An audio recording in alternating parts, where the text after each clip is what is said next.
This is a test. I'm seeing myself on the screen.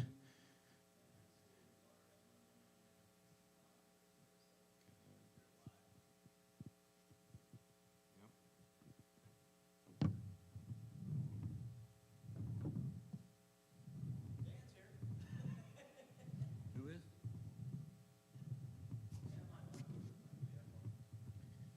This is a test on the yellow microphone.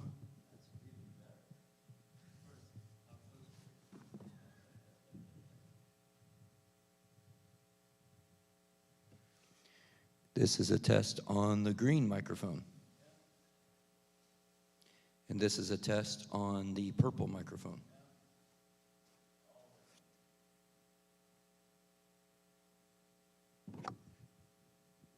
And this is a test on a blue microphone.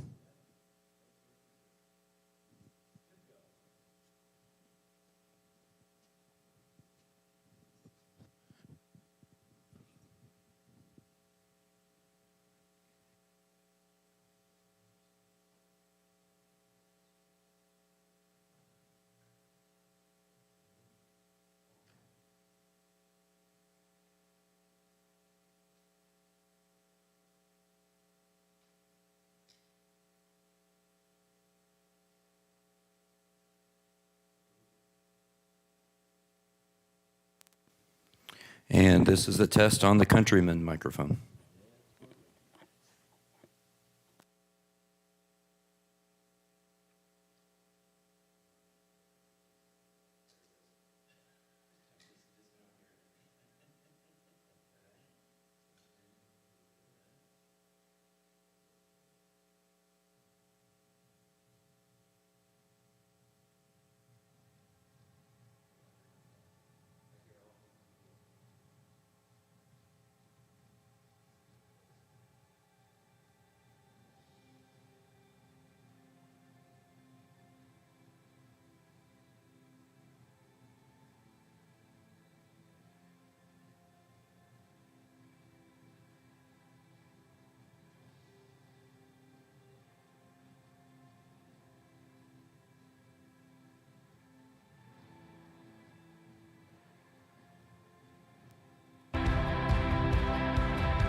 You are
give life, you are love, you bring light to the darkness, you give hope, you restore every heart that is broken. And great are you, Lord. It's your breath in our lungs, so we pour out our praise. We pour out our praise. It's your breath in our lungs, so we pour out our praise to you only.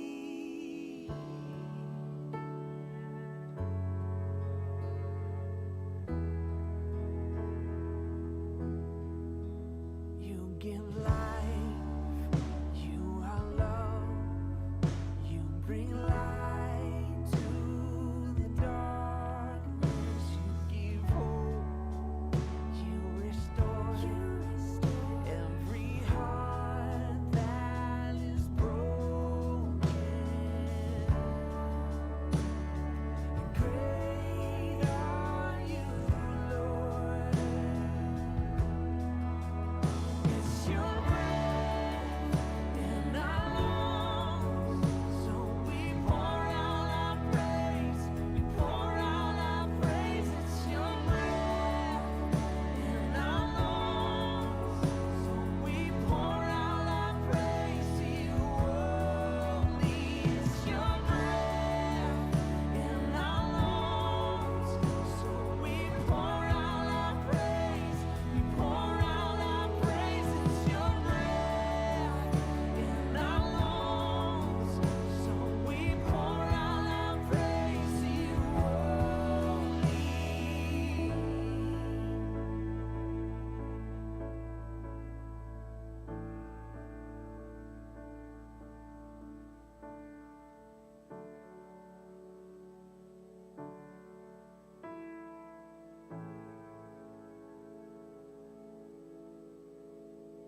All the earth will shout your praise.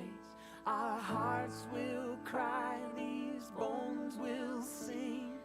Great are you, Lord. All the earth will shout your praise. Our hearts will cry, these bones will say, great are you, Lord.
us from wherever you've been.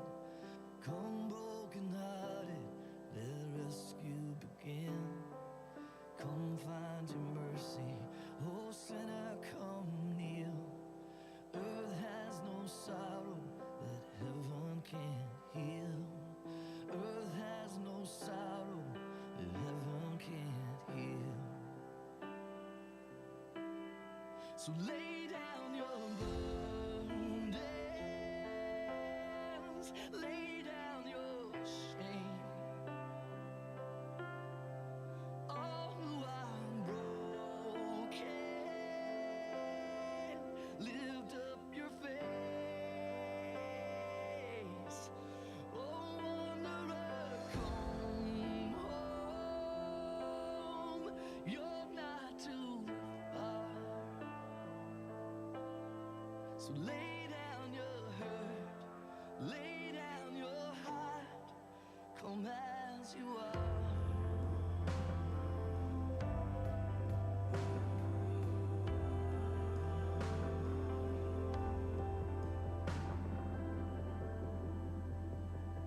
There's hope for the hopeless and all those who've strayed. Come sit at the table, come taste the grace. There's rest for the weary, rest that endures. Earth has no sorrow that heaven can't cure. So lay down your burdens, lay down your shame. All who are broken, lift up your face. Oh, wanderer, come home. You're not too far. Lay down your hurt, lay down your heart, come as you are, come as you are, fall in his arms, come as you are. There's joy for the morning, oh sinner, be still. Earth has no sorrow that heaven can't heal. Earth has no sorrow that heaven can't heal. So lay down your burdens, lay down your shame. All who are broken, lift up your face. Oh, wanderer, come home. You're not too far. So lay down your hurt, lay down your heart, come as you are.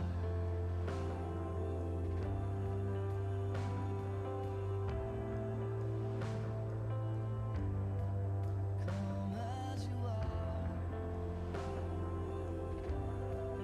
Come as you are. Come as you are.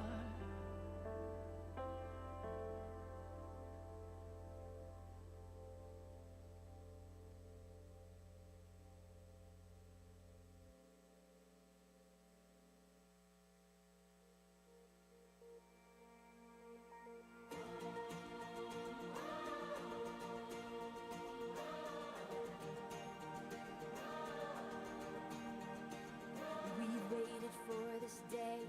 We're gathered in your name, calling out to you. Your glory like a fire, awakening desire, will burn our hearts with truth. You're the reason we're here. You're the reason we're singing. Open up the heavens.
your power.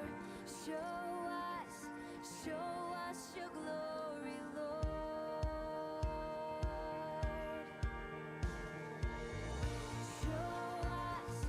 Show us your glory.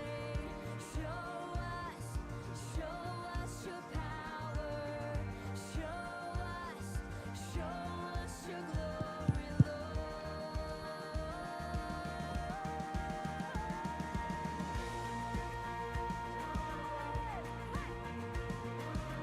We wanna see it. We wanna see it. Open up the heavens. We wanna see it. Open up the floodgates. Almighty river flowing from your heart, filling every part of our praise.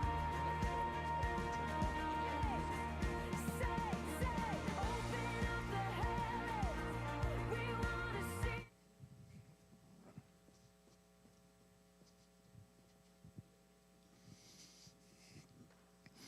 All right. Well, welcome in this morning as we begin our senior thesis defense.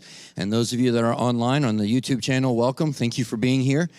And we just want to remind everybody that we are going to be recording this. And afterwards, next week, we're going to cut all of the segments, all the student segments, and we'll have them on flash drives. So if you see a student's thesis that you would like to have, please let me know.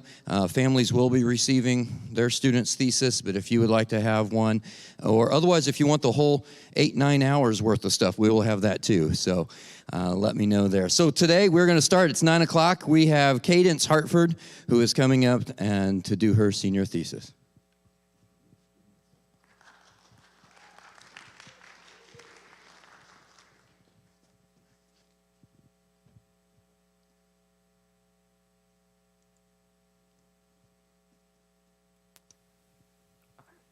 Hi, my name is Cadence Hartford, and my thesis is Women Are Able to Be Involved in Ministry Leadership at All Levels.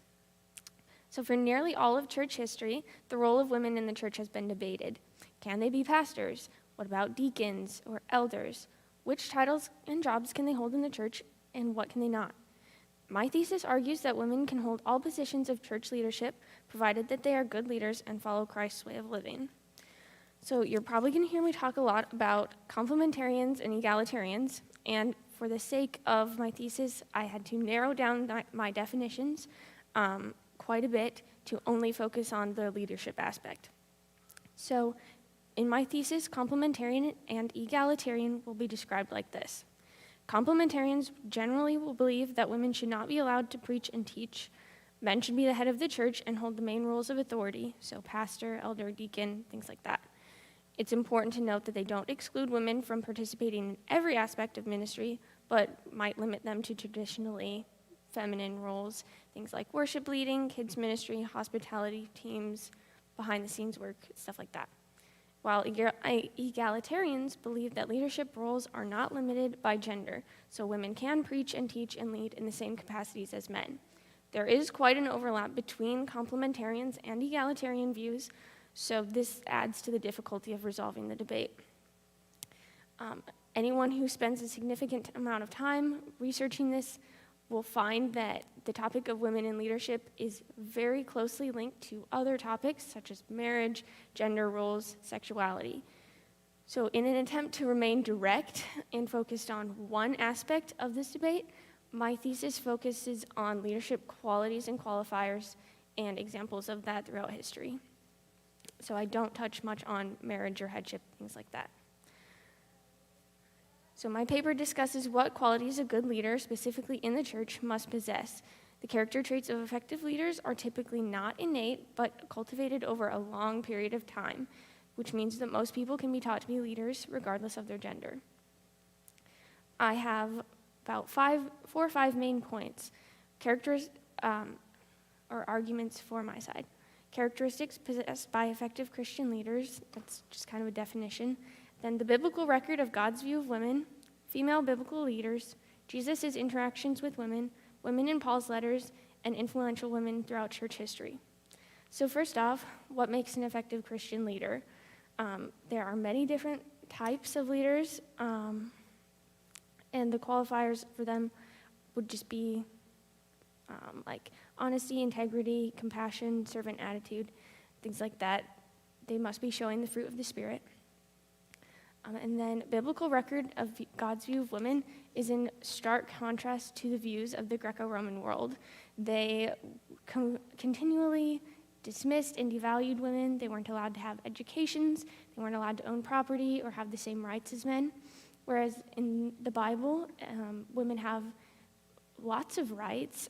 They're protected. They're valued. God allows the first person to name him to be a woman, which I think shows how much value he places on them. All right. He also does not give gifts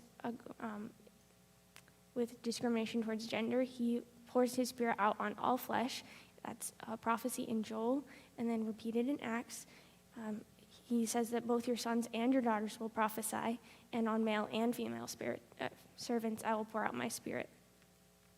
So, also in 1 Corinthians chapter 12, we learn about the different spiritual gifts given to believers, and they're given to each for the common good. They're not gender specific, and one of these is teaching. So if a woman can have a teaching gift, why can she not exercise it in church? Studying both ancient and biblical views of women show the differences between the two. Scripture makes obvious the value that God places on women, and this is completely the opposite of the culture. There are many examples of female leaders in the Bible, and in my thesis I talk specifically about the Old Testament. I give examples like Deborah, Miriam, and Esther, just to name a couple. They were all placed in leadership by divine appointment and were good stewards of their gifts and their leadership.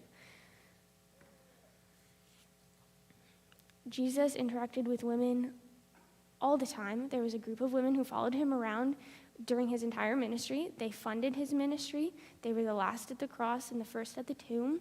The first person to proclaim the resurrection and preach the good news of Jesus being raised from the dead was a woman, and she was teaching men about that. So clearly, he has a high value on women, proclaiming the gospel even to men, and teaching them new things. There are also many examples of women in Paul's letters. A lot of people think that Paul can be repressive or dismissive of women. They take some of his statements at surface value, but in reality, he respects women. He commends Phoebe and Priscilla and Junia for teaching and leading the early church. There's examples of apostles and deacons in the Bible who are women. So, like Junia was called an apostle, which is a very high title. Only a few people had that title. She would have been in very high leadership in the church. Priscilla taught with her husband Aquila all the time. Paul always speaks of her very highly, even when she was teaching a man. And then the first deacon mentioned in the Bible is Phoebe. So that's significant that a woman would be the first one to be a deacon. There have been many influential women throughout church history, and we don't have just biblical record of this, but we also have archaeological proof of women in there was a basilica uncovered in Israel recently, and it lists the names of many female deacons, deaconesses, and then the Holy Mother, so like an abbess. They have many graves, and the only one containing a single body is that of a woman, which shows the respect that they had for her. She was clearly a leader. There are also many Catholic saints who are women, and while I do not agree with many of the Catholic views on saints, it does show the respect that they held for women and how they viewed them as role models and examples of godly living. So, for example, Joan of Arc or Marjorie Kemp. She wasn't a saint, but she was a female preacher in the 1400s. And then we also have many examples of female missionaries who have risked their lives to share the gospel and preach to men. For example, Mary Slessor, Lillian Trasher, Ann Lotz, Gladys Allward. There's many more, but that just scratches the surface. Also, throughout history, there have been more women in the church than men. In 2016, there was a summary of a study done by the Pew Research Center that shows that globally, there are more women professing to be Christians than men. Jesus gave his command to proclaim the gospel and make disciples to all of his followers, not just the minority. To disciple someone, you must teach them. The word disciple means student. To have a student, you must have a teacher. And for women to only be able to teach other women would severely limit the reach of your church. Okay, so some common arguments against my stance are for tradition and scripture. Tradition doesn't have much basis. You can't really say this is just how we've always done things. Men have just always been leaders, because clearly that's not the case. A basic examination of scripture and historical evidence will prove otherwise. A couple of scriptures that are commonly used to back up a complementarian stance would be 1 Corinthians chapter 14, and then 1 Timothy chapters 2 and 3. So in 1 Corinthians chapter 14, they're outlining proper guidelines for prophecy and orderly worship, how to speak in and translate tongues. In the midst of this prescription for orderly worship, there's a verse that says, the women should keep silent in the churches. They are not permitted to speak, but should be in submission as the law says. For it is shameful for a woman to speak in church. That's a paraphrase of 1 Corinthians 14, 33 through 35. So you can't take this verse at face value, because just 3 chapters earlier in chapter 11, Paul is instructing them regarding head coverings and prophesying, and this hinges on the expectation that women are speaking in church and are teaching. So clearly there's more than meets the eye. It can be reasonable to infer that uneducated women were being disruptive during the service, needed to be reined in so that the church could function properly without chaos. 1 Timothy has 2 main passages used to defend complementarian stance. So verse 2:12, and then chapter 3, verses 1 through 13. So in chapter 2, it says, I do not permit a woman to teach or exercise authority over a man. Rather, she's to remain quiet. So a little bit of background about the context of this. Ephesus was the home of the Temple of Artemis, and with that were a lot of cult practices that were not aligned with Scripture. So because of this, many of the recent converts had false beliefs about truth and a background of idol worship. The women especially had been influenced by this because of the nature of the cults there. So it's reasonable to say that the women were the ones, again, being disruptive, and in that case, what was healthiest for the church was to say that they can't speak instead of promoting heresy and allowing them to spread false teaching. Then in 1 Timothy 3, there's a list of qualifications for elders and for deacons and overseers. They have to have all of the qualities that I talked about earlier in my thesis. They have to be disciplined, well-versed in the law, fruit-bearing, not a recent convert. All of these traits are not gendered but expected of any Christian, with the exception of the command that says they're to be the husband of one wife. So complementarians often argue that this excludes women from both offices, as they obviously cannot be a husband. The translation of a one-woman man, or like the husband of one wife, is more of a command towards fidelity. There had been a huge problem with infidelity and lack of loyalty in the Ephesian church. So this is more of a command to be faithful to who you are with, and that can be for anyone. And if the only qualification that you can't meet is one that you have no control over, like your gender, then I don't believe that you can use that as a concrete reason to dismiss women from ministry. And then the belief that deacons can only be men can be refuted just by talking about the first recorded deacon, Phoebe, in Romans 16:1. The term deacon is masculine or feminine. It's a gender-neutral title. It doesn't have to be a man.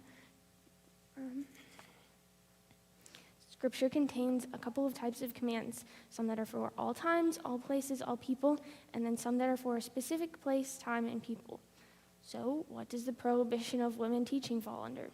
It obviously can't be the first one because there are examples of women teaching and leading, and Scripture can't contradict itself. Women have been divinely ordained to lead Israel and the early church by God, so there must be more to these commands than meets the eye. Jesus in Luke 14 was asked what he would do if a donkey or ox falls into a well on the Sabbath. What would you do? If you were pulling them out, you would be working on the Sabbath, which breaks the law, but if you did not help them, you would be allowing their death, which is also not good. So which of the laws would you break? And Jesus made it clear that you were to choose the interpretation that brings life. You were to break the rule of not working on the Sabbath to save a life. And while this is slightly different, I believe that this can apply to who can be in leadership as well. You must choose the interpretation of Scripture that is most life-giving to the church, and by equipping more people to be leaders and teachers and training them in a godly life, that is more life-giving to the church. I think that's all I have. So, any questions from the judges?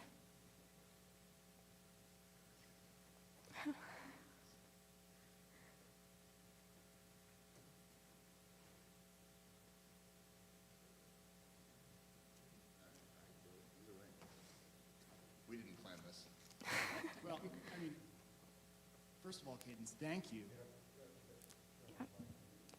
Thank you for your hard work, and thank you for the invitation to serve as a judge during your thesis defense. And I consider this a profound honor, which I have not outdone in response. So thank you for honoring me in this way. And I can tell that you've invested a lot of effort in your approach toward this milestone. And speaking as an invited complementarian on your panelists, which is a very courageous invitation for you to make, I want to say, first of all, that I have little doubt that your intellect, your passion, and your communication skills will lend themselves to Christian leadership. And it seems to me that this response might surprise you.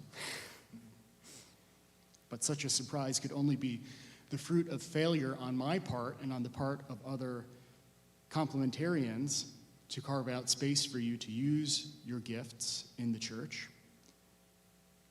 and to give you reasons to expect our just acknowledgement of God's work in you. And so let there be no mistake. I thank God for the gifts that he's entrusted to your care, and I encourage you to cultivate them for his glory and for the church's good. And to that end, I have a few questions. The title that you've given is that women are able to be involved in ministry at all levels. But when you introduce your question, you lean heavily on this category called leadership. And I think you talk about the qualifications of leaders, different levels of leadership, the qualities that make a good leader. But I haven't yet found or heard a really clear definition of leader. What does it mean to be a leader? What separates a good leader from a good follower, if anything? That's a good question.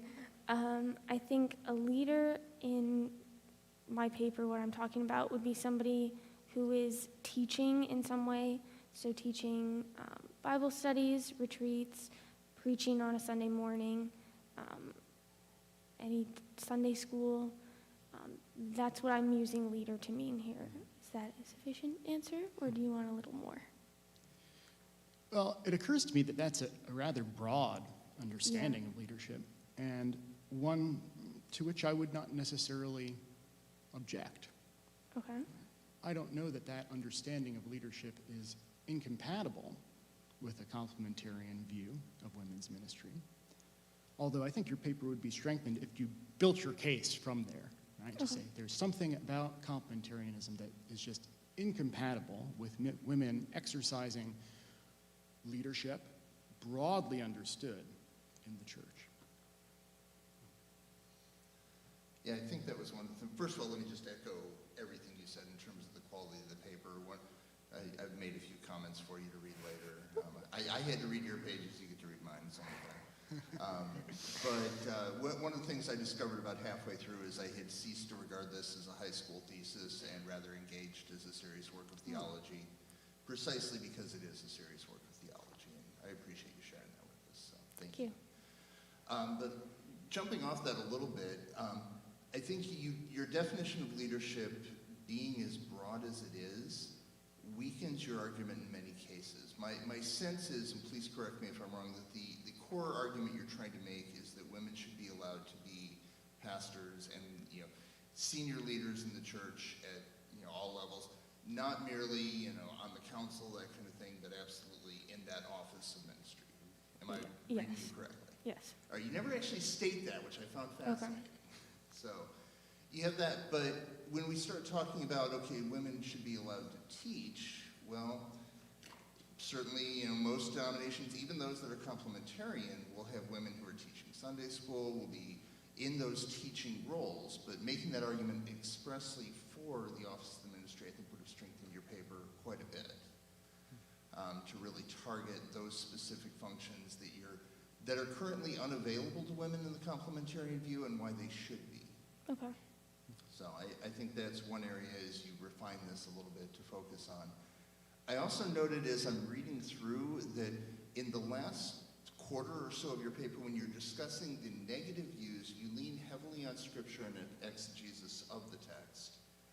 Prior to that, you don't do as much. You refer to scripture, but you don't quote it and you don't really start to bring out the elements of it. I was fascinated there was just less of a foundation there and more of an assumed knowledge of the word. So, to that, I should probably actually get to a question at some point here. So, I think one of the weakest parts here are in the areas you don't address. So, for example, looking at Genesis 3, when the Lord says to Eve, your desire will be for your husband and he will lord over you. And I know we're getting into some of those gender and sexuality topics that you said you weren't going to deal with. At the same time, these things are inexorably linked. So what are your thoughts there? What do you do with passages like that? So specifically in regards to the Genesis passage, I would say that is after the fall. So it shows, it's a condition of the curse, right? The woman should desire her husband, he will rule over her. So I don't think it is a descriptor of what it was before the curse. Before the curse, man and woman were equal partners, helpers to each other. There was a mutual submission and partnership there. And so after the curse, that relationship was broken. And does that answer it enough? Or? Yeah, I think it's more of a description of after the fall, not a prescription of how our relationships should be. I mean, I could talk the whole time. That is his gift. And I have to say, I'm also on the side of complementarian in the most part. And as a woman, I think sometimes people think that's wrong. Okay. No. I look at it, complementarian implies that we complement one another. We are equal but complementary. Egalitarian implies that women and men are the same and are interchangeable. I think that for the most part, men and women are much more often complements of one another rather than equals in interchangeable parts. And And I noticed also that you mentioned that, still not on? Okay, sorry.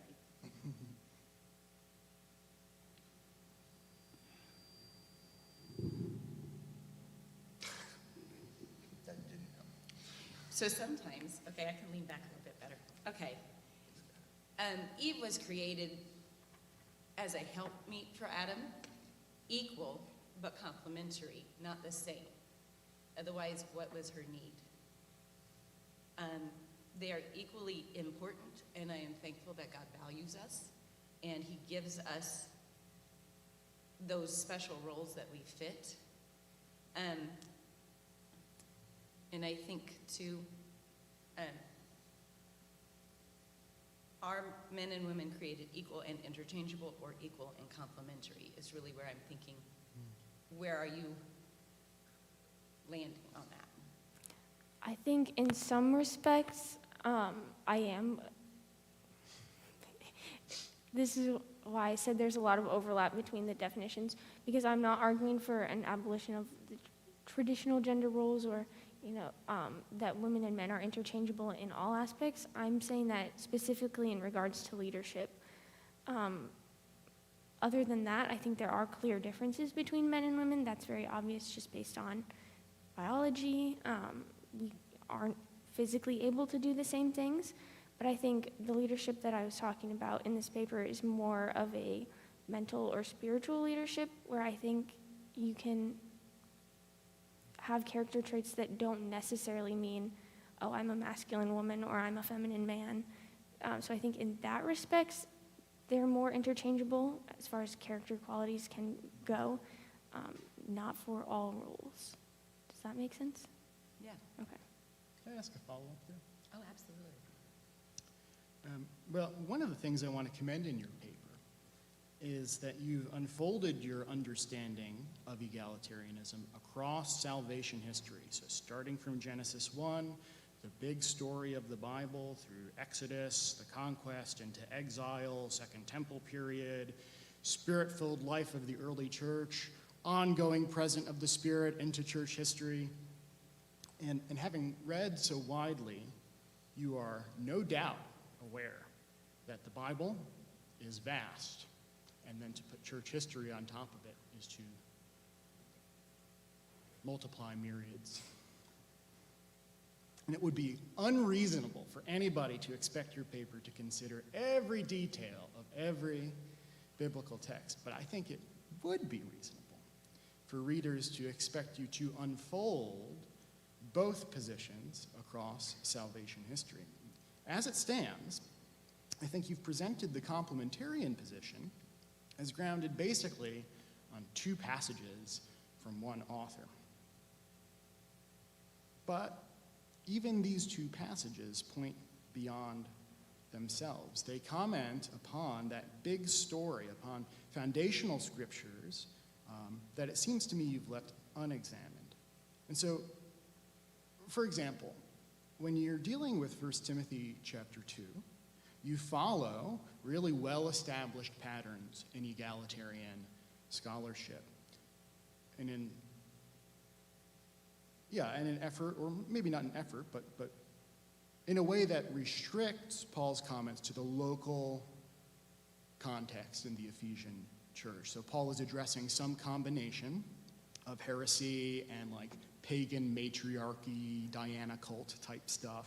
And so by limiting the role of women, Paul is standing actually for egalitarianism, right? That's the irony, right? The complementarians think that this puts women in a box, but actually Paul's reining in an excess in the name of Christian equality.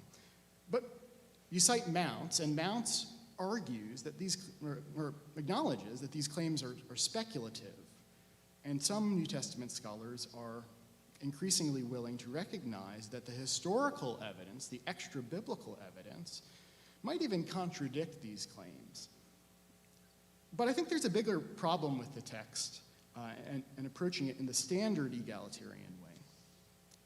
By focusing on the justifications that Paul doesn't explicitly give, right? He doesn't say, I'm reining in these domineering women who are the poor men are here underfoot, it's awful.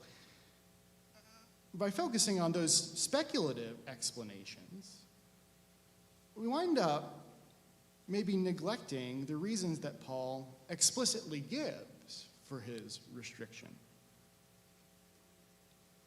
For example, the next verse, for Adam was formed first, then Eve. Paul is grounding his prohibition, it seems to me, in a particular understanding of Genesis 2, the roles that are woven into the creation of man and woman, equally the image of God, tragically distorted by sin in Genesis 3, but who are being restored by God as new creation in Jesus Christ. And so I wonder, in your research, have you engaged at all with Genesis 2 and thought a little bit about how complementarians might unfold their position as you've unfolded your own? I will be honest, I have not engaged with that as much as I could have, or maybe even should have. I think Genesis 2 shows how, like Cami said, they're not men and women are not interchangeable in all senses. But again, I think like she was still given a high value, high role as a helper, as a partner, the mother of all humanity. So it is an interesting thing, and the problem with studying, even one scholar like Mounts, he has two different views in his one book. So that's why this is such a contested issue, and there's so much on both sides that I couldn't fit into here. I understand, and I'm very much in sympathy to that problem. We want you to cover the whole counsel of God in 20 pages. Less Actually, if possible. That's the heading I have here. Am I considering the whole counsel of God? So, Well, jumping off that a little bit, thinking through, I mean, you do a great job of walking through, like you said, salvation history and the Old Testament, New Testament, church today. But as I look at that from a complementarian point of view, I see a pattern emerging that you don't address, in that when the 12 tribes of Israel are from, actually, let's go back to Moses. Let's start where you start with Moses and Miriam and Aaron. It is to Aaron and the sons of Aaron that the priesthood is given. And Miriam kind of exits stage left at that point in the text. And so we have that piece. When we get to the era of the 12 tribes, none of the daughters of Jacob are given to be leaders of a tribe. We see this time and again throughout the kings of Israel. They are kings of Israel. There are not queens. Queens are for the other nations. And so we see this trend of the leaders of the people of God, both in the civil realm and in the spiritual realm, being male. When we get, and we can say that's the cultural norm of, the culture of the time, and I think you hit some of that. But when we get to the New Testament, when Jesus is challenging all the things and challenging all of the cultural norms, and he selects his 12, even here we have this pattern continuing that there are no women numbered among the 12. There are certainly women involved in the ministry, and you do an excellent job of describing their contributions. But there are none then among the 12, nor even then among the ones chosen to replace Judas. And so we have this pattern emerging throughout all of the different points you hit in your paper and all of the different eras of what appears to be divinely ordained male leadership. What do we do with that? Okay, so again, Miriam was still a leader for some portion of time. I would say there are still examples of women leading in the Old Testament in the spiritual way, like when they discovered the text of the Bible, or of the Old Law, and they went and consulted Huldah the prophetess, not her husband. They were consulting a woman as a spiritual authority. So I would say that there still is examples of women in the spiritual leadership there. You have the queens raising their sons to be godly leaders, teaching the men what to do, how to act. So they're more of an indirect influence on the spiritual thing, which might counter my argument of there not being in the explicit roles of leadership. again, like the behind the scenes things. Then, yeah, in the New Testament, again, there are high level leaders, not among the 12, not among the replacements, but again, ordained to be in leadership. I would just come back to that, I guess.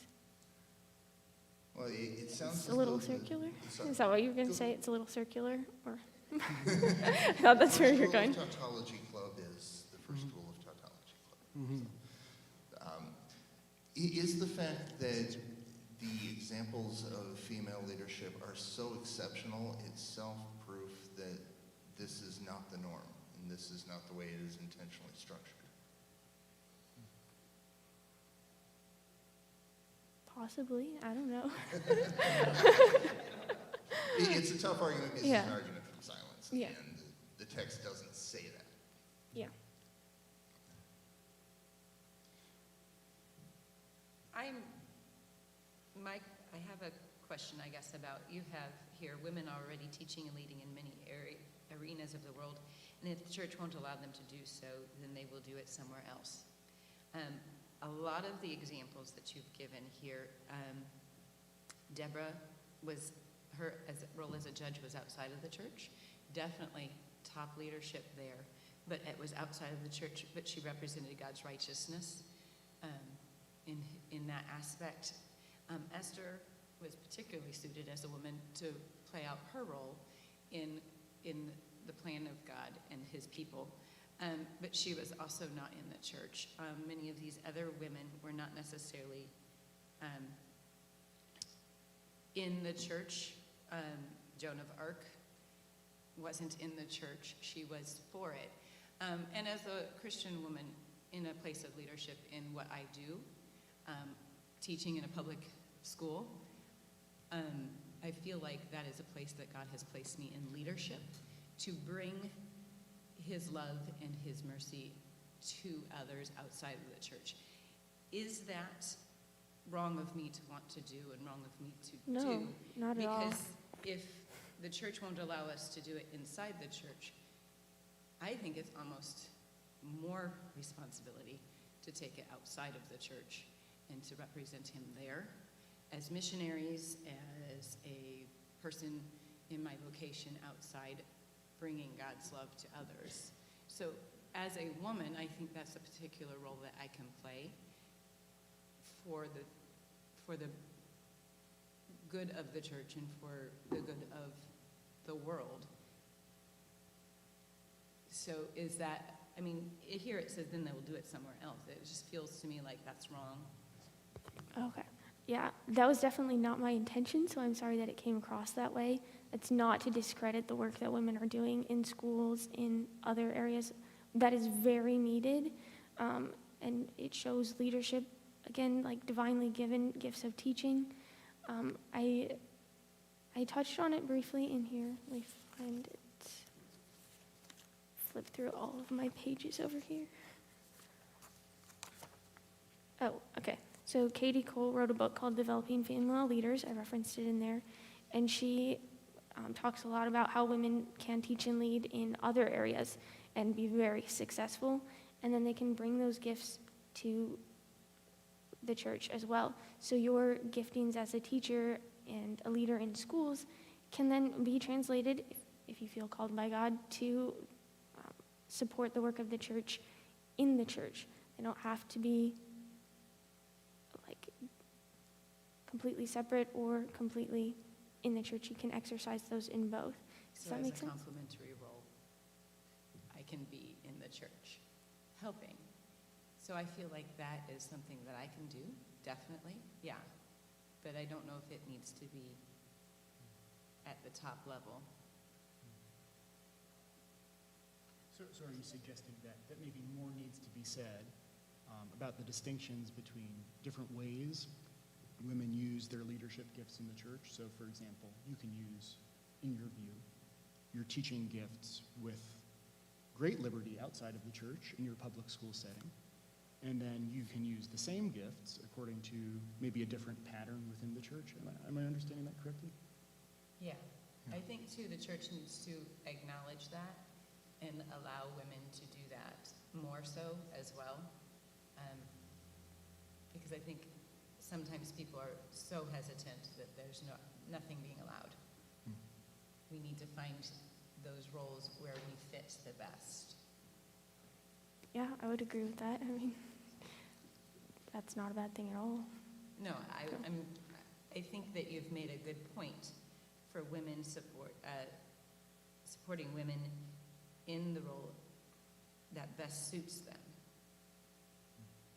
I think we just have different definitions of what could best suit different individuals. I think, yeah. So do I take the intention of your comments to be, Cammie, that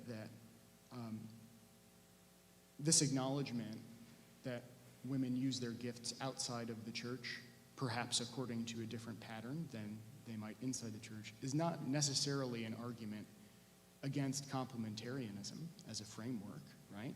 It seems as though complementarians are eager to recognize and use the gifts of women in the church, even if there are some restrictions on what I think you've called level, right, at which those gifts operate.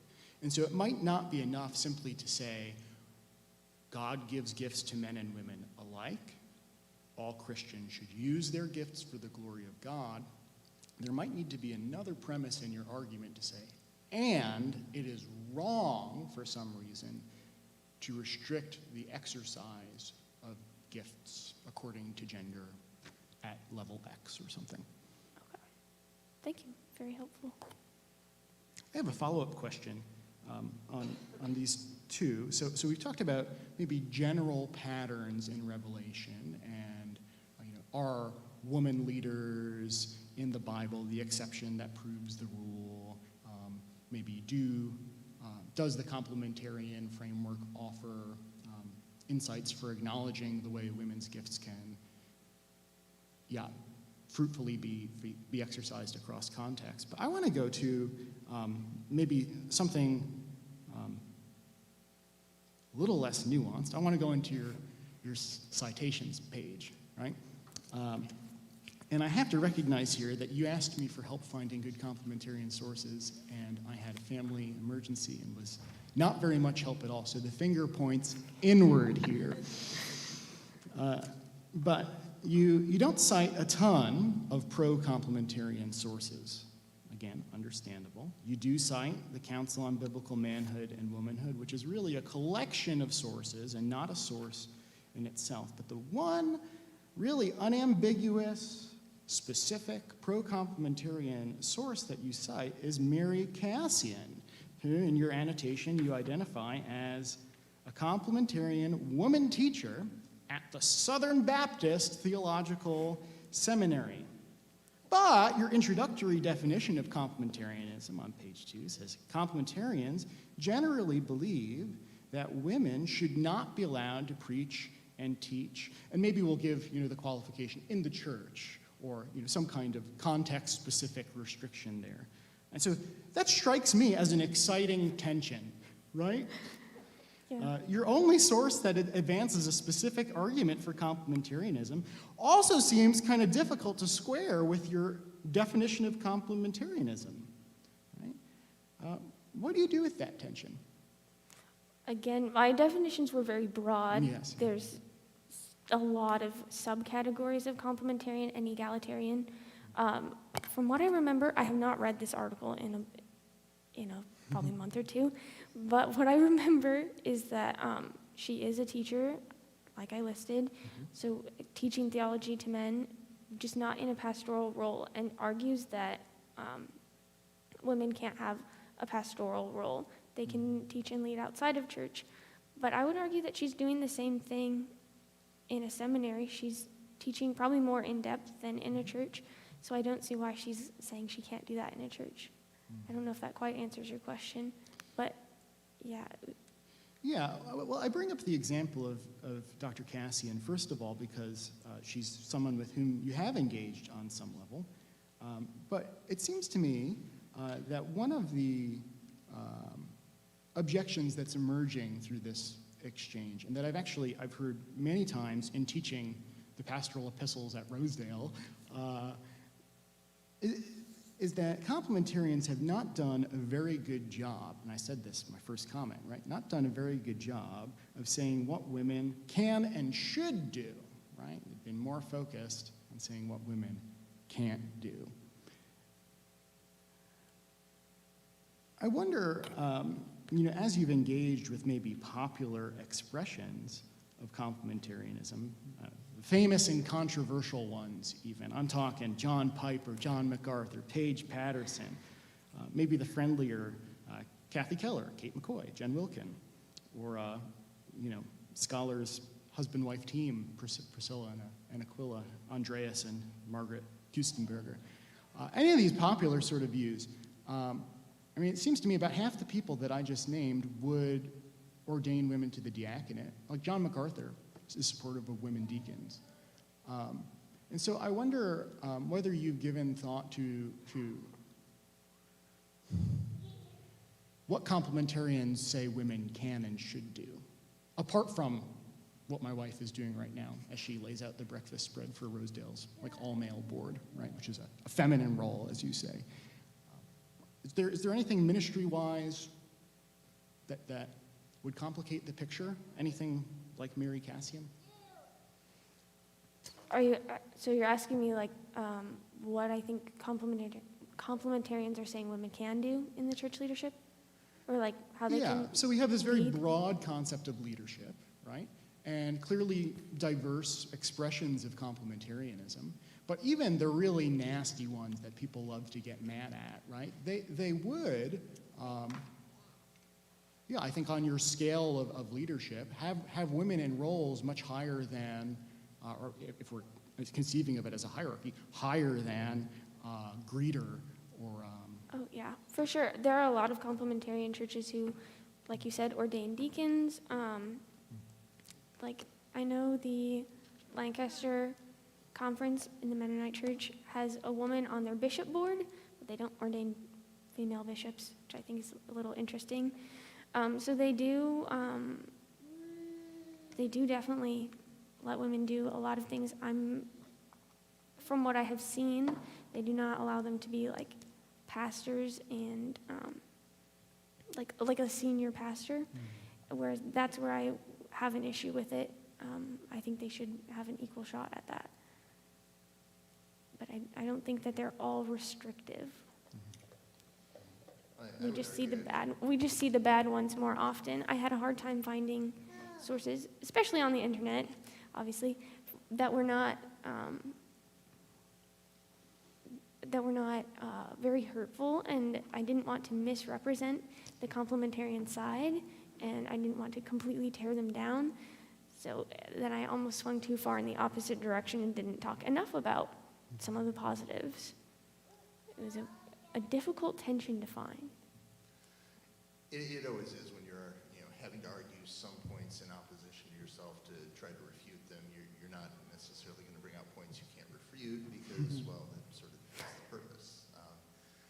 I do think we agree on a whole lot more than we disagree, and I think perhaps your paper was interesting as it is, so I don't want this to come out the way it's going to come out, but I'm going to do it anyway because we're almost out of time. It would have been a much more interesting conversation, and I think for the future it would be fascinating to have focused this more narrowly around the office of pastor. Because, even at Concordia, we're Lutheran Church, Missouri Synod, we're about as conservative as you get out there. Sometimes they're too conservative for me, but we have a deaconess program that trains right alongside the pastors who are preparing for ministry. And I have what's not Simba or something. So, I think there is a lot of common ground here, and so focusing down to the office would have perhaps been a helpful conversation. Around that, though, I would point to it's not merely gender that is the qualifier here. We go back to so many of the texts you've cited, that it is actually even a very narrow subset of men who would qualify to lead, all of whom are spiritually gifted, all of whom have gifts that God has given them for use on behalf of the church, but not all of whom have to serve in that office as pastor in order to be successful or to be faithful or to benefit the church. And I want to be careful that we don't, in focusing narrowly on the office as the one thing that's off limits, lose sight of the broad spectrum of vocation that is available to all believers. So, thoughts, reactions, comments, random Yeah. stories? I think that our definitions of pastor have changed a lot over the years. Something that my dad talks a lot about is the fivefold ministry in Ephesians: the apostles, prophets, evangelists, shepherds, teachers.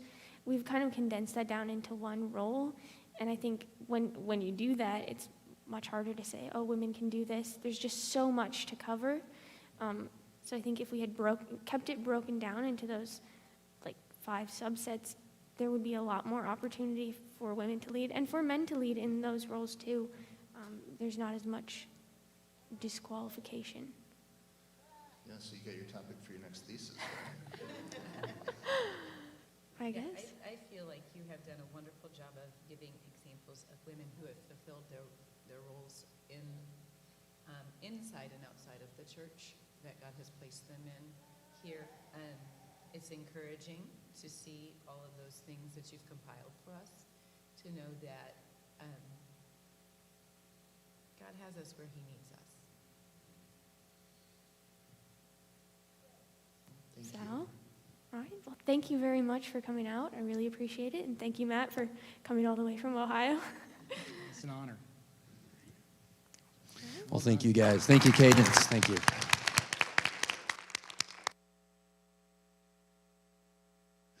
All right. Well, we've got about 10 minutes before our next one comes up, and it'll be Brennan Elmer. So we'll get the judges all squared around, changed out, and take a break, and we'll be back, and we'll start at 10 o'clock. Thanks.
reason we're here.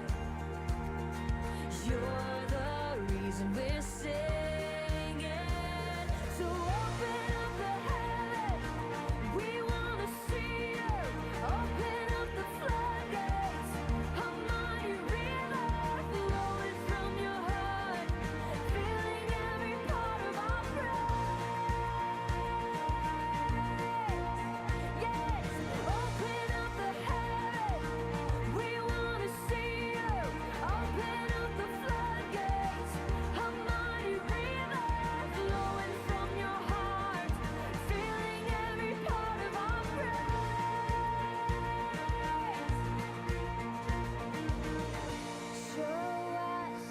Show us your glory. Show us your power.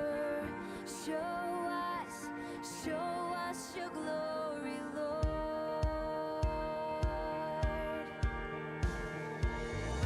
Show us your glory. Show us your power. Show us your glory, Lord.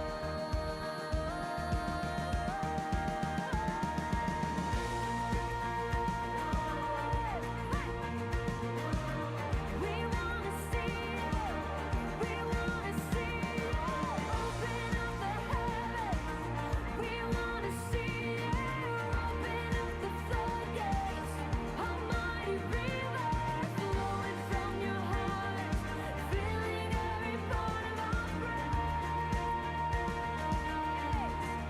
Say, open up the heavens.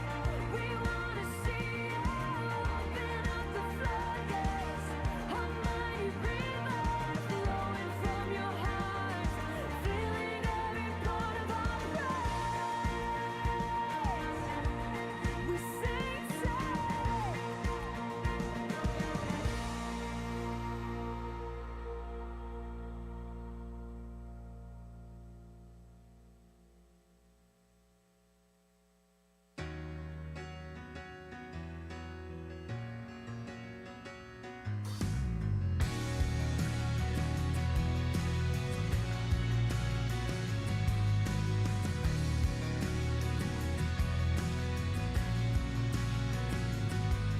As morning dawns and evening fades, you inspire songs of praise that rise from earth to touch your heart and glorify your name. Your name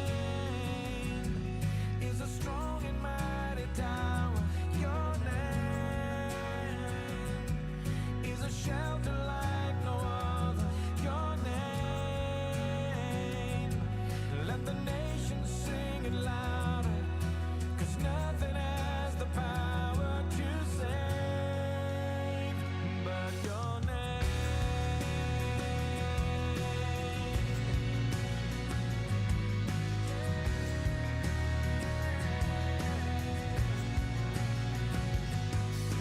Jesus, in your name we pray. Come and fill our hearts today. Lord, give us strength to live for you and glorify your name. Your name is a strong and mighty tower. Your name is a shelter like no other. Your name, let the nations sing it louder. All right, we've got about a minute and a half, 2 minutes before we start with Brendan Elmer. So we're going to ask our judges and Brendan to be able to come up and get ready.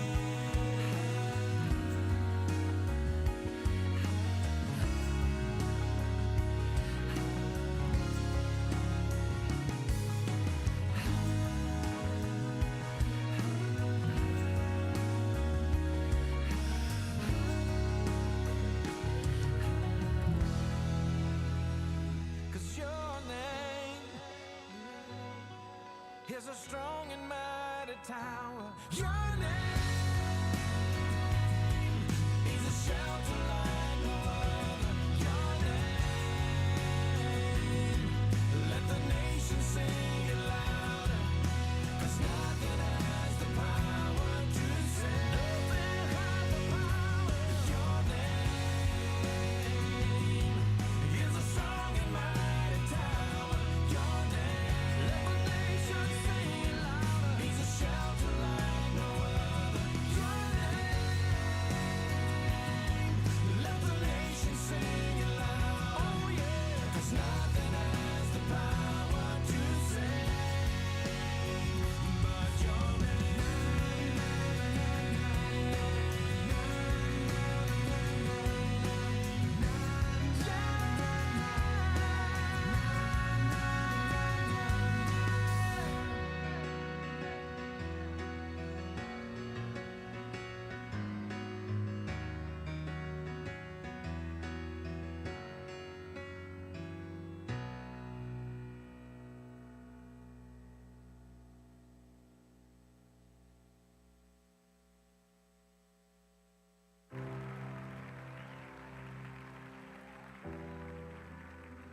I cast my mind to Calvary, where Jesus bled and died for me.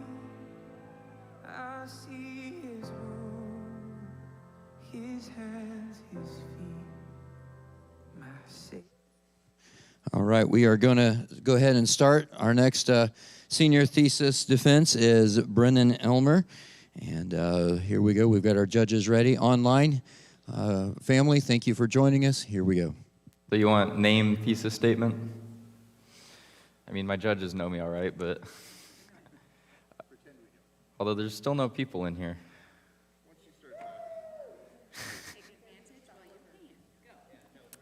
My name is Brennan Elmer, and my thesis statement is college should be utilized more as a tool rather than the standard path for education. What comes after high school? Most would say college. However, there is more than one option for after graduating high school. College was not always the only option thought about. For a long time, people took their family's profession after school. Over the course of the 1900s, however, college was made to be extremely accessible. Many laws and bills were passed over the years that made student loans attainable for almost everyone.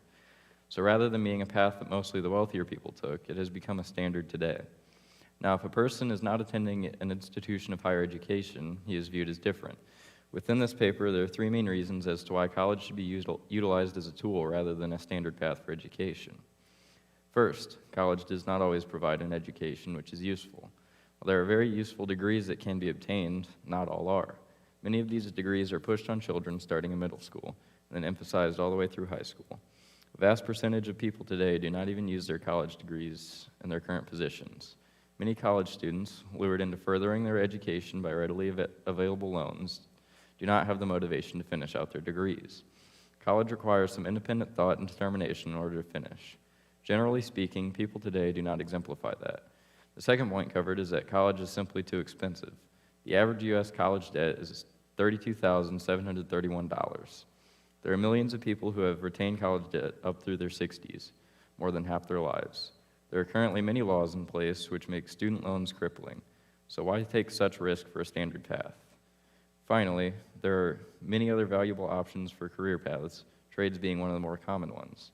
While not for all, some people tend to be more mechanically inclined, and not attending college would be a better fit.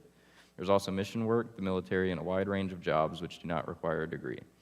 College is not necessarily a poor choice, but it has many negatives when attended carelessly. If attending school, use it like a tool and know what you're doing with it.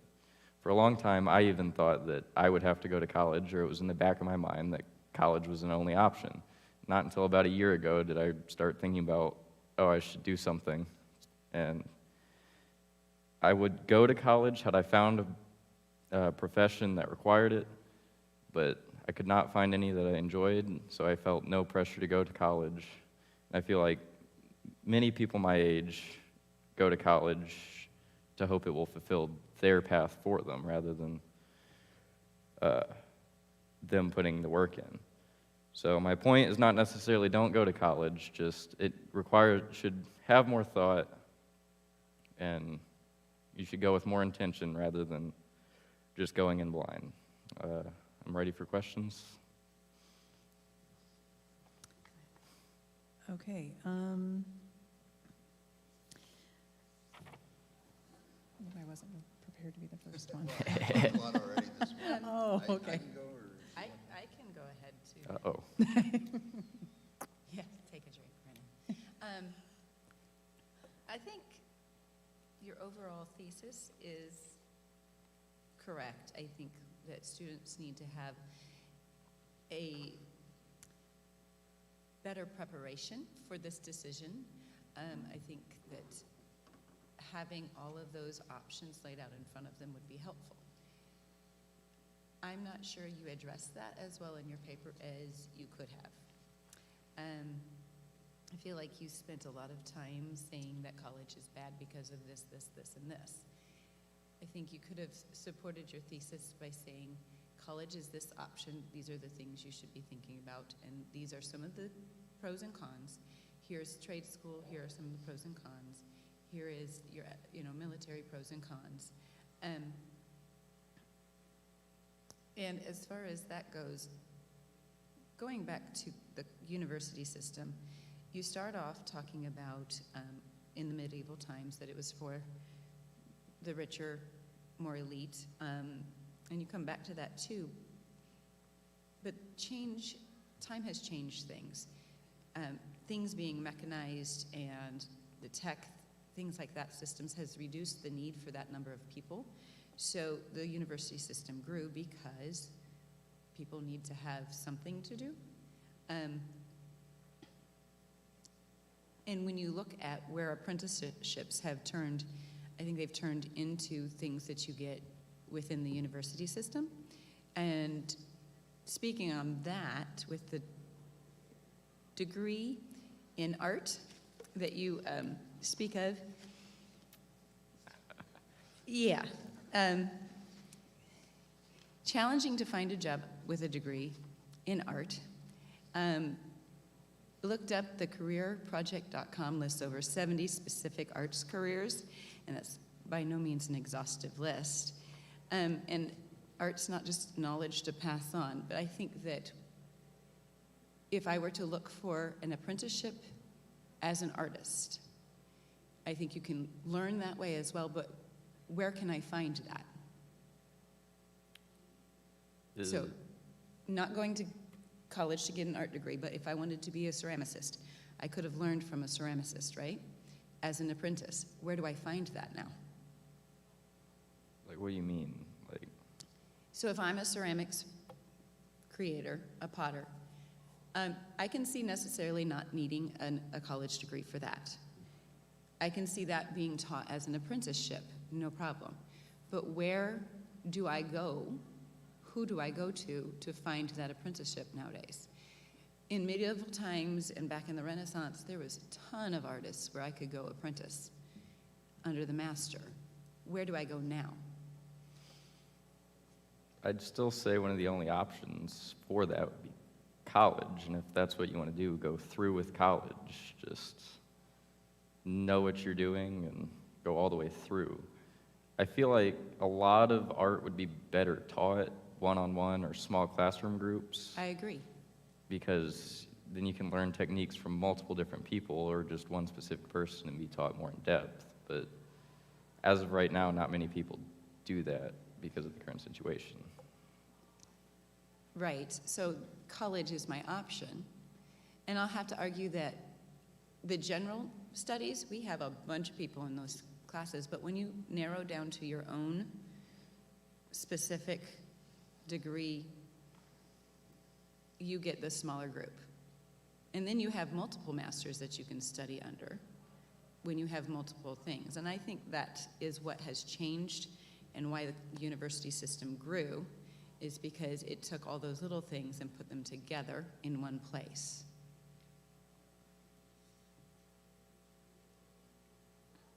Was that a question or is that just the end of a statement? Well, I think it's a statement, and to think about how life has changed.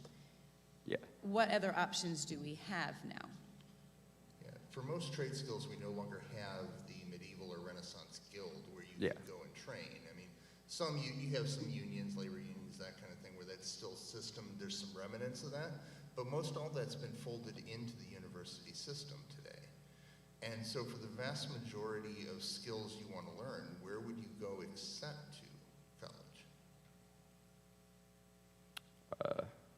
A lot of people, specifically in construction fields, will pay you to be a helper and teach you Absolutely. on the job, and plenty of people do it that way, but for that you do have to kind of know where to look.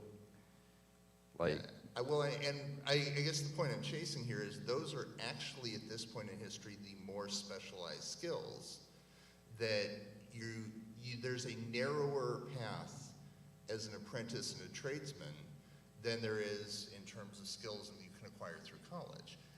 And if that's true, and if we agree on that, does that not mean most people need college training for the skills they're trying to develop? I'd say yes, but I'm not saying they shouldn't go to college. Most people go to college without much of a plan and hope to find that skill while they're doing general studies or other studies. Yeah, well, and as a follow-on to that, I think you've hit on probably my biggest criticism or concern with your paper is that I don't know that you had your thesis as clearly defined when you set out as you're getting to here. I'm hearing a different thesis than what I read in the paper. I think largely, you and I have talked about it at work quite a bit, and over a few burritos, but what you're saying is true, that people do go into college inadvisedly. I don't know that you supported it well enough with research here to make that case in a way that was systemic and structured and well supported by evidence. I agree, but I think you need evidence to support the claims you're making.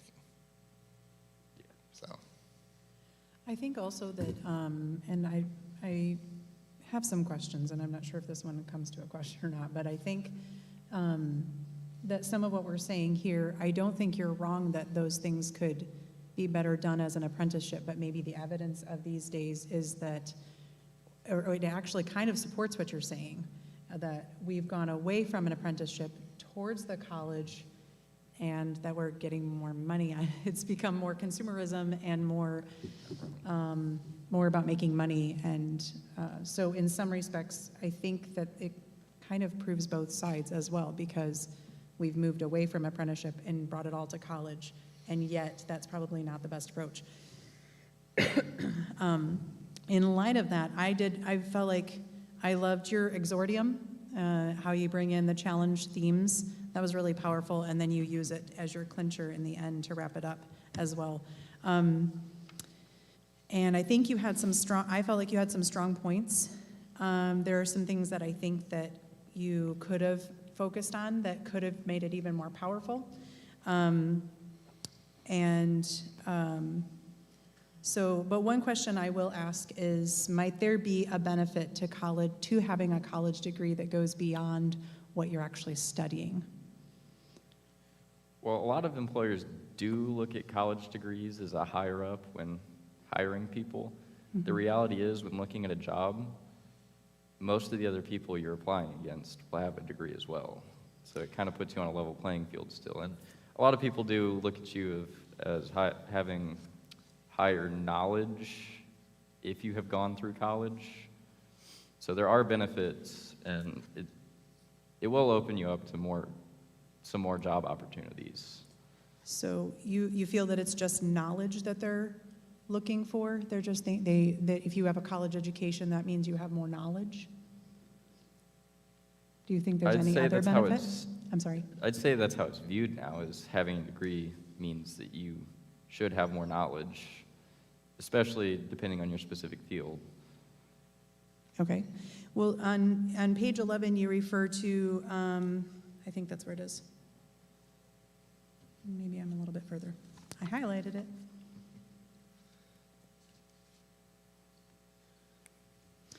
You talk about just their work ethic, and that it'll be easy for them to give up because doing hard things and So that's kind of what I'm referring to as well. And you say that with a degree, it will take at least 4 years to reap the rewards of one's work. And that's actually kind of what I'm referring to, that getting a degree isn't easy. And so a lot of people do give up. You are not wrong there. A lot of people, life takes a different turn.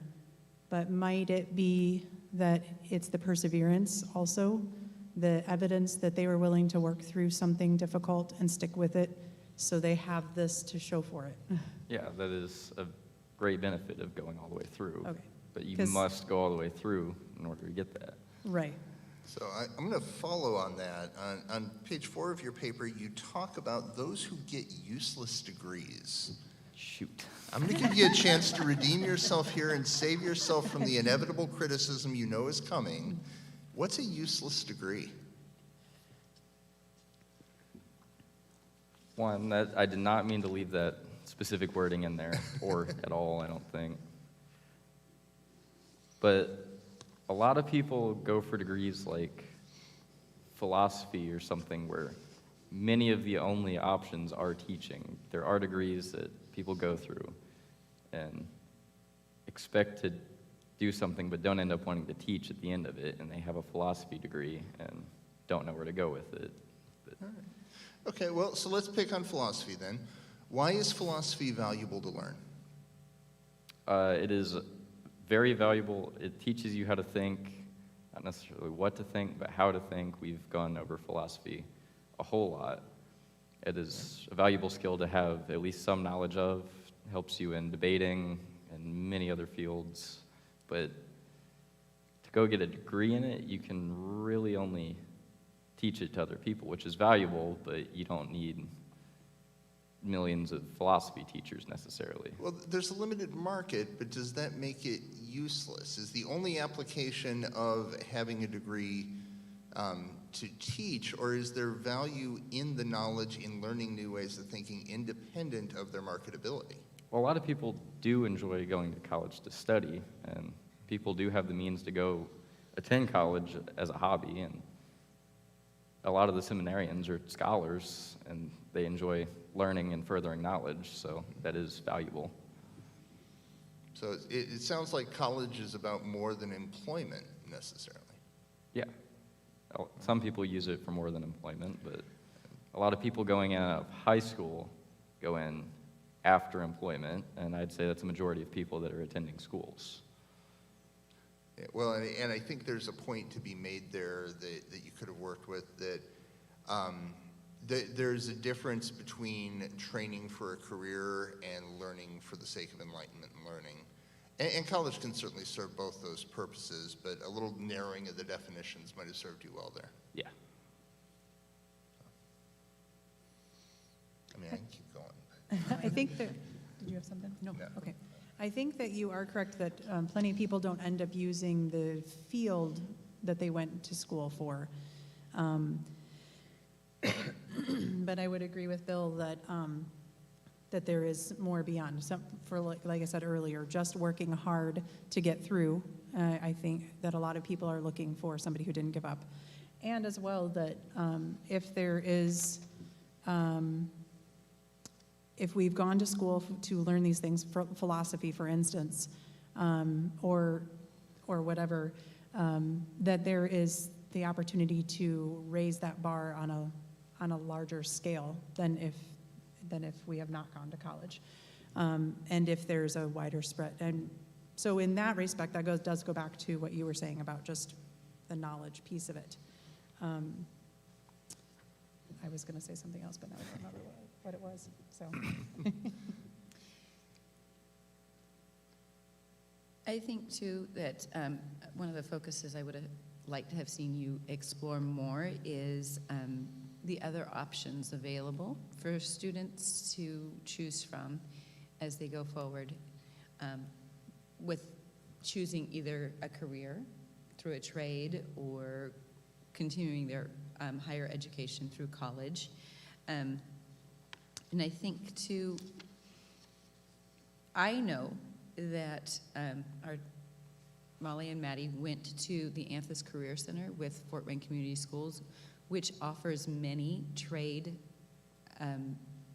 learning in the trades. They have automotive, they have construction, they have certifications for digital communications and things like that. Those kind of things that can be obtained without going through college in order to give students a broader choice spectrum for what they want to do in the future. I think that there is a start for that kind of thought process, but I think too, you're right, there's not enough advertising. Colleges push advertising a lot. Should they stop doing that because the others aren't? Or should the others step up and start advertising for themselves in order to gain the knowledge for students to be able to make a good, solid choice? Yeah, I'd say there's probably not enough advertising for trade schools or vocational schools. I personally have not seen much of it at all. The only way I've heard of specific trade schools was from friends and by word of mouth. Like Caleb Mays went to Anthus for auto body repair. And I think a couple other people I know went to Anthus, but the only way I ever heard that that was a trade school was from them going to the school. And as for taking apprenticeships under tradesmen, you kind of have to know people, and it would benefit if they would put that out there. And I would say a lot of the college advertising is also over the top, and it would not affect much if they pulled it back. I was getting daily emails from many colleges that were constantly the same email. Like, the most common one was Governor State admissions, coffee with an admissions counselor. I got that one at least twice a week. Did you ever respond to those? No, I unsubscribed. Okay. I say our admission counselors will have coffee with you if you want. But, And scotch, but So how much research did you put into the alternative method, or the alternative paths, alternate paths? Because I agree with Cammie. I think that was a strong point for you, but there was a few notes that I took on some things. So how much research did you put into that side of things? I certainly didn't put in as much into mission work because I'm not super clear on that. I know it is a thing most churches offer. There are a lot of Lutheran missions organizations. We recently had a pastor called as part of a missions organization in Texas that helps sponsor his call. And then as for military, I know some about that because Nick went military and he's had a good time with it, and he gets paid pretty well, and he's not full-time deployed. He goes in for training once a month. It is certainly a valuable career option.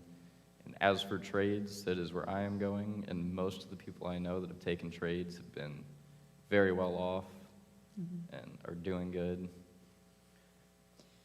So just a couple of things that I thought could have made it even more persuasive as well. Like you didn't touch on, I believe military helps pay for college after you Oh yeah, I after did you've not touch been on in. that, did So I? that would have, I think that could have made your point stronger as well.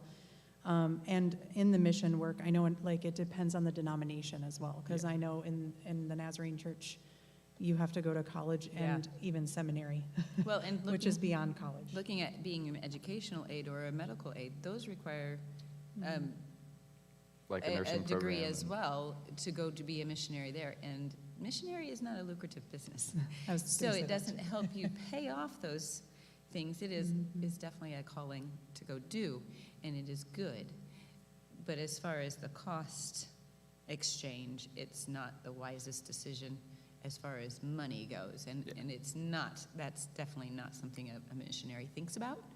And it's a choice they make knowledgeably, usually.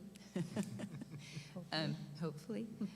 But those things too, still college is important in that. Well, I never said college is unimportant. It is very important. We need colleges for medical fields, a lot of tech fields, art, philosophy, I guess, for those. Like any of the very higher knowledge areas, we certainly need college. You wouldn't learn medicine from apprenticing necessarily, because there's a lot of knowledge that can easily be gained in a classroom. yeah, well, Yeah, I want to jump back to your last answer to Joy's question. I want to push on that a little bit because I think for me that was the greatest weakness of the paper. She asked about the alternative paths and what research you did. And what I heard you say was, I got emails from colleges, my brother's in the military, and I'm going to do a trade skill. None of which are research. And I think that's really the piece of this process that I think was missed the most was digging into the background of what's happening outside of your personal bubble of experience, but to wider societal trends to be able to make a case based on the data, which I think is a case that can be made that the college autopilot is actually harmful and toxic to our society and to our culture, and we've talked about that. But I don't think you put in the work to get the sources to be able to back that up. Sorry. Told you I was going to pick on you. Did you find any sources that refuted your argument well? Which argument?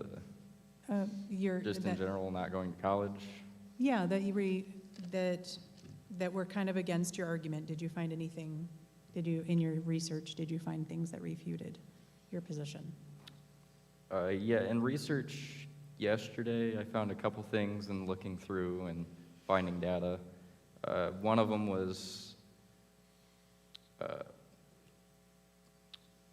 accidentally refuted myself yesterday and decided I maybe shouldn't use that, but now you've asked for it. So. But one of them was college students often have a higher percentage of homeowners within. 37.9% of Americans have a college degree, and 65% of college degree holders are homeowners. That means only 27% of homeowners have a high school diploma or less. Okay. Was there anything that you had kind of thought you'd leave that aside? That was actually going to be my next question. Was there anything you found really compelling that you were like, well, or how does it word it? That you, or something that you would like to have pursued, but you had to set it aside because you didn't have enough room? Either way.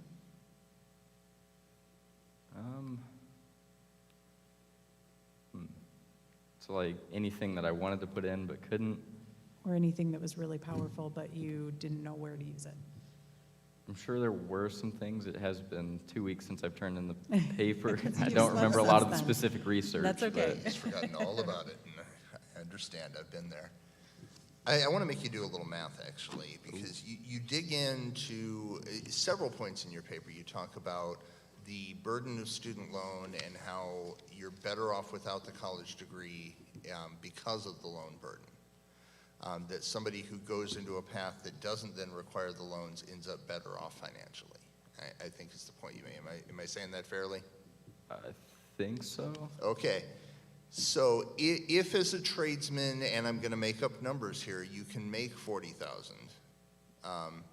and as a college graduate, you're going to make $80,000, but have to pay $12,000 a year in loans. $1,000 a month loan payment's pretty steep. That sucks. My math says I'm still ahead, though. In the end, a lot of times, if you have a college degree, it will set you ahead. But as for trades, you can live very comfortably after a shorter period of time. And So you're saying a trade is almost instant gratification? almost, you still have to work for Well, yeah. 3 to 5 years to get a full salary. And As opposed to a 4-year college degree. but That you're was not taking out debt to learn your Right, but field you're making necessarily. less on the back end. My point is that you could very well be right, but I don't have the evidence to be able to have that conversation presented to me here. You know, if you're going to make the point that trade schools can be as economically viable as college, then we need to have those numbers presented and talked through. I think you're going to find that on average, college graduates make more, but then I'll question their statistics too, so, you know. And I think too here you're speaking of with it being so expensive and that you shouldn't, or that taking out college loans is detrimental to getting the college degree, or it's a negative.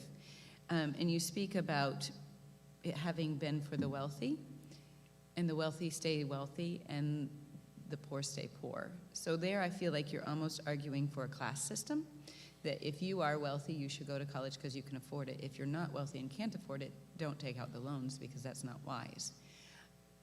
Is that what you wanted to say? Not necessarily saying don't take out loans. A lot of the times it is needed, but many people go and take out loans without much of a plan and don't worry about it until they have to start paying them. I think it's difficult for people at that age to understand what a loan is, and I think that we probably should prepare. A little better. And your preparation argument is spot on. We're not preparing people to make a good decision. Yeah, we can take out loans. What does that mean? After that loan comes due, what do you do? How can you make sure that you're preparing them to make that good decision? Because, you know, I teach students that are very low in the economic world, and the ability for them to get grants and things like that, as well as loans, enables them to step out of that socioeconomic class and make a better life for themselves. And I think that's a great opportunity for them. I think, too, they need to understand the trade school can also offer better socioeconomic opportunities for them, rather than just, I'm going to work at McDonald's. And so options need to be presented to all levels. Yeah. And I think even the wealthy need to understand going into a trade is not negative, because if that's a good fit for them, they need to understand that. So I think across the board, I agree with your... More options need to be presented to everyone. They absolutely, Yes, do. And I think you could have really dug into that if you could even just choose one thing, such as the arts degree. You could have delved into the different aspects of those arts degrees, because it varies. Yeah. Where is it important to go get a college degree? Where is it important that you can understand, maybe I can get this as a trade? Where is it important where I could just, you know, do this? And you can break that down to where a college would be helpful, where apprenticeship would be helpful, and that kind of thing. So what do you feel like you learned in this process about what you're saying here, not just writing or speaking? I mean, I certainly didn't realize that the amount of college debt in the U.S. was so high, and the amount of borrowers was also quite high. It comes out to like 1/10 of people with student loans, which doesn't take into account everyone else who's graduated and paid them off either. So, and also I did not realize that the dropout rate was as high as it was for colleges. I found that it was 40% of people don't make it through a 4-year degree. But then again, here's the thing. If they discover in the middle of it, oh, this is not where I need to go, isn't it better for them to stop and go to the route that works better? Yes, they have some college debt, but it is better for them to do that, because we change career. People change careers mid-career. People change their decision-making on what their degree will be in their major. We have the ability to make those decisions. I don't think, well, yes, finishing a college degree shows perseverance and that you've worked through something, but then also acknowledging that maybe this isn't my path and I should do this other thing. It's not a bad time to then make that decision later. Do you think that's possible? I'd say it's certainly good to steer yourself towards the right path. It would probably need a lot more thought, especially if you're already deep in student loans and you want to switch to something else, because then you still have those behind you doing the other thing. It just really would require a lot more thought than constantly switching. And Well, I think kind of jumping off that, you've got a couple points in there. One, obviously, it's better to know exactly where you want your life to end up when you have to make the decision at 18. Yeah. I think we all got that all figured out, which is to say no one. I mean, that's definitely a criticism, but I think that's an overall criticism of our societal structure, not just college and, you know, those options, just simply like we've been talking, that we don't have those options presented. I think there was probably something to be said here, though, for that scenario where you're in the second semester of your senior year and realize, I don't really want to be an accountant. There is a certain societal, suck it up that needs to happen, that you graduate with an accounting degree, work and pay it off, and make wise decisions, not simply based on, the whims of whatever I want to do this week. Yeah. And I think that wider societal issue about self-fulfillment rather than working to earn a living is a point that you could have dug deeper into, and I know just from our conversations that it's one you're passionate about and would have connected well here. Yeah. So in light of those things as well, and the fact that you chose this as your thesis, you're obviously feel passionate about this. So have you thought about how you might get this out there? Like, you're a wider audience? Is that on your mind at all? No, it hasn't been. Just checking the box? No. Well, I have 'Cause to I think that- graduate. I'm sorry, you're graduating? I have to. He doesn't want me at home for another 3 years, so. I've seen the cardboard boxes waiting Well, for no, you. I don't mean for high school. I just mean this, like she's saying, this is valuable, and there isn't a lot of advertising, and the options need to be known. And usually that takes somebody passionate about it to get the word out there. And the fact that you chose it for your thesis means you have a pretty strong opinion about it. And those are usually the type of people to help get that word out there. Well, I think kind of jumping off that is you look at training as an apprentice in your trade. I think you're going to HVAC stuff, at least, that's what think your I have to start resignation date. letter said. No, I'm not better, thank you. No, as you look at going into that, I think as you master your skill, it then becomes your responsibility to train other apprentices and to be intentional about that process throughout your career. Simply because there's not enough people pursuing that, there's not enough people doing that and being willing to train to have those doors be available and open and plentiful. So I think that is one takeaway from this whole process that you should really work to integrate. Go and make disciples. yes. Yeah, Well, of HVAC. Well, I I'm going to guess. jump off of that too, because, and this could get into a little bit of more of a story rather than a question, but of all the experiences that we've had with tradesmen, because it's dwindled, it's not as, you made a good point about the fact of how many people get out of it, only so many get back into it. But we're also seeing that, like you talk about the work ethic as well, we're seeing the evidence, I think, of the work ethic in the trades, because people aren't getting into it. But we're also, since it's looked down upon, I think, that mentality, we're seeing the result of the quality of work and work ethic in that. And so to be able to use it to go make disciples, because who doesn't want an honest electrician or an honest plumber? I want that. Our friends had a plumber, and he charged them a lot. It was reasonable, so they chose him. He did all the work. They paid him all the money, and he did it wrong, and they had to get somebody else to come back in because he wasn't honest. And then they found out that this had happened before with him to other people. So I think that this is great stuff, and you could go somewhere with the fact that you have a strong opinion about it, and two, bringing in your Christianity with it as well, to integrate. You know I like that word. Well, and I think, I've got a point I want to get to, but I'm going to go here first. So, there is within the trades then, because we have so many retiring or even dying in the trade and so few entering, we are literally seeing generations of training and information and skills being lost. And so there's a very real societal threat here that some of the ways of doing things could simply be forgotten because no one bothered to train.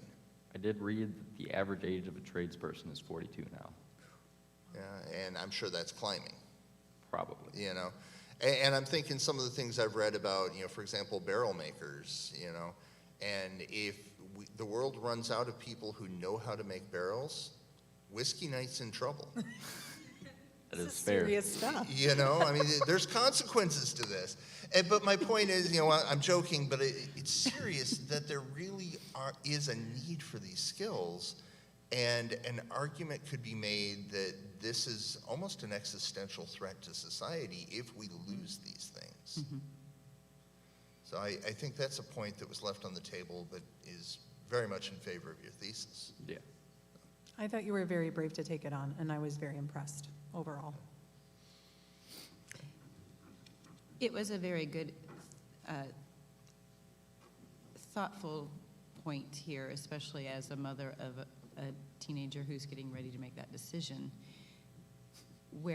How do I, as a parent, also guide her to make those decisions? I have 2 other children that we've done this with, and I'm not sure they've made a very good decision. I think a lot of times, too, kids your age get overwhelmed with this, and then they choose to do nothing. Because I think, too, that society doesn't advocate for personal responsibility enough to push a person to realize, I need to take care of myself. How can we get beyond that, too, to help them feel comfortable enough to make a decision and be responsible for themselves later? Do you find a lot of kids your age are not wanting to make the decision, and so they just don't? I know surrounded by a CC, the whole goal is taking ownership. So a lot of the people around me have certainly taken ownership. I'm not really within groups of kids that just want like their hands off of everything that often, but I know that is pretty common where a lot of people will go to college just as like taking their hands off, hoping that it will guide them through rather than going through themselves. Yeah, having a course and a direction in mind is key. Not necessarily a destination, but having a course is certainly helpful. Yeah, well, you've got to have at least some destination in mind to set a course, but I mean, we all shift that destination. I mean, I started out in computer science and graduated in psychology and somehow squeezed it into 4 years, and now I do a bit of both. So, you know, it works out in the end. It's almost like God's in charge of these things at some point. But so let's go into make-believe land. How would you change the system? Which system? The current system that we, give 18-year-olds, or if you want to go back to your middle school references, some of those. This whole system that has emerged around, college first, this momentum towards training. If you could restructure vocational training for teenagers in any way you wanted, what would that look like? I'm not sure. Well, I mean, you've defined a problem here. What's the solution? I mean, it certainly could be added within like the career days and stuff, having more vocational workers talking with kids. And it definitely should not be pushed that you should go to college or have to go to college in order to be successful. Because that's a lot of what I heard growing up is if you don't go to college, you're not necessarily going to be as successful. And there are plenty of successful people who have not attended college. So it really just needs to be offered to kids a little more rather than college being up front and the big thing. What if we reframe the conversation instead of talking about college versus trades versus military? What if we reframe the way we talk about it with kids on up as around skill sets and what are you able to do and the specific abilities rather than credentialing? I think I've heard somewhere that Germany's school system is kind of like that, where they divide up kids as mechanically inclined or scholarly or in between, and they help teach the kids based on their skills. Yeah, well, and where I'm walking to here is the movement that is actually happening within higher education away from measuring your mastery in terms of the number of hours your butt has sat in a particular chair and the whole credit hour system, but over instead to competency-based, where what can you actually do?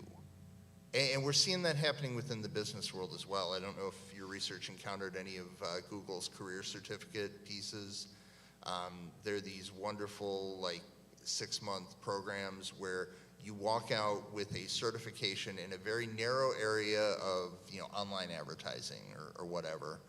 But that Google will, for purposes of hiring, treat as equivalent to a college degree because you've mastered the core skill set around that particular function. What if we reinvent in that way so that we're thinking more in terms of what can you do, what are the competencies you've developed, more than what are the credentials you're holding? So you're talking more like specific certifications being Exactly. more? Like Dad's going to take a fiber optics certification in that specific And field? not soon enough. So what would you do differently if you were starting over again? Certainly a little more research. Like another 2 weeks would have been very great. I did fail to think about a lot of things which have been brought up today where I'm like, that would have been great had I thought about it. Where were we, 6 weeks ago? All right. A pre-panel to help you think There you through. go. I think we call that an Annie chart, right? You haven't made any of those, have you? An Annie chart? Yeah. Not specifically for this, no. It would have been helpful. You know the process. Yeah, I was excited about thinking through this and seeing where you went with it. And there was so much potential here. And, yeah, it would have been a really good, solid paper had you had the extra time to research and present all the things that were available. That way you could be equal to all of them. And I do wish that there would be more out there for options for kids to understand, and for teachers also to help teachers to present it to them as this is your option. These are the things you can think about, even from the beginning, not just in high school and middle school, but that as elementary teachers we can help guide them to start thinking about that. Like, what are they good at? What are their passions? Right, What yeah. can they do rather than... Yeah. I think it's always rough because there's always another side, right? We talk about that. So, I mean, as a teacher, I used to be a teacher as well. So there's that pressure of this, like the stats of like how many graduate, and then how many go off to college, and then how many, do well on the tests. And so, in some respects, yes, there should be all these options available to be for kids to be able to rise to that and go into something that they feel good about and that they are successful in. And yet there's always that other side of that push towards the numbers. Yeah. Yeah, well, and I think I'll say, we're about out of time here, I think, but even with the weaknesses in the research area, your thoughts are solid. You're Absolutely. arguing a point Yes. that needs to be made, and you're right about it. So I think as you go forward and you start learning your trade, this is definitely a conversation you're going to find repeating over and over. And doing a little bit of the research, even if you don't have to do it for school, but to strengthen the backing behind those arguments, because this is a story that needs to be told. Yeah. Yeah. And there's definitely something here that you're passionate about, and it needs to happen. Yeah, I would not be surprised if God did not prompt you to do this for future reference, when you're not sick of it anymore. Right. I can't say anything about where I'm going to end up because I've met a lot of the seminarians who have had interesting career stories. Yeah. Jim being one who went to school for theater, became an AV installer, and is now a pastor, or going to be a pastor. Yeah. Yeah. Jack of all trades. Yeah. And somehow God will use all those things in combination. Yeah. I want to see what that looks like, but. All right. Yeah. Awesome. Thank you. Yes. Thank you for coming out, even though everyone here lives fairly close. Thanks for coming out, even though everyone here lives fairly close. All right. Well, thank you, Brendan. Thank you, judges, everybody. And we will take about a 10-minute break here. And the next one is going to be Kylie, and we will be starting at 11 o'clock. So we'll meet back here in about 10 minutes.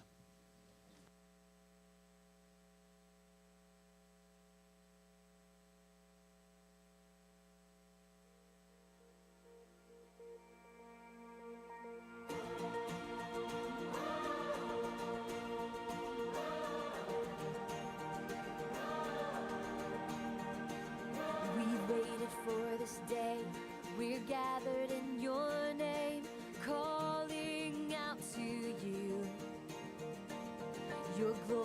like a fire, awakening desire will burn our hearts with truth. You're the reason we're here. You're the reason we're singing. Open up the heavens, we want to see you.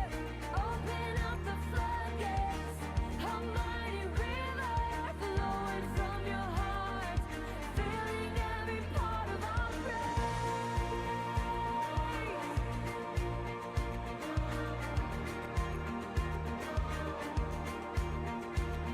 Your presence in this place, your glory on our face. We're looking to the sky, descending like a cloud. You're standing with us now. Lord, unveil our eyes. You're the reason we're here. You're the reason we're singing. So open up the heavens, we want to see you. Open up the floodgates, a mighty river flowing from your heart, filling every part of our praise. Yes, open up the heavens, we want to see you. Open up the floodgates, a mighty river flowing from your heart, filling every part of our praise.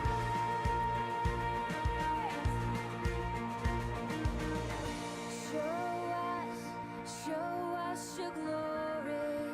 Show us your power. Show us your glory, Lord. Show us your glory. Show us your power. Show us your glory, Lord.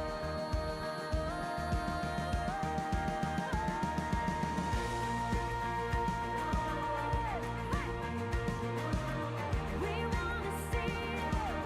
We want to see you. Open up the heavens. We want to see you. Open up the floodgates. A mighty river flowing from your heart, filling every part of our praise. Say, open up the heavens. We want to see you. Open up the floodgates. A mighty river flowing from your heart, filling every part of our praise. We sing, say.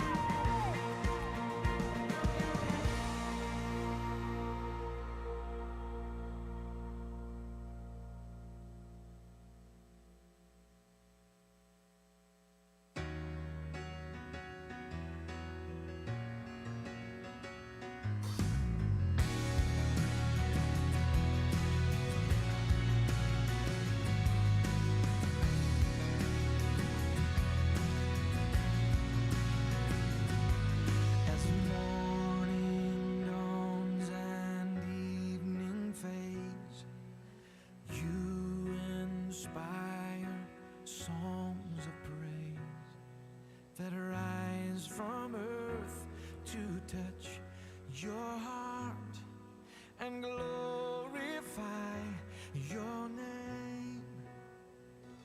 Your name is a strong and mighty tower. Your name is a shelter like no other. Your name, let the nations sing it louder, 'cause nothing has the power to save but your name.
tower. Your name is a shelter like no other. Your name, let the nation sing it louder. 'Cause nothing has the power to save. Nothing has the power. Your name is a strong and mighty tower. Your name, let the nation sing it louder. He's a shelter like no other. Your name,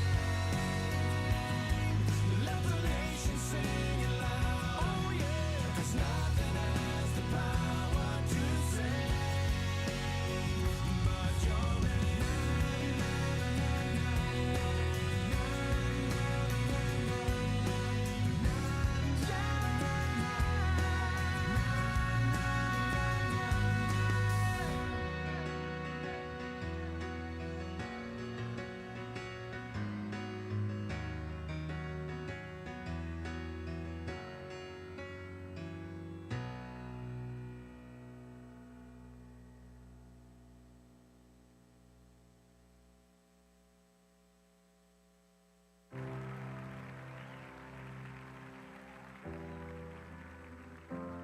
cast my mind to Calvary, where Jesus bled and died for me.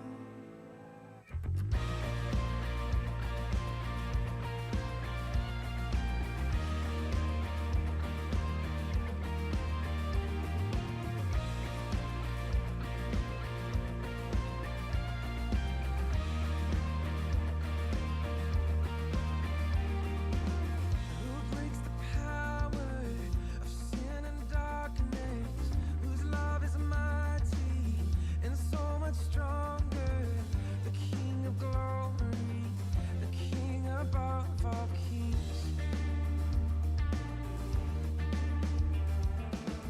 Who shakes the whole earth with holy thunder? Who leaves us breathless in awe and wonder? The King of glory, the King above all kings. This is amazing grace. This is unfailing love. That you would take my place.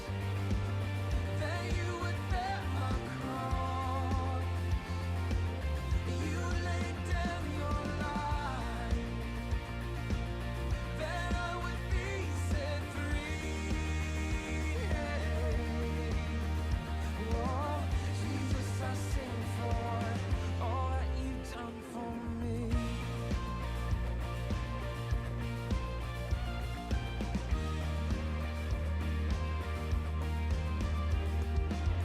Who brings our chaos back into order? Who makes the orphan a son and daughter? The King of glory, the King of glory, who rules the nations with truth and justice, shines like the sun in all of its brilliance. The King of glory, the King above all kings.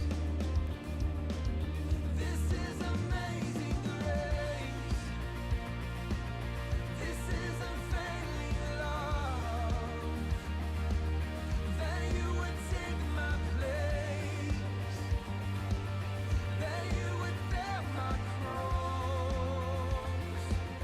You laid down your life. That I would be set free. Oh, Jesus, I sing for all that you've done for me. All right, we are going to get ready to start here with our next senior thesis. And our next one is Kylie Johnson, and we will have her come to the platform, to the stage. And if we could take our seats, we will begin.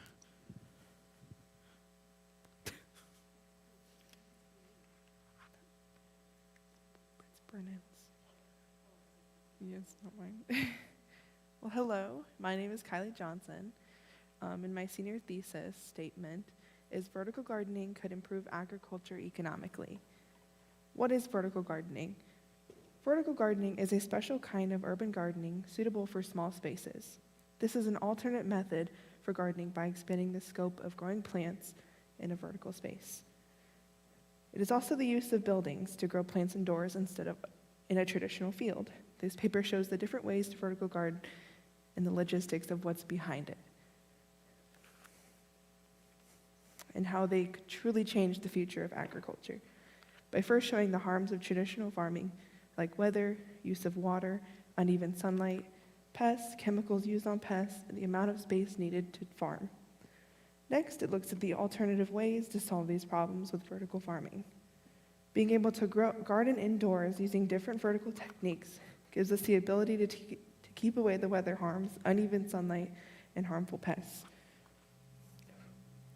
Different vertical gardens help minimize the water and space being used. This paper also mentions the climate impacts of vertical farming that it would achieve. With reducing transportation costs, using uneven space more efficiently, using natural resources in a more efficient way, and lowering the release of chemicals into the environment. Lastly, this paper describes what food deserts are and the ways that vertical gardening could improve them. Also, with the rising use of vertical gardens, it will create more job opportunities for people. So vertical gardening is a more economical way to farm. I'm ready for questions.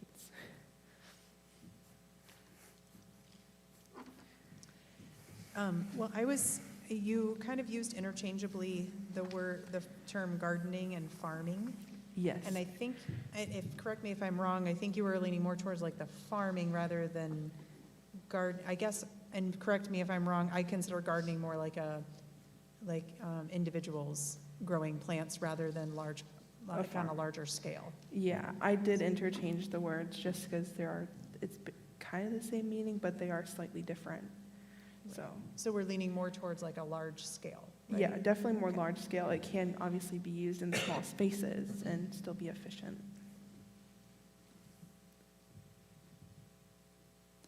I had a question about using the buildings to grow plants indoors. I was wondering, are they stacked? So in a traditional sense, as I was researching, I found that using buildings or unused buildings or even creating new buildings so each level would be its own farm.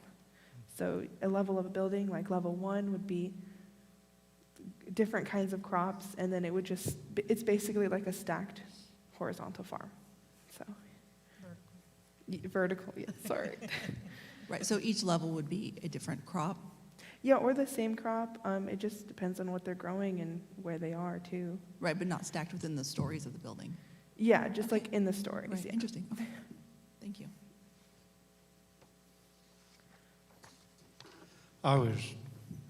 I don't know much about this at all, but I was fascinated. I just want to say, really, you've made a good case here for a unique way of farming that I'm not very familiar with.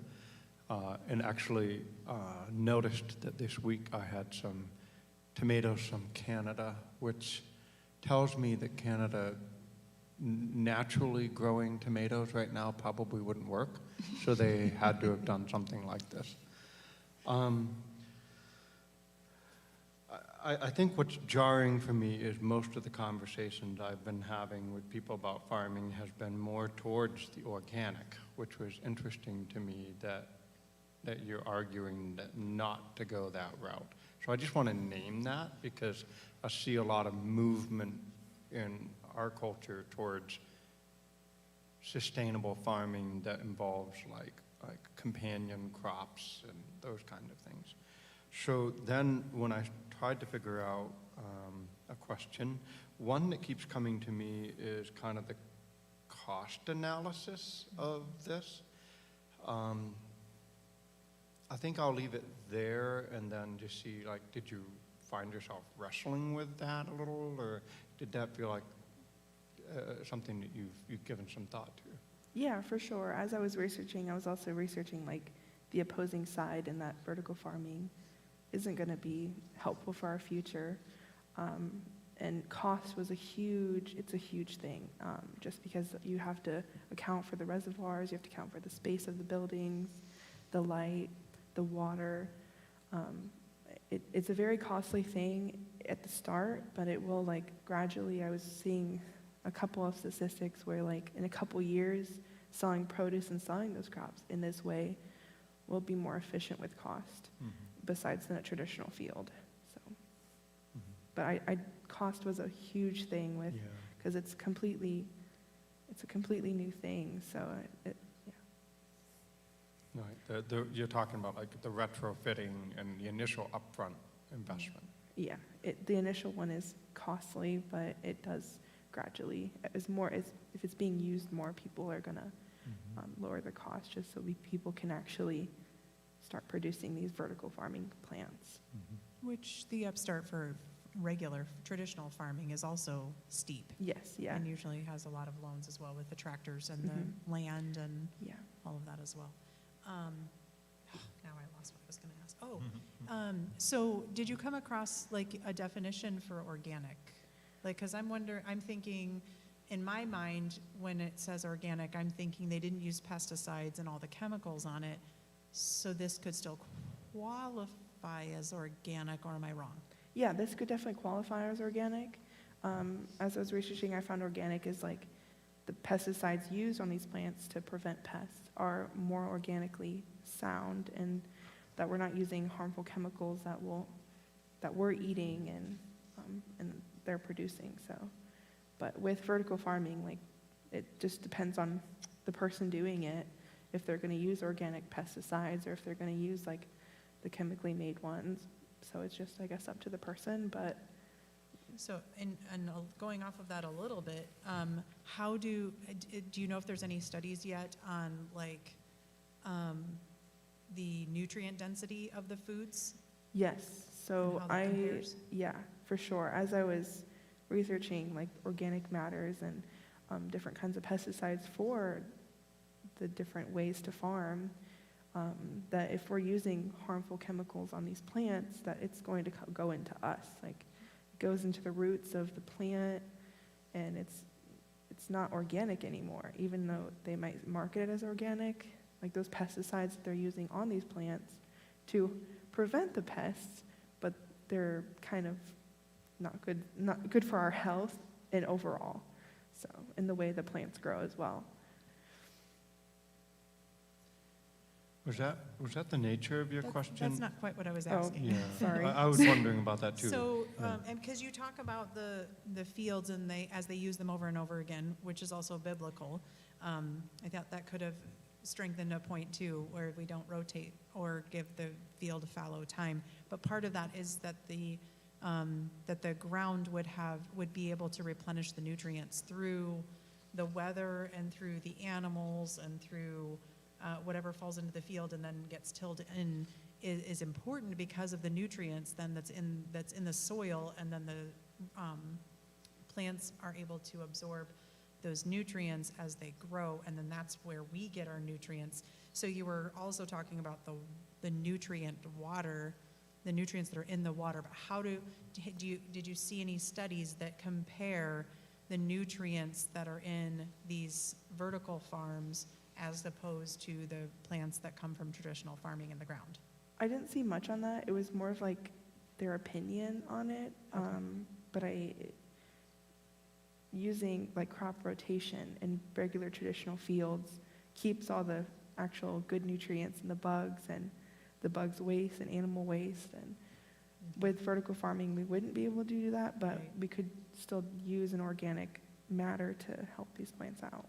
Okay, so the nutrients that they put in is from an organic substance or whatever? Yeah. Because most of the time it's hard to duplicate what God created. Right? Yeah, it is. It's an amazing idea, and I thought you did fabulous, and it was well presented and thought through. But that's one thing. Just especially a lot of people are getting into nutrient density in their foods and making sure that they're eating nutrient-dense foods. So that was something that I thought. I wonder how they make sure that that's equivalent. Along that same line, I was really fascinated by your discrepancy between the hydroponics and the aquaponics. So I had a question about the fish, because I feel like this is kind of maybe solving a problem that Joy was alluding to, which is the nutrient density in the water, because they're grown in water instead of soil. And do you know much about that? Like, what nutrients are there? Is it complete? Is it similar to soil? So aquaponics is essentially like the plants being on top in a reservoir full of fish. And so the fish waste is being recycled as kind of works as a like pesticide, and because it's organic matter that's going into these plants. So there weren't too many studies about how the fish waste can, like the components of the fish waste compared to traditional fields and the stuff they use, but I would assume because it is natural, it is organic, because it's being recycled into these plants, that it's proven to be pretty good. It seems like a viable solution. One more question on the same vein. Are the fish in the aquaponics raised for human consumption? So I've seen 2 articles that I really used a lot. One was selling the fish as well for produce, and then one was keeping the fish and they're going off naturally. And then so there are 2 different sides. I mean, if you're taking care of these fish, there are things that the fish need in the water. And then a lot of studies that I saw that people were also farming the fish as well to kill and Okay, nice, thanks. Yeah. Yeah, it's actually kind of intriguing. I read not long ago about a church program that does farms where they do a pond with fish to grow rice, but then they have chickens that are over a mesh that poop and everything into the water, and that also adds to it. So not something I'd like to try at my house, or maybe we should. But I'm just really intrigued because I don't know if this would ask much. I watched my daughter's presentation, and I want to hear a little bit more about why you chose this topic. Like, what drew you to this particular topic? So I struggled a lot with finding one, but I went to the core, like, what am I passionate about? And I'm passionate about plants and the different ways to learn about the different ways to explore and find fascinating stories and articles on the different kinds of methods and alternative methods to traditional farming. I kind of leaned on my dad a lot to find my thesis, statement. But as I saw a few articles popping up as I started researching, and they just got me more intrigued with it. And I'd never really heard of it too much, so it was a great opportunity to learn about the different ways as I was doing it. Well, then tied to that, since it was one that you kind of didn't know what you were going to do until kind of, by a stroke of luck or whatever, what is probably the thing that rises to the top for you that you learned the most from doing this? Because, this is just packed with lots of new things for me. What is it that you're kind of going, wow, this is just, it's still dominating your thought process? Yeah, for me, knowing that produce is rising in price like crazy, especially to get fresh, kind of scared me a little bit for just our future and our health especially, just because if we're not getting the nutrients from these fresh vegetables and these produce, our health is going to decline at pretty fast rates because we need those organic and natural resources from the fruits. So I found that using vertical farming as an alternative method is going to raise our thoughts about it and be able to lower price eventually as time goes on, and be able to have produce in big cities where the cost of shipping is crazy and the numbers are just constantly getting higher. So I found that using a vertical space in a big city is going to be helpful for that community to be healthier.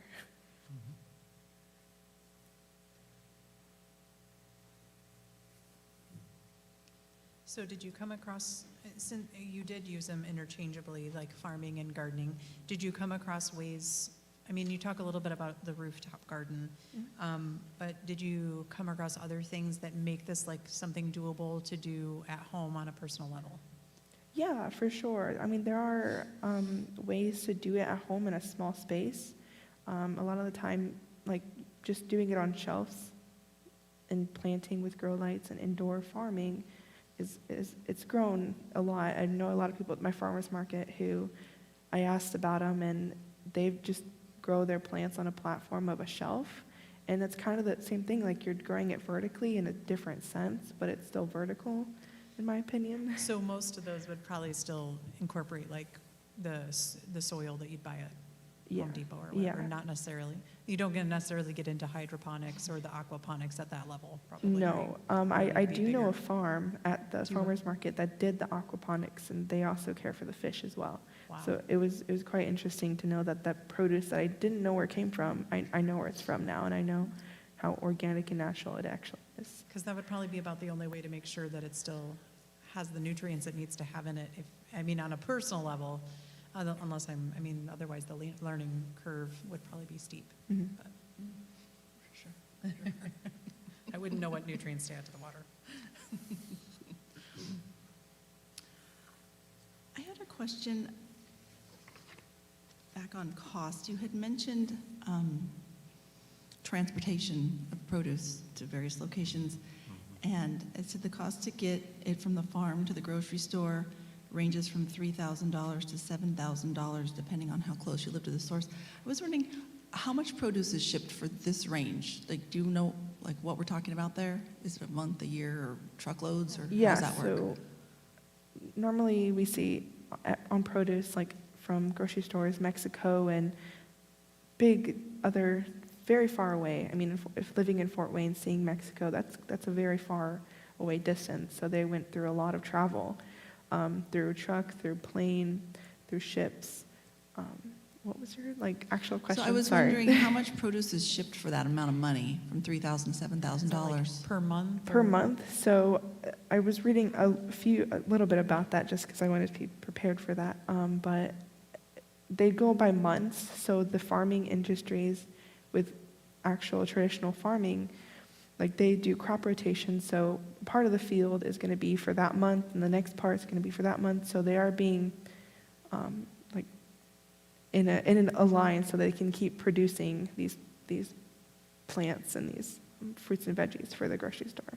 So the cost of the grocery store, say they paid $3,000 a month to Ship. receive all of their produce? And also pay the people making sure that the fruits and veggies are good and healthy to go.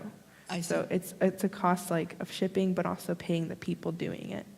Right, Yeah. okay. So along that same vein, I noticed at the end, you had mentioned that this would create jobs in Yes. cities. And of course, that appeals to everybody. But then I wondered, is the cost of that much manpower going to actually, sink this? Is it going to offset it in a reasonable fashion? Because there was, electricians and soil people. I mean, you named several, maybe 6 or 7 different ones. And so I just wondered if there's a comparison for cost. I didn't see too much. I didn't research too much of the comparison of costs from traditional to vertical farming, but the job opportunities would heavily open up because people are needed more than a traditional field. Because in a traditional field, a lot of times you have a few farmers, and then it's all done with technology now. So, which is a crazy thing, but people aren't physically doing it and making sure. So, and I know there are a lot of in traditional fields, you can just click a button and it waters it. So, I mean, yeah. So Right, there's definitely a lot of automation in, traditional farming nowadays. And so I was wondering if it's just shifting the cost to something else possibly. Of course, obviously fresher fruit, you're going to achieve that, right? Because it's closer. That seems like that makes a lot of sense. Yeah. Of course, soil notwithstanding, we'll have to figure that out. But it seems like it might just simply be a shift, which is not necessarily bad. It could actually be beneficial to the cities. I would be curious to know what the cost analysis is at some point. Yeah, you've piqued my interest. Because jobs are good, but but that's going to increase, that will contribute to the cost of the fruit and vegetables. to the Yeah. produce. Yeah, I think that goes back to my original question. Some of what drove my question about building materials and electricity, et cetera, is that the thesis, as I understand it, is that vertical farming could change the world, but if you actually narrow it down to vertical gardening could improve agriculture economically. And so I was reading the paper looking for the economic pieces of it, which maybe would have been helpful to provide a comparison for the reputation. So it's not just needing the economic, but I think that that's probably where your greatest argument for and reputation could come from, is to analyze shipping cost, labor cost, as opposed to automation and such. I think one just observation for me again would be that it was jarring for me to read the opening words of harms of traditional farming, and maybe it would be helpful to have clearer definitions, like you said, of organic, but maybe even what is traditional versus commercial farming. Because again, there is a pretty big movement for organic farming. And again, I know I'm supposed to be asking more questions, but I think what I want to point out is that it may be a little clearer and then give you a little more opportunity for reputation if you could say that you're reacting against commercial farming in some ways, because organic farming may not be quite as harmful or on the environment or us. So just a suggestion on further reflection for this. Yeah, for sure. Yeah. Thank you. So did you I think you said something a little bit about finding some things that refuted or said that it wouldn't be good for our future. What kind of things did you come across there? So the cost was a huge factor in people arguing that it's not going to help our future. And yeah, it's a big cost, but I think back again to what I was saying earlier, that in more time that they're being popped up in big cities, like it's going to lower the cost kind of these actual plants, and it's going to be a more normalized thing. Were there any other points against it? There were definitely a couple saying, like, specifically for aquaponics, like the fish, caring for the fish is a big thing, especially that large quantity that you need to be able to support the plants being grown. I saw a lot that the chemicals needing, like salt water and the different kinds of fish and the different environments that they need could also harm the plants. But if it's salt water, then plants can have salt water. You don't know what's exactly coming out of your tap, so. I was curious about the example you gave that they were considering using the parking lots, the underground parking lots in Paris to grow specifically mushrooms and endives. And it stated in the quotation that this was unused space, and I thought, well, where do the cars go? Like, is it actually unused space? What does that look like? So this article is very fascinating to me just because it's mind-blowing that we can grow underground. That's just wild to me. But there are tons of unused space in cities that people don't know about, especially underground, with parking lots, with theaters that aren't being used that often, so they have to close down, especially because of the coronavirus. It shut down a lot of these big theaters just because you can't go there anymore. And people haven't made them again to be something else. And so the article that I was reading, that it was abandoned for a long, long time, and it was being unused. So they were using that unused space to create something that's helpful for us. So it was very fascinating to read about. That was really fascinating. Yeah, same thing with like rooftop gardening, because rooftops aren't being used. So it's a big unused space. Downtown Fort Wayne, there's so many buildings that the rooftops can be used for something. They just haven't had the thought, I guess, on it. Or, it's the company that would choose whether they want something on top of theirs, but that's a lot of unused space that we could use for growing in agriculture. So. Yes, I'm glad you brought up the rooftop, because I also have a question about that. If we go to rooftop gardening or farming, would we bring back all of the quote-unquote harms of traditional farming as far as pests and such? So with rooftop farming, I've seen a lot of studies like it would be kept inside still, so it's kind of like still vertical because you don't have a lot of space on a rooftop. There's not that much space to have a full-on field. So using a vertical farming methods, aquaponics or anything like that would still be able to have plenty of plants up there because it's grown vertically. It wouldn't obviously be too tall just because that's on top of a roof, but it's closer to the sun, and there are a lot of problems with sun burning plants, and so it would be kept still inside. So a lot of people have used greenhouses up there for that use. Okay. I did think you made a really good point there too, with the rooftop, just the way that it affects some of the emissions. And I think you could have gone that direction as well with the transportation of the produce. If there's less transportation, then there's also less fuel emissions. So I did not know that about the gardening on top of the roof, that helps the building, but it also helps emissions. And that was one thing I thought you could have used that to your advantage with the cars as well, because that's a big to-do these days, especially where you're from. And again, thinking through the lens of economics, I do want to note that I was impressed that you brought up the food desert situation. So that's a very real situation.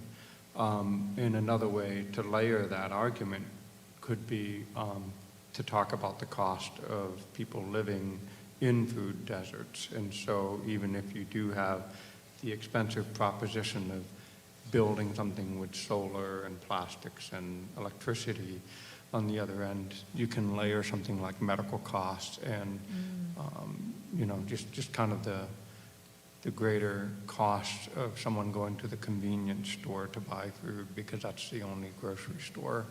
And so you're not just talking about economic for the consumer that's looks like you and I, but maybe some of those who have lack of access to funds. So I just want to affirm that you at least noted the food desert piece, and then that's another thing. It works in your win column if you want to use that as an argument. Yeah, it was very fascinating to learn about food deserts because I haven't really experienced it living in Fort Wayne, Indiana, and being able to have a nicer income from my parents, but in a different point of view, like not being able to avoid those those fresh fruits and vegetables is kind of a big, scary thing. So. Yep.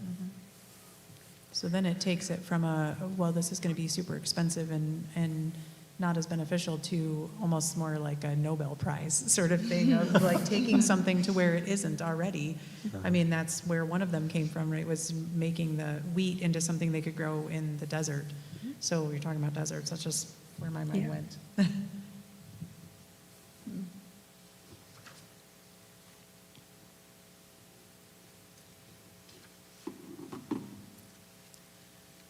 I have a question that this discussion has just brought to my mind, and that is, I guess you touched on it earlier, the learning curve. Of course, hydroponics is more difficult, aquaponics really difficult, but even gardening in general, to regular people, it's not something most people do, or they might do it, as a hobby and have one or two things. But to consider growing rooftop or a home garden, there's a certain learning curve. And I'm wondering how labor-intensive that might be, or how much convincing it might take for people to get on board with this. One of the reasons for convenience food is there's no learning curve. It's so fast and easy, right? So the temptation with busy lives is obvious. This is a whole different way of life in many aspects. Have you thought about that, or did you come across anything like that in your research? I definitely have, because as personal, I don't know if I could manage a vertical farm. That's just a lot by myself and learning. Just because I did do this thesis, I learned a lot more about it. But regular day people, they don't know much about how the logistics of farming. So that would be us. Yeah. So, I wish people learn more about where their food's coming from and how it's grown, not just going to the grocery store and eating that apple. But I wish people would take more thought into how it was made and where it was made from, but I guess people don't see that. They're just like, I need that apple for my recipe, but yeah. Right. I would say you've already piqued our interest. Sorry to jump in. Once I get going, it's hard to stop. You mentioned you noticed where your tomatoes were from, Yeah. right? After reading this, and I think that you've certainly, made us conscious of it, and Right. those listening. Do you have any thoughts on how you might, spread this to more people? This just being aware. I know that vertical farming is kind of a new and kind of a just thing, but it is spreading like crazy. I know Elon Musk's brother, he created a vertical farm, and he's a big person. Like, obviously a lot of people know about the Musk family, and I think if it spreads more, it's going to be more of a normalized thing. So, I mean, it's just spreading it is kind of the problem, because people aren't interested in the ways of farming, but so. Did you feel like this became a bigger thing to take on than you had originally thought it would? Yeah, there's a lot of factors that I wish I could have added, but I could have made this like a 40-page paper easily. Sure. Yeah. I was scared at the beginning, not finding enough information, but there is a whole entire world out there of facts that I had no idea about. So I So kind of had can you to. tell us something that you would like to have included that you weren't able to? Definitely the soil components, just because soil and water is what's the actual benefit of doing water instead of soil. That's a big one, and how soil can actually help the plant in a more efficient way, but I didn't get too much into that because I didn't. So there's quite a few. Same with like how farms are actually using these plants, and what they're doing with them, and how the process is from getting it to their farm to the grocery store. Because I know there's like tons of steps as far as checking them and making sure they're acceptable and look perfect. So, and the amount of waste that we're actually wasting in the process. So, yeah, there are tons of different. I mean, I could have talked more about all my separate proofs and subproofs for sure. So is there anything you would have done differently now that you're like, as you accumulate, would you change anything if you went back to do it over again? I would definitely add some of my points that I just previously mentioned, just because it's a stronger argument to be able to pull those in. But yeah, I'm going to make a selfish statement. I wish you'd picked a little more controversial topic. I know. I'm not getting all whipped up about it. I'm actually like really excited. I thought it was really great. I learned a lot of new things. It's not, He was ready to debate. Yeah. I was ready to debate. Yeah, as people were picking theirs, I This is was like, good. mine's Yeah. not so controversial. I'm just reminded actually of a visit to Detroit not long ago, where all these houses have been torn down now. And what they've done is they've taken the existing city water system and all the sidewalks, and they've started developing farms. And they're even looking at creating a place to grow trees for lumber in the city, because they've got the existing electricity and water. So there's some urban renewal stuff that happens there too. Again, that's an intangible economic benefit. So I could just see where you probably had a very difficult time keeping from fingering out into all these areas.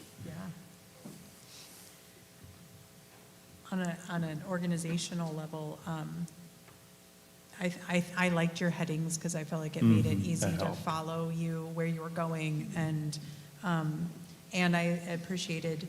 I thought you had some really strong points, and I love that you worked your a few refutations in along the way instead of making that like its own separate category. So that's more rhetorical, and so that was impressive. Thank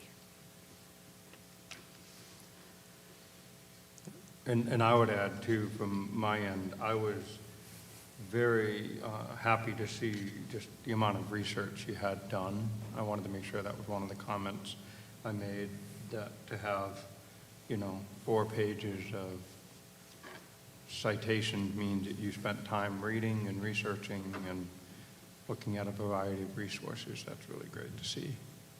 Yeah, it was definitely a big, vast thing. So, I mean, there wasn't going to be one article talking about all the logistics of it. Sure. So it was good to spread my knowledge in these different articles. So, A Very lot of helpful. rabbit holes down the internet too, I'm sure. Yes. I'm wondering, in your research, did you find any articles that were staunchly against this idea of vertical farming? I didn't go far much into it, but there were a few for sure that I did not cite just because I didn't refute them particularly. But there were definitely a couple out there that I thought I should add and refute them, but I just decided not to. Because, I mean, talking about my first proof, like in all my sub-proofs, I'm kind of arguing as as people are learning about it. So I'm kind of refuting what I just said, basically, in my paper. So, yeah.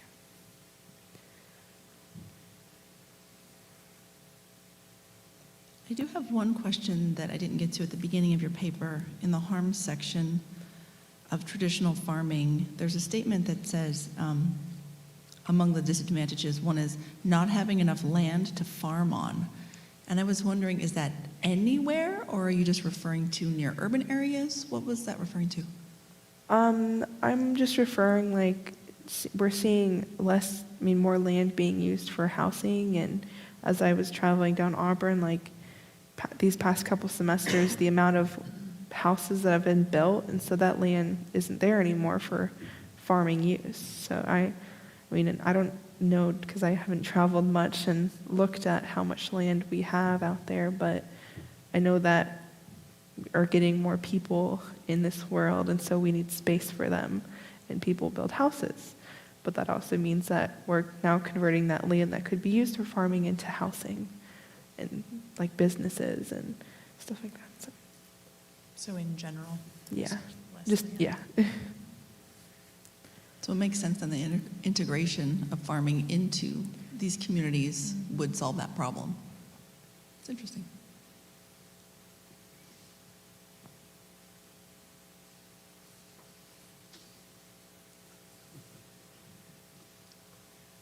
The problem with the shorter introductions, you gave more time to the judges. Yes. Yeah. Could we discuss light a little bit? Yes. You mentioned, right, sunlight. God made it just right to do many things, growing plants being one of them. And then, of course, there's the sunburn factor, which, you covered. And then you discussed the red light and the blue light, and that being, as close to complete as we could get. And, multiple growing seasons throughout the year, like the tomatoes from Canada must be using artificial light and heat of some source, right? Did you find in your research at all any statistics about what might be lacking? Because I'm guessing it can't be perfect. Like, I know it's controllable by humans, but does that work? So with the red and blue light, like most artificial growing lights, have the perfect amount of light they need. So it's a cycle, basically. So I can't put the words out right now, but it has the perfect amount of sunlight for the dark and then like the light, because there are the different lights of the grow lights of the red and the blue that make purple. So people refer them as purple as well, but they have exactly what the plant needs. Maybe not some plants, maybe some plants need a stronger setting on that, but I mean, I have grow lights at home that I am turning off and turning on at night. I don't have like automatic, they aren't like super fancy, but I know like the more cost you're wanting to put into this, they are able to be like an automatic one through the time according to that plant and what that plant needs. But with sunburning, like for natural light, it's a big thing. If plants get sunburned, farmers most of the time that I was researching will deem that as like not edible and not good enough, so they'll just waste it, which with traditional farming, that's a lot of produce, because the natural sun, you can't change that. You can't control it, so. Are they sometimes, is it always wasted, or is it sometimes perhaps shifted to animal feed, that type of thing? What was your question again? Sorry. Regarding the food that's sunburned or, not pretty, so people don't want to buy it. Could it be used? Is it possibly used for something else, or is it always wasted? A lot of the big farms, like, they produce enough where that small fraction of things they're wasting isn't a big deal to them, especially in big commercial plants. But I mean, like, that's a lot of produce that could have been at that grocery store. But the farmer's problem is if it's at the grocery store, people are looking for the best looking produce to pick. So, I mean, if they were to continue and let them be at the grocery store, in the end, people aren't going to pick them up. So, I mean, it is that balance of the farm to grocery store. So. Once again, it sounds like we may need a slight cultural shift because, right, we're just so used to pristine food and we're so removed from the process that we don't realize that if there's a bruise on something, you could just cut that portion out and, use the 7/8 of it. That's just fine, right? It's a convenience once again. Yeah. And so, this less than perfect to the eye doesn't mean ruined, right? So I would love for more people to understand that. Yeah, I mean, growing your own food might be a step in that direction.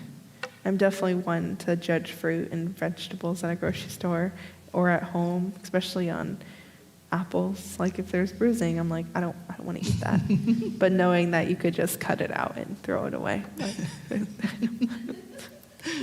So, yeah. Get some chickens and No, you can eat it all. Sorry. Now, did you come across anything in there? Because I know this is something I've heard, and I assume that it's true, just based on what we've talked about as far as the transportation process, that they actually have to pick some of the fruits and vegetables before they're actually ripe, and then they just make them look ripe. So that I would imagine that would affect their nutrient density as well. Did you ever come across any of that kind of stuff that spoke to that? For sure, because in order to ship these produce, like you need a gap of time where they're not going to go bad while shipping, because shipping is going to take a while, especially if they're coming from Mexico and you live in Fort Wayne. And you do have to pre-pick them even though they're not perfectly ripe yet. And I know because sunlight also has an effect of how the plants are being made and how but without that, being in a truck or being in, a facility where they're not getting that, I mean, there is a lot of setbacks. So that probably could have been another point in your favor as well. Like if they're allowed to grow longer because they're right there in your city, they might actually be more ripe with more nutrients. Yeah, for sure. As well.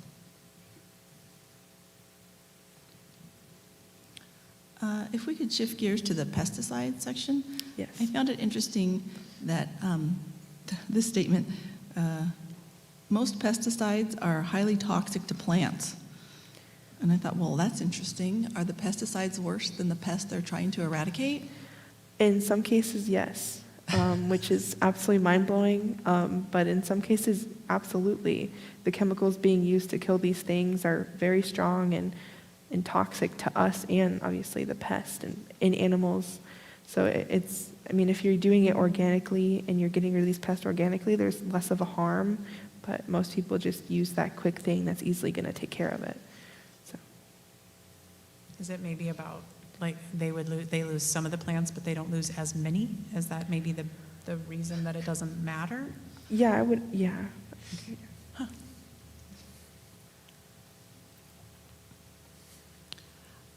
Do you have a question? Because I'll just keep talking. No. Okay, well then I'll just keep talking. We got this, right? Yeah. Going back to the LED lights, we spoke of this at the beginning. I did have the question about the cost analysis, but I'd like to ask about the environmental impact of this. Because if we're trying to, reduce, emissions and such, what does it take to power them? Is that similar? So most grow lights are LED, so they're not actually pulling a lot of power and a lot of light. They're LED, and the ones I have at home, we don't pay for our electricity, but if I were to use those actual good, like really good for the plants, they're typically LED. So, it wouldn't be pulling a lot of cost for the power. Are they possibly solar powered? That would be a funny irony. I'm going to indirectly use the sun. Do you know if do they do solar powered? I have no idea. That's okay. I've only known the ones that go in outlets, so.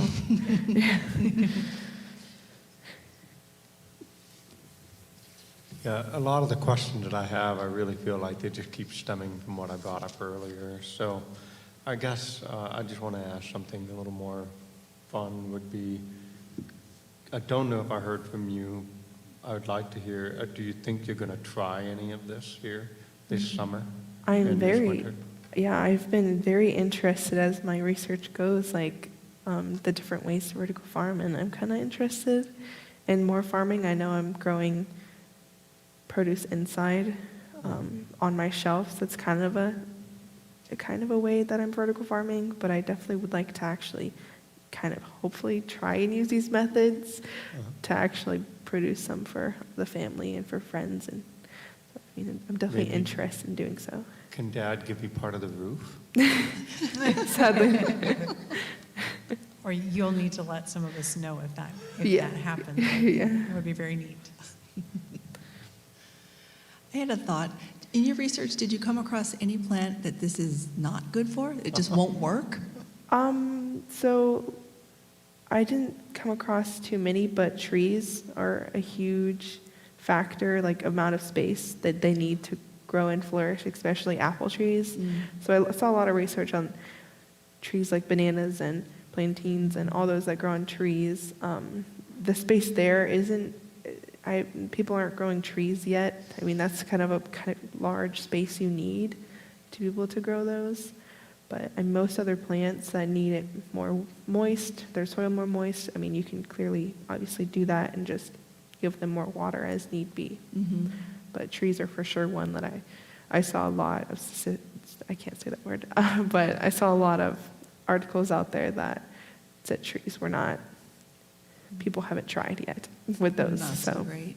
Well, and don't they rely heavily on beneficial bugs, bees and whatnot for pollination? Yes. How would that be working in a building? So there are a lot of the natural bugs that needed for, all those things. I've read a lot about the different bugs and bees and ladybugs and worms. They could clearly be used with the soil there, and farming those could be a little challenging, but I've seen a lot with that, and also with bees. They're kind of becoming less of a thing because the temperature change in the world.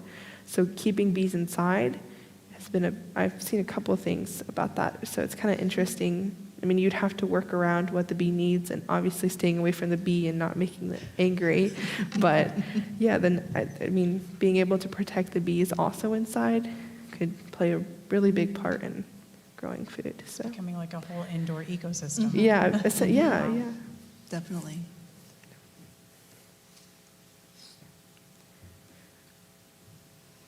All right, well, thank you, judges, for being here. I really appreciate it. So, and thank you for reading my paper.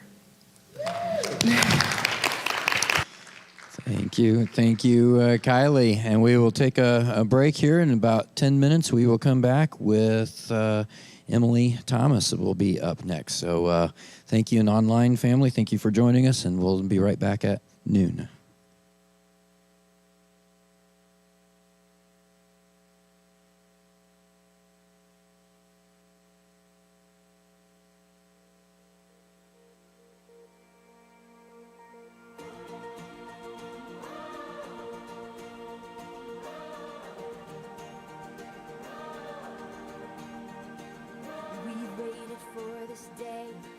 Gathered in your name, calling out to you. Your glory like a fire, awakening desire, will burn our hearts with truth. You're the reason we're here. You're the reason we're singing. Open up the heavens, we want to see you. Open up the floodgates, a mighty river flowing from your heart, filling every part of our praise.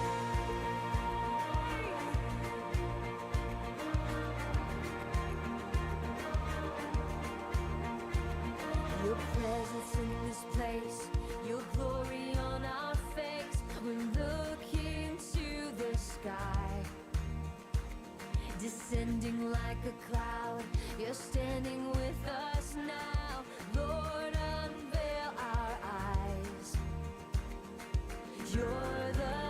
reason we're here. You're the reason we're singing. So open up the heavens, we wanna see you.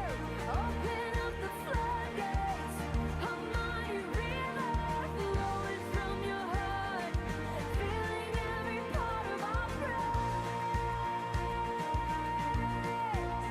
Yes, open up the heavens, we wanna see you.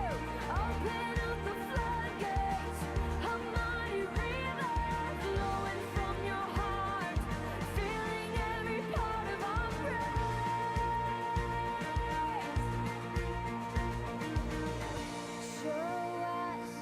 Show us your glory. Show us your power. Show us your glory, Lord.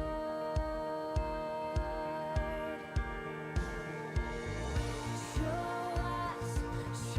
us your glory. Show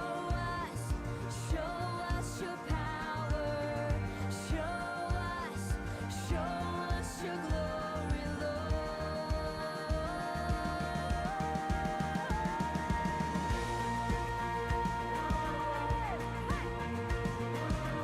We wanna see you. We wanna see you. Open up the heavens. We wanna see you. Open up the floodgates. A mighty river flowing from your heart, filling every part of our praise. Say, open up the heavens. We wanna see you. Open up the floodgates. A mighty river flowing from your heart, filling every part of our praise. We sing,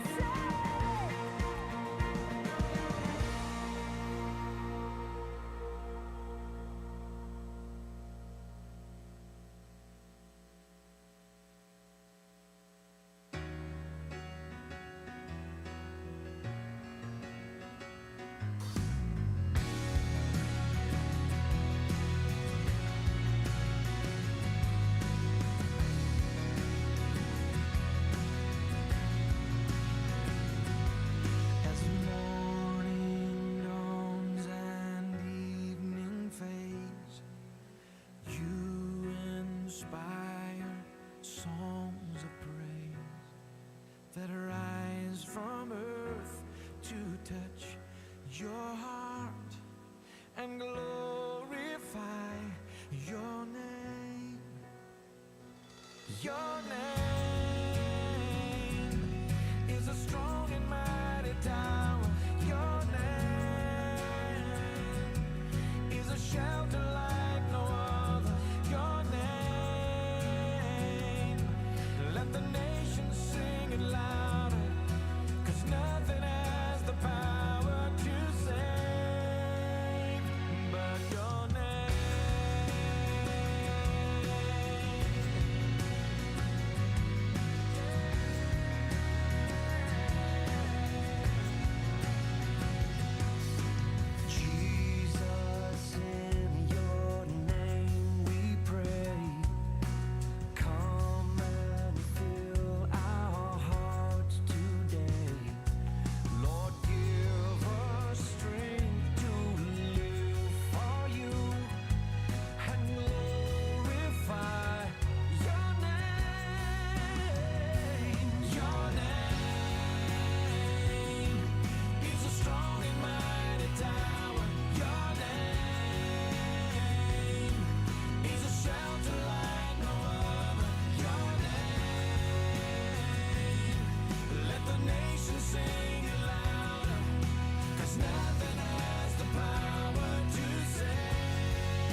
is a strong and mighty tower. Your name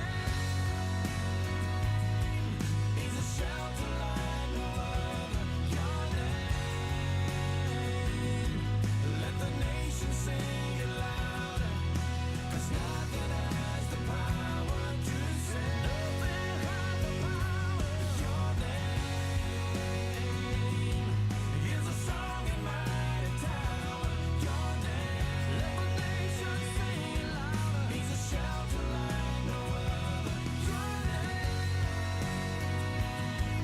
let the nation sing it loud. Oh yeah, 'cause nothing has the power to save but your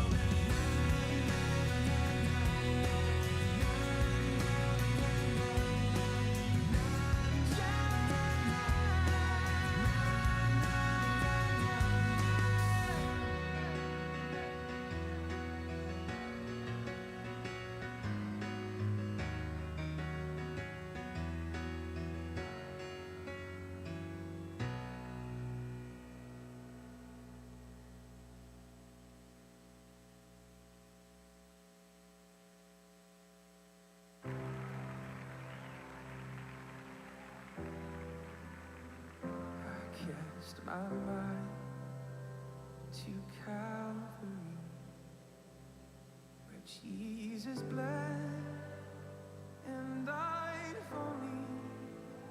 I see his wound, his hands, his feet, my Savior on that cursed tree.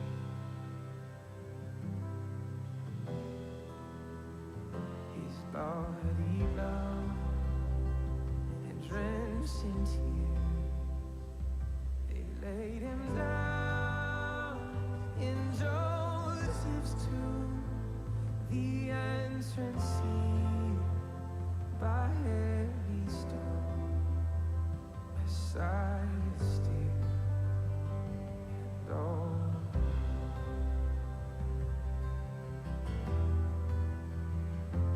Oh, praise the name of the Lord our God.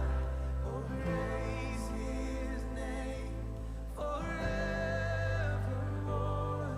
For endless days we will sing your praise. Oh Lord, our God. Give me a quick second. Give me a quick second here. All right, we're going to start in a couple minutes. We do have coffee. I think coffee and hot water, decaf, out in the foyer if you guys want to grab something. Water bottles back here. Other than that, we will start in about 2 minutes, and our next senior thesis defense is Emily Thomas. So we will come together. If we can take our seats, in 2 minutes we will begin.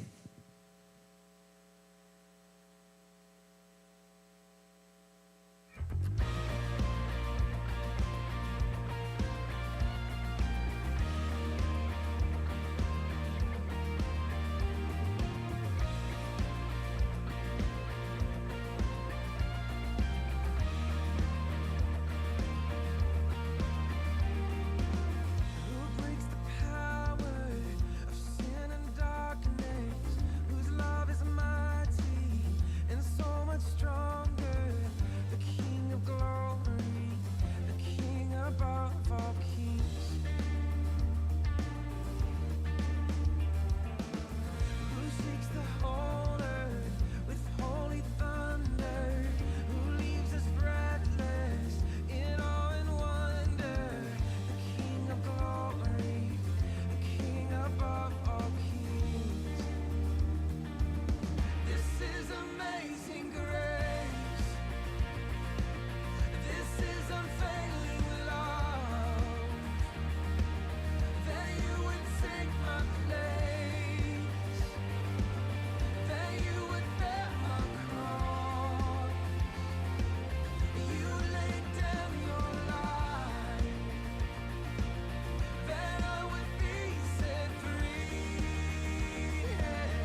Hello, my name is Emily Thomas, and my thesis is Conscious Discipline is More Effective Than Traditional Discipline.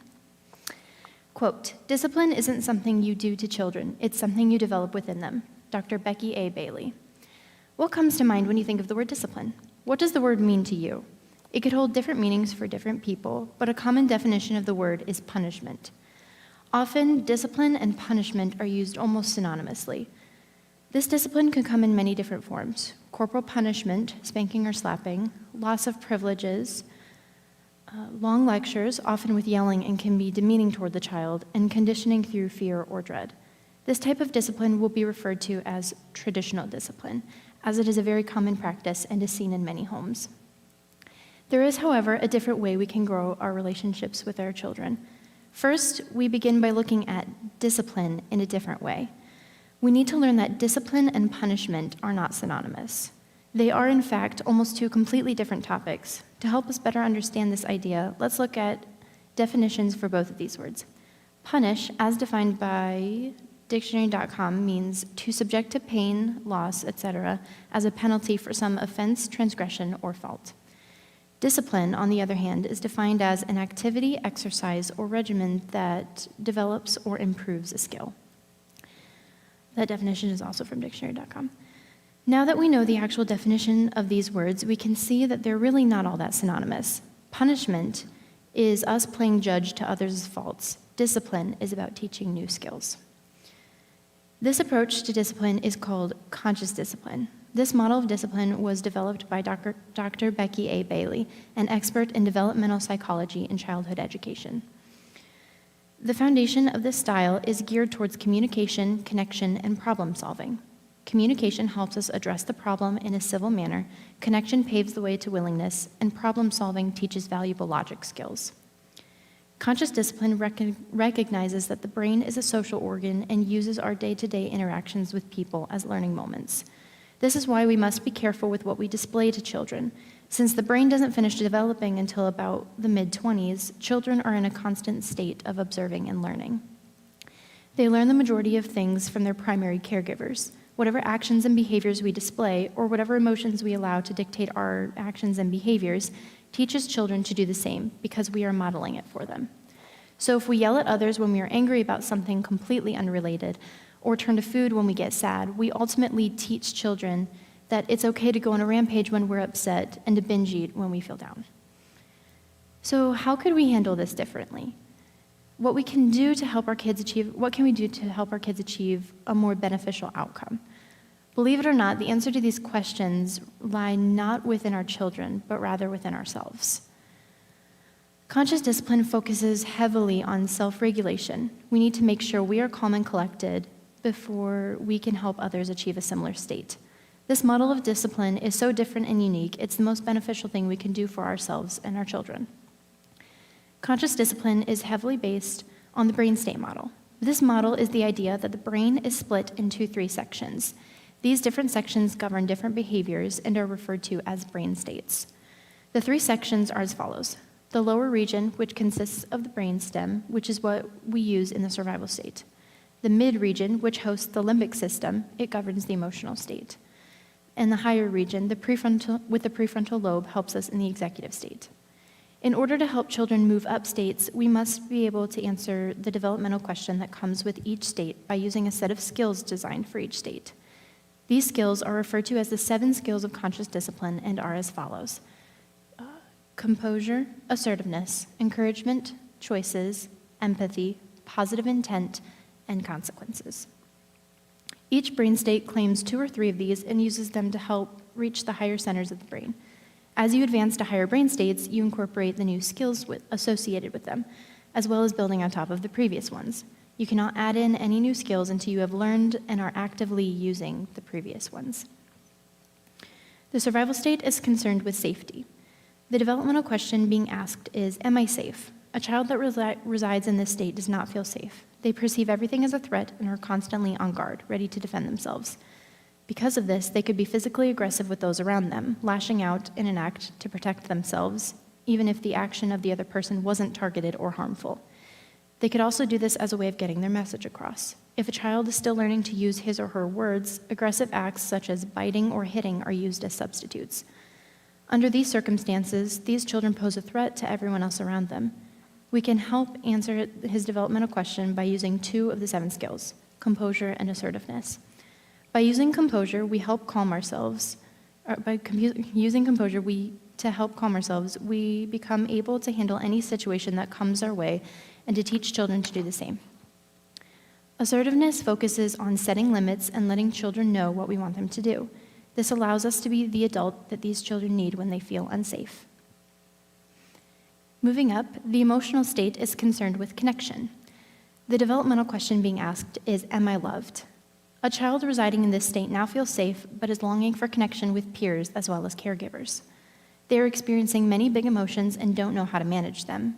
They often allow whatever emotion they feel strongest at the time to dominate their words and actions, often lending to hurtful phrases such as, this is stupid, or I hate you. This happens as a result of the child trying to communicate their message, but not knowing how to process or manage the storm of emotions taking place inside of them.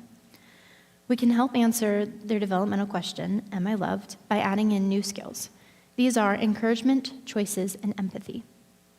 Encouragement fosters connection by building others up and sending the message, you can do it, I believe in you. Choices helps them begin to take ownership of themselves, as well as providing essential life skills by allowing them to make some decisions. Empathy is another important aspect for building connection. It sees children in their hard moments, recognizes that they may be struggling, and lets them know that we see that. And lastly, the executive state. This state is concerned with learning. The developmental question being asked is, what can I learn? A child in this brain state is in the highest level of his brain makeup.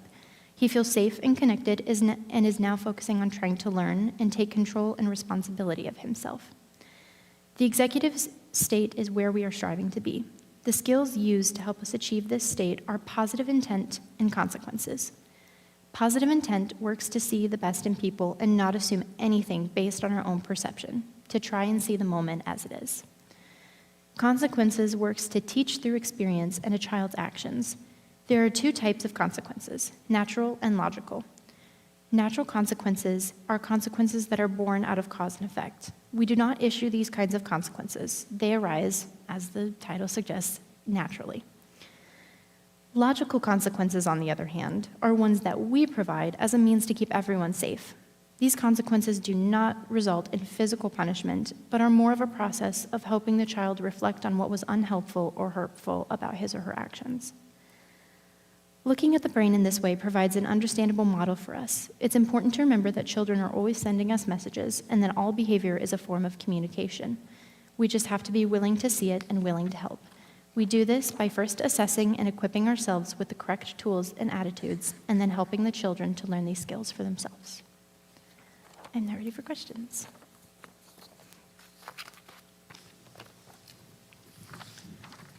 So I'll start, with why did you choose this topic?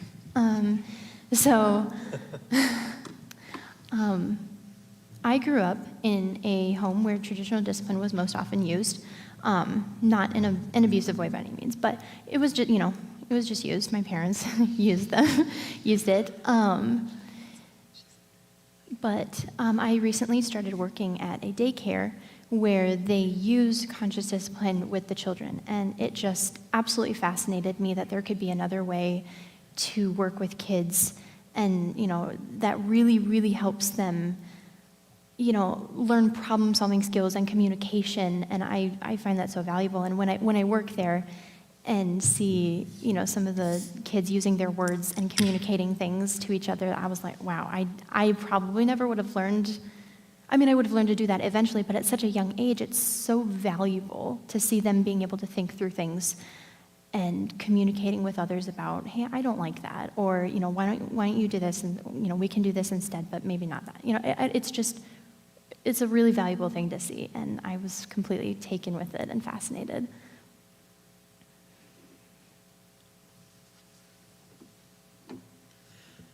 I think you did a really good job with this paper, very thorough, Thank you. Very convicting.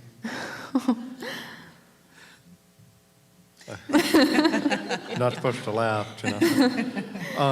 And I feel like your definition of discipline really helps set the tone for the paper. Because a number of the arguments I want to use right now, I feel like you're just going to say, well, that's punishment. But I'll just give a scenario. Okay. It may not be the best one, Okay. but I got a 3-year-old and mouse off at me at the corner of a road and then proceeds to dart into traffic. I'm struggling with how to use conscious discipline in this situation. Okay, that is a very, very good situation. That is a very scary situation to be in, to you said she's mouthing off and then running into traffic. I want to yell. Okay, yeah. And I want to probably follow up with some form of what I would probably call discipline, but here is defined as punishment, probably. So I believe what you could do, so I talk about assertiveness and just making sure, I mean, not using it aggressively, you know, but, you know, there are times when you need to get a point across because someone isn't being safe and could get very hurt. And in moments like that, you know, when it's just you need to because they are going to get hit by a car, you know, you say it assertively and importantly in order to get your message across. Because, you know, if we're just like, hey, come back, you're going to get hit by a car, you know, like they're not going to respond to that. We need to display some sort of urgency in our voice when we, you know, but then, you know, once they come back, you know, it could just be maybe their consequence is just that they have to walk with your hand. You know, it's, you know, when they cross the road or wherever you're going, if you're just walking to the park, you know, like, okay, you're going to stay right by me. You're not going to go, if you're not going to choose to be safe, you know, you can stand right by me. I'll keep you safe. And then you can go play when we get to the park. So, I think. So, when the child is asking, you talked about the question of, am I safe and am I loved? And you talked about in the executive state is then they're asking, what can I learn? And so in a world of education that seems to be focused on academic performance, it is important, I think, to realize that point. But if we want our kids to learn, in your research, did you find where is the public education system, or is the public education system, are they looking at how to address kids of asking, are they safe and are they loved? Or, yeah, did you find any research on that? So I know that some schools have started turning to this style of working with children, of discipline. Not every school is doing it, but there have been a few number of schools that have started to work and are doing this. They're recognizing that maybe, you know, the way they have been doing things is not working. And so they have sought out other ways to maybe do things more effectively, and this has been a common thing that comes up.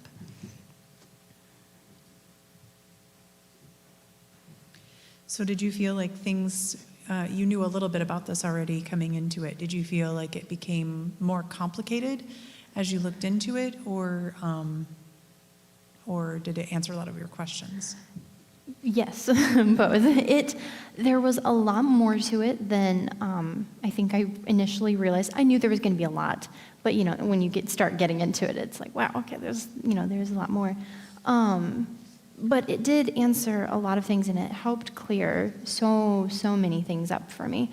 You know, things I had questions about, or where I was like, I don't quite know about this. But when I was looking through and reading and doing my research, there were a lot of things that were cleared up, and I became more associated with a lot of it.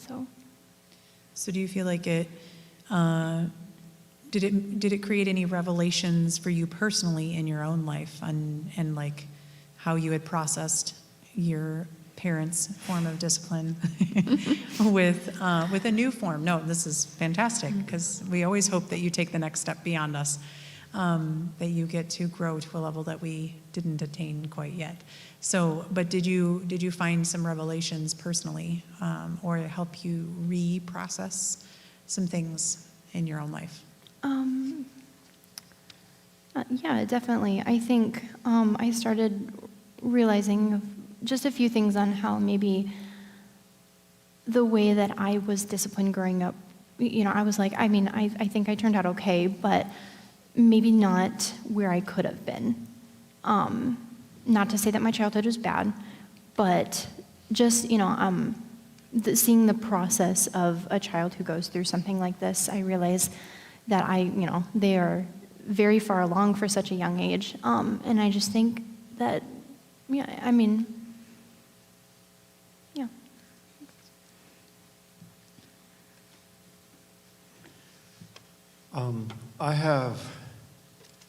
I really actually don't know how to phrase this question, but this is the burning question that's been in my mind since reading it multiple times.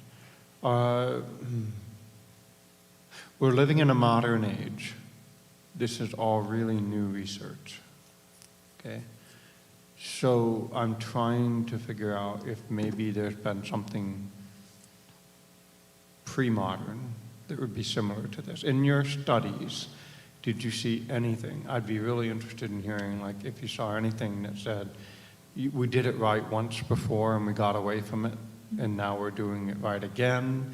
Or, like, is there something in this sense before public education and formal education? I'm trying to think out loud, but I guess the main question is, this feels so new. We have thousands of years of human history of parenting with lots of people who turned out pretty good.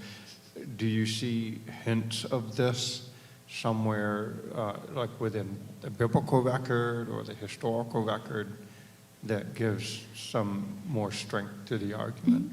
I definitely feel like there is a fair amount of biblical evidence to this when you look at God and how he interacts with people, or Jesus, how he interacted with people when he came. So I talk about in the paper a lot how a lot of times we are inclined to think that maybe a certain child is just bad. They are just a bad child. They are aggressive, they are mean, they're, all of this. And so we just kind of tend to write them off as bad. They're not, a child. They're a bad child. They're just, and we kind of tend to turn them away. But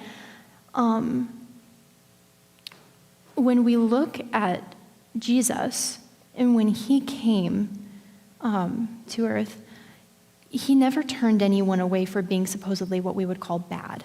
We see many times that he goes out and he ate with sinners. He went to, people like Zacchaeus. He went and he ate with them. One of his disciples was a tax collector who people believed was very much a sinner. He came and he calls those people, and he spent a lot of time with people who society had judged to be bad people and disassociated themselves with. They didn't want anything to do with them. People, especially people like lepers, who were just, they were, physically unclean, but still in the same way. And Jesus still went to them to help them, because I don't feel like Jesus saw anyone as inherently bad. He never, and same with God. Look at the Israelites. They turned away so many times. They, worshiped different idols, and, can't even count how many times, but he still, every time they cried out for him to deliver them, he was always right there, ready to deliver them. There were maybe some consequences with that, and that's natural, that's going to happen. That is a part of this, that you need to have some consequences to understand what about your actions. But God never wrote anyone off as just, bad. They're unworthy, they're unsavable, they're just, the scum of the earth, and they will never change. So speaking on a big biblical level, what do you make then of, you know what's coming of the spare the rod, spoil the child. Somebody had to ask. Yes. So I actually found some. I did try to do my research on that, and what I found, because that was a very big one, and I think even in my own life, I've struggled with that verse too. Of just what am I supposed to do if I really, really believe in this and feel like this is, right? But this Bible verse is, in the Bible is from God. But my findings was you have to consider the culture at the time that this maybe came about. A lot of what I found was they likened it to a shepherd's rod. So when a shepherd in the field with the sheep, he used his rod, his staff, to guide the sheep, away from danger towards the path where they needed to go. So it wasn't necessarily used as like a beating tool. It was more used as guidance, a loving guidance, the shepherd was trying to keep them safe by, if they were heading for a cliff, he would, hook them around the neck or just, slowly bring them back over so that they didn't fall off and die. So that was what I found. Which that part sounds a little bit similar to running out in the road, right? Yeah. So hooking around the neck might be a little bit more aggressive. Yeah. But it's that sense of urgency, that we need to get across sometimes because, we need a child to understand that it's, not everything is safe and not everything is okay, but, to do that in a loving way. So. How long has conscious discipline actually been around? And I guess I can see from a teacher perspective, it might be what is the long-term outcome or what are the longer-term effects? Okay. I can't quite remember when it was established. I know it has been fairly recent, recent in research can sometimes be, 80s or 90s or, so it is fairly recently, but there has been a lot of outcomes already in many different schools. There was a school called Slate Run Elementary, who they used to use traditional discipline, and it just wasn't really working, and they got over 1,000 referrals to discipline referrals in a year, just so many. And finally, someone decided to send the whole staff to a conscious discipline summer seminar. And when they came back, they started implementing it. And the amount of referrals went down from in total, all those kids that, started from the start of conscious discipline through the 4 years that it was, that they were in there, the number dropped by 75%. And another school, Mount Tabor Elementary, was an F-rated school, according to the state of Indiana. They were, in about 2015 to 2016 school year, they were not doing very well, but once they started implementing conscious discipline, the next year, they raised to an A school, to an A-level school. They have percentages for how many people started passing the tests. Grade 3 in English went from a 64.6% to a 75% of the kids passed. In math of the same grade, they went up from 49% to 71%. And then in grade 4 English, it was 57.3% up to 70%. And then in grade 4 math was 36.8% up to a 62%. So there has been a lot of beneficial outcomes already. There's been a lot of really amazing, outstanding, even though it hasn't been around for super long, there's already a ton of stuff. And I think that kind of shows how great of a program and style it is if it hasn't even been out for as long as people have been using traditional discipline, but we've already seen so much. And those are just a couple examples, but there have been plenty of others. So based on what you have read and learned and by going through this process, why do you think that it makes such a big difference? Because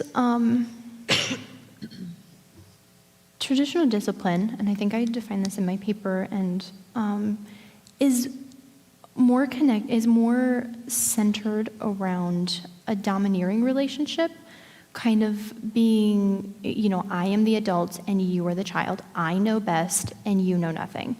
That tends to be the underlying message. That may not be what is verbally put out there, but it kind of tends to send the message that the adult knows what's best. The adult, I am over the child. But in conscious discipline, there still is, a safekeeper, someone who, is there to oversee everything and make sure everyone's safe. But it's more centered around connection. It's more about I see you, not I see what you're doing wrong, but I see you. I want to help you. If you'll let me help you, we can get to where you want to be or what you want to do. So theoretically speaking, if you have, say, like 5 to 7 children and you've got a couple of twins at the end, theoretically, and you're exhausted, this feels really like it needs a lot of creative energy on the parents' part. Did you run into any kind of research on ways that parents can find creative space to do this in the moment?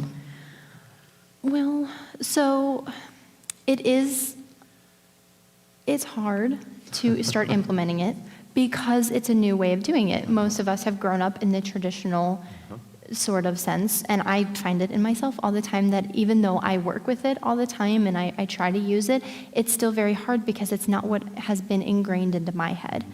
And so I think there's grace for that in people who are trying to first use it because we're not all perfect.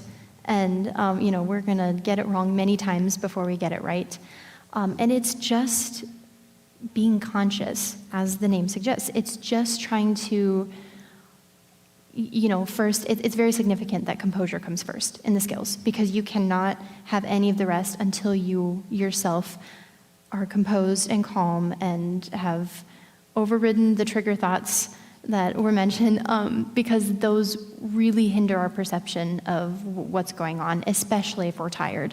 When we're tired, everything tends to set us off, way quicker than it would if we were composed, if we were just, calm, if, middle of the day, we've had 2 cups of coffee, maybe 3, we're doing good. But, so it is very hard. It's just lots of deep breaths and composure. And, learning some tools. There are tools to go with it that help, learning different breathing techniques, breathing strategies, and different ways to, implement the skills or, use them with children. And it's kind of just a learning curve. It may not be the same for everyone.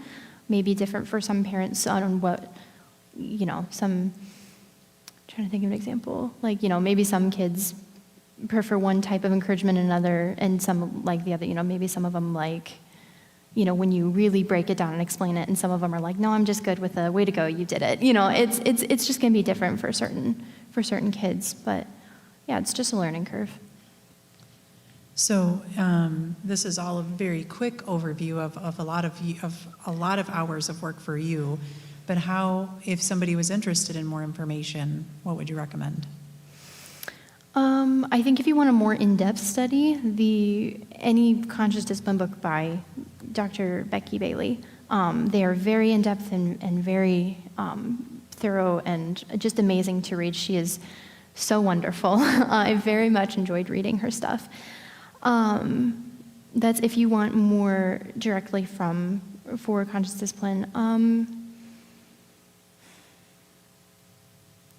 Any... Like you mentioned seminars, like is that for, you said the school sent the teachers to seminars. Is that something anybody can go to, or is that like a You don't need to, but it's very, very helpful. So Dr. Bailey and her team host seminars or workshops, or I think she has some online courses on her website. She has video webinars that you can look into, and she goes so much more in depth in those too. And I think the seminars can be like over a period of a few days to like a week, I think. And those are, you don't have to, it doesn't have to be like you're a professional, I'm starting a school, I need to go to this. It can be that, hey, I'm a parent and I would just really like to learn about this. And so you can go and attend it. You don't have to be anyone you don't have to be anyone in a position of leadership or power or whatever. It's just if you're just like, or even, hey, I would like to learn more about this, you can go. But definitely anything on her website or webinars go even more in depth than the book does. So are there, what areas did you feel like you didn't have room for in your paper that you would love to have gone more in detail about? I would have loved to have gone more into the, like the brain aspect of it, like the brain kind of process, what happens in the brain when you use traditional versus conscious. I found a little bit of stuff on it, but I wasn't able to fit it all in the paper. I would have loved to, but then it would have been like 50-page paper here all night, it would have been a little big. That's one thing that I think I definitely would have loved to have included.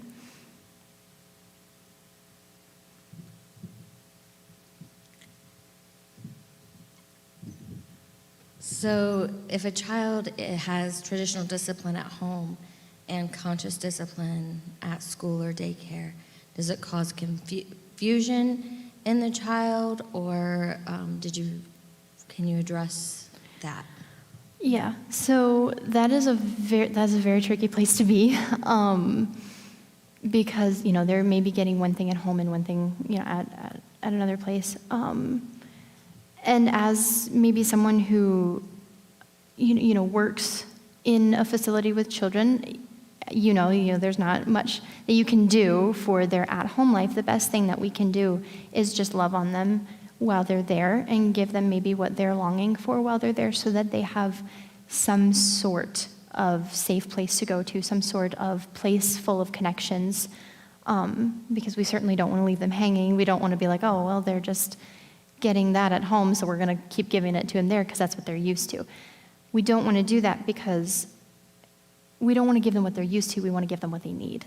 And it's important for us to be able to provide a safe place with connections and people who love them there. And so, yeah, it'll be confusing, but if they're continuing to receive at one place, it's going to overflow into other parts of their lives too. So that's kind of the chance they'd get to see it modeled, I would think, as well. Yeah. Do you find it's difficult for them to acclimate? I mean, you've had a little bit of experience in working with it. When they most likely have another method at home, is there a little bit of a struggle, or does this seem to come so naturally that they acclimate easily?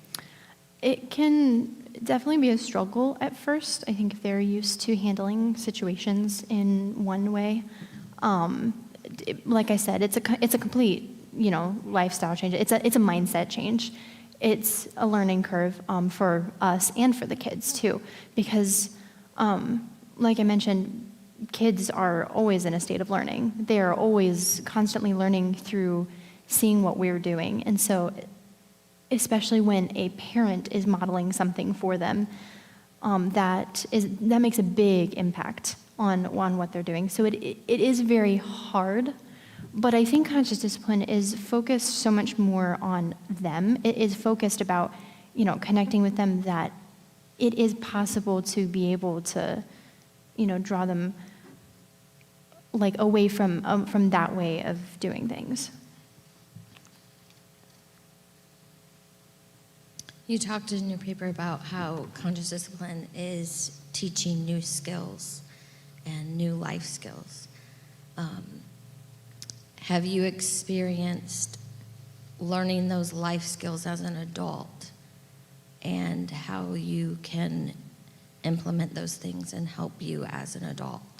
Yes, I have learned. I've been learning a lot about composure.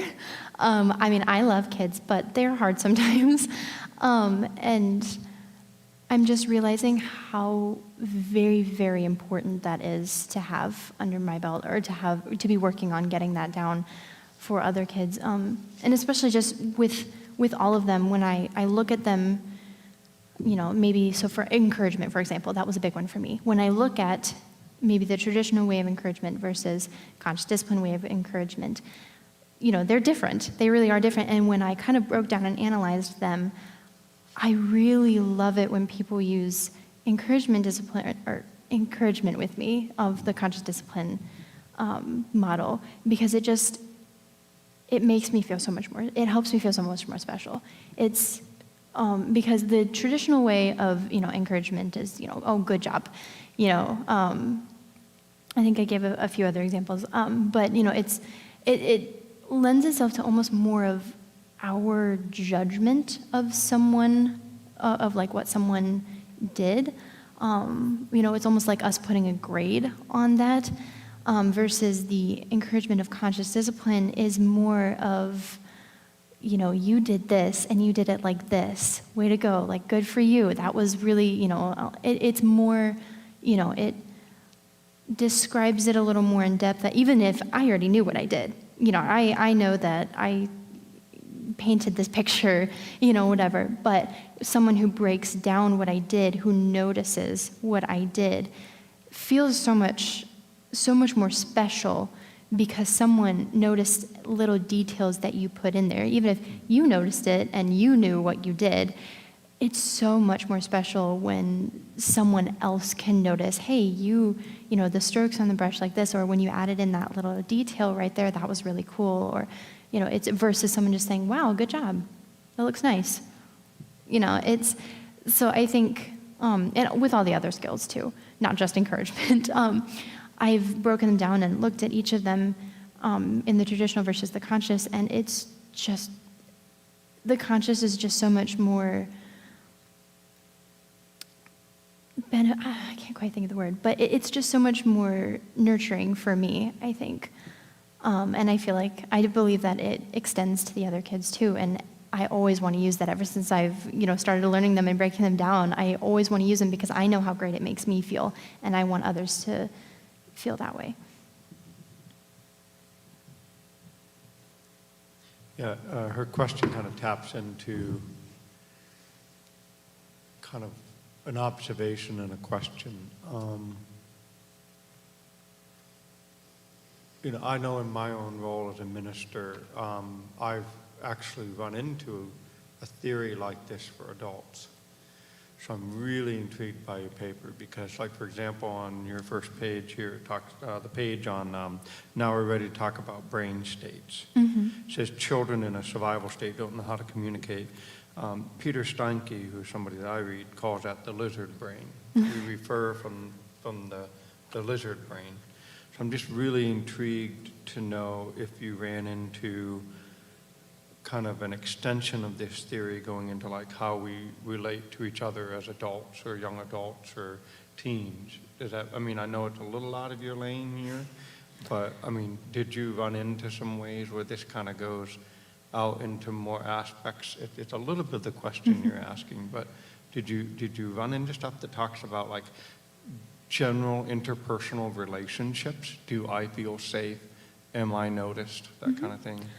Well, I think what's really valuable about this is that it's often put in the light for children, but it is very, very much geared towards adults too. I say somewhere in here, it doesn't rely on the answer to, helping us grow our relationships with kids. It's not just in our children, it's not us making them do something, or, it's us learning the skills, and because that overflows into how we interact with everyone else around us. It's often geared more towards children, but I feel like it's that way because we want to help them learn it from a young age so that they can grow into it.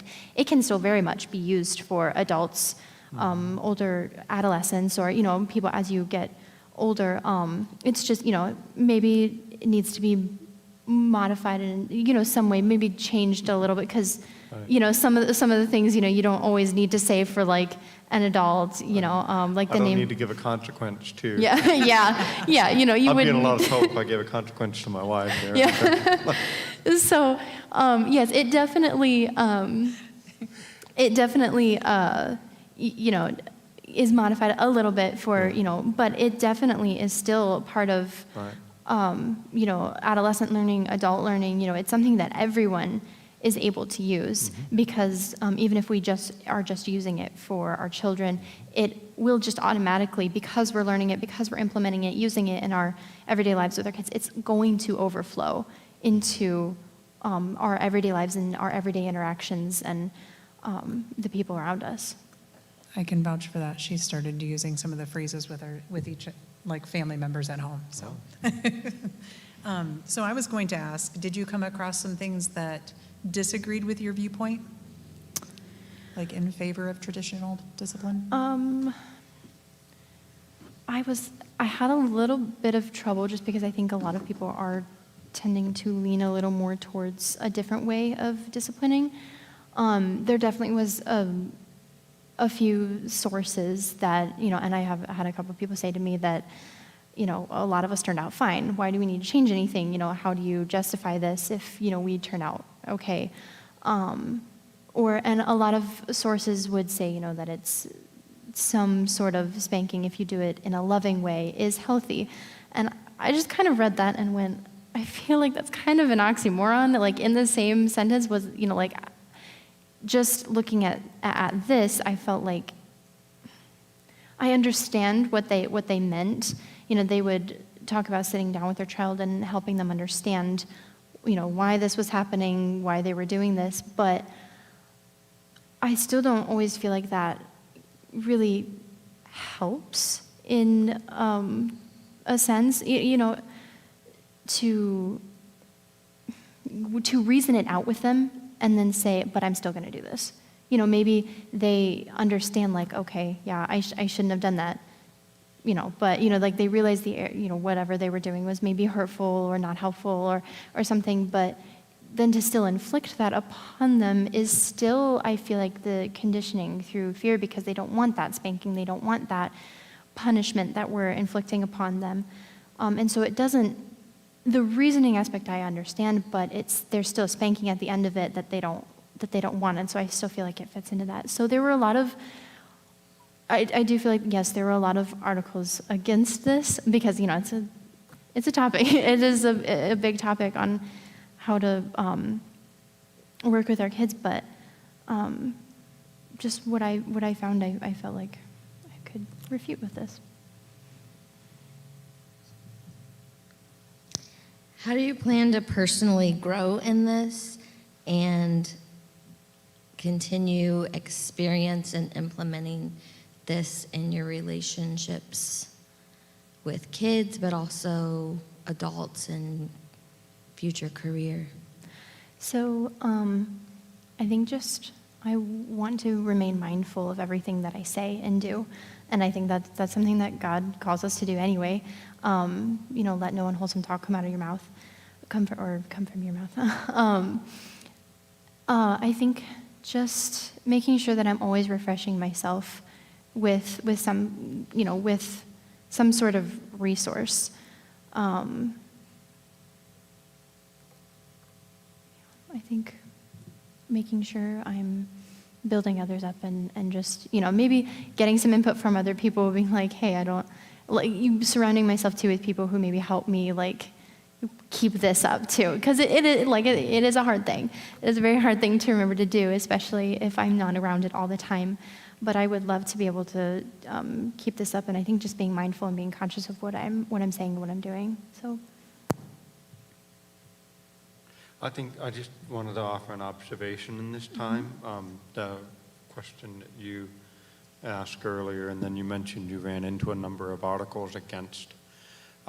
Maybe just a suggestion that I thought the paper was well laid out. I was looking for a few more resources. Yes. It felt like your case is made. It can be made stronger if you had some more references in there beyond the ones you have listed there. It's just an observation, but not a condemnation of the content. Does that make sense? Yes, thank you. Yeah. Because I'd like to have seen some of the refutation articles. Yes.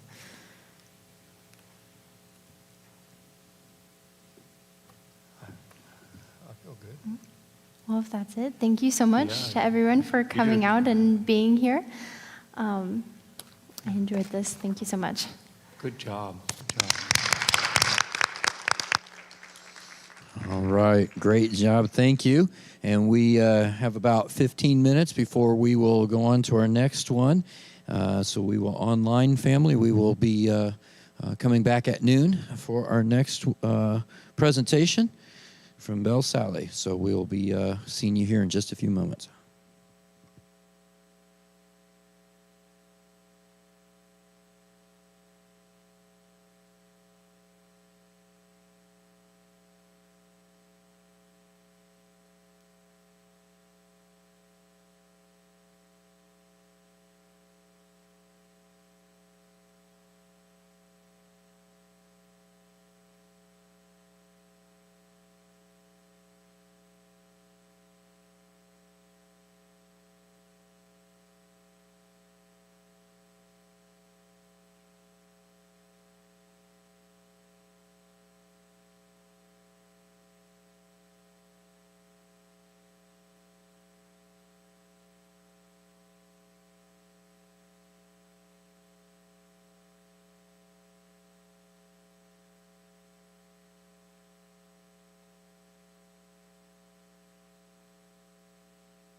dreams that we thought were dead are breathing in life again. You cause your sun to shine on darkest night. For all that you've done, we will pour out our love. This will be our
All right, we've got about 2 minutes, and we're going to get started with our next senior thesis presentation. So about 2 minutes, if we can take our seats, and we will get started here in just about 2 minutes.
All right, our next presenter is coming up now, Bells Salih. And if we can take our seats, she is coming up to the podium here and getting ready to go.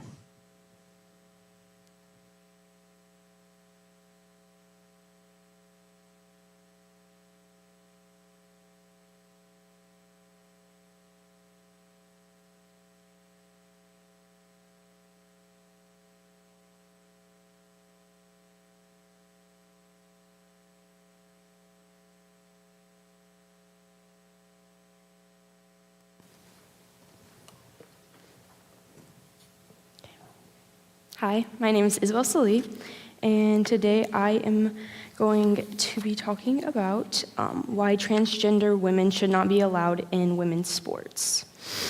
The recent executive order given to the United States by President Joe Biden uses misleading wordage. The executive order states to further prevent discrimination based on misleading wordage, based on gender identity or sexual orientation. This order mandates that the student should be able to learn and participate in school without being discriminated against due to their sex. The current executive order enables transgender women, biological males, to compete alongside cisgendered women, biological women. This order gives transgender women a complete unfair biological advantage and violates the rights of women. This is just the beginning of the issue, and this issue will continue to worsen if we don't take a stand now. This thesis paper uses new and persuading combinations of questions, ideas, and sources that answer the question of why transgender women should not be allowed to partake in women's sports using empirical reasonings and anecdotal reasonings. I'm now ready for questions.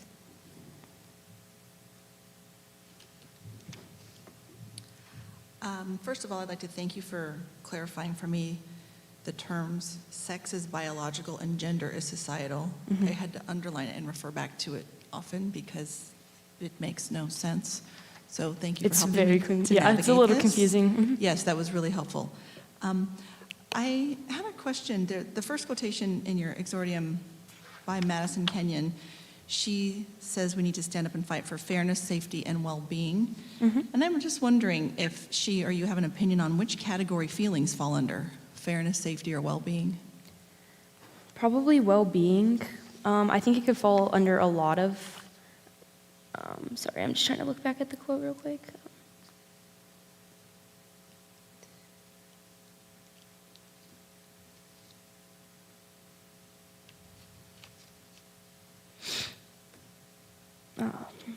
Yeah, sorry. What, can you ask the question again? Sorry. Sure. Yeah. Which category would feelings fall under? Fairness, safety, or well-being? Probably well-being, yeah. Probably well-being. Mhm. Okay, and then you go on to clarify that there's feelings on both sides of this issue. And I'm wondering, how do we navigate that? How do we honor the feelings on both sides? It is a very hard thing to do because no matter what, someone's going to think something's unfair. But I think that's the thing, is that the facts are going to outweigh the feelings of both sides, because either way you go, someone's going to be hurt and they're going to think that it's unfair. But you have to go, sports are separated by biological sex, and they're not separated by gender identity or the way that someone feels. And so therefore it's kind of unfair to be putting, or it is unfair, sorry, to be putting these biological men who are, who just choose, like, yes, if they want to choose to identify as a woman, that's up to them. But it comes down to the fact that they are biological males, and they do have these advantages over the women, and it's going to give an unfair advantage, and in certain sports, even a physical, like, harm to the female athletes. Good. Thank you. Again, thank you for clarifying the difference between sex and gender. Could you talk a little bit about the science? And I think it kind of goes along with the feelings and the difference between the science of this issue and the feelings of this issue, along with a little bit of your examples of known athletes that maybe performed as one, as their biological sex and now identified differently. Could you kind of explain that a little bit? Yeah, so it also depends on when they decided to transition, on how much, so if you have a biological male who has gone through male puberty, and then goes under because the NCAA, right now the regulation is they only have to go under 1 year of hormone and suppression, but after going through those years of male puberty, just 1 year of that doesn't do enough to the male, to the male body, to where it would put them on a fair playing field.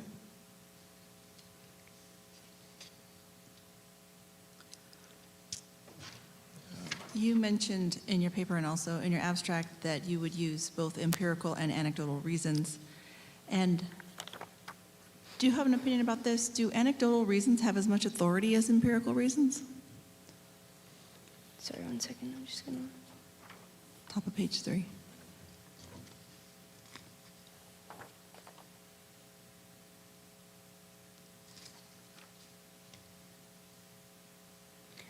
I don't know if you if you can put them on the same level of authority, but I do believe that they both have a significant amount of I guess persuasion of whether or not it's fair or not. But there's so many. So the anecdotal reasons are based on reports and observations of other athletes, and so there's so many things out there that show that examples of what the differences are and how sorry, I'm trying to think of how to say this, just on how that the biological men are dominating the women's sports right now. There's a ton of reasons, and I think that's very persuading on why they should not. Absolutely. Yes, definitely persuasive because it puts a human face, right? These specific stories. Mhm. Otherwise, we're just talking numbers. Mhm. Yeah, I agree with you. Well said.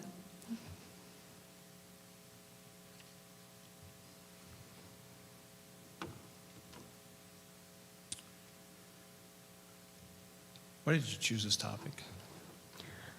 Okay, I chose this topic because I've been involved in sports since I was little, and I couldn't imagine just with how hard I've worked for in my sports, because I do basketball, volleyball, I have done softball, and it's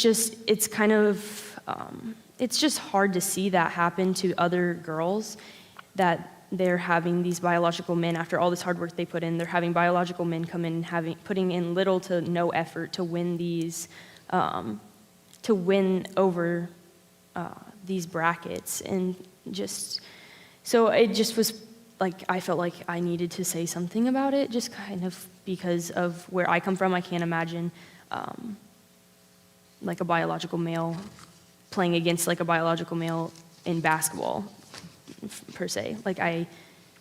There's enough injuries in that sport. I mean, but there's enough injuries in that sport alone, let alone if you now are adding biological male who are completely physically made different, that it kind of puts me in danger and other girls in danger. And so I just chose it because of that reason. So. On page 4, you ask a very poignant question. It's real short. It says, when will it end? Mm-hmm. And I got to wondering about that. I was wondering, in your research, did you come across any specific examples of actual physical harm? I can't think of any, but I know there was one in I'm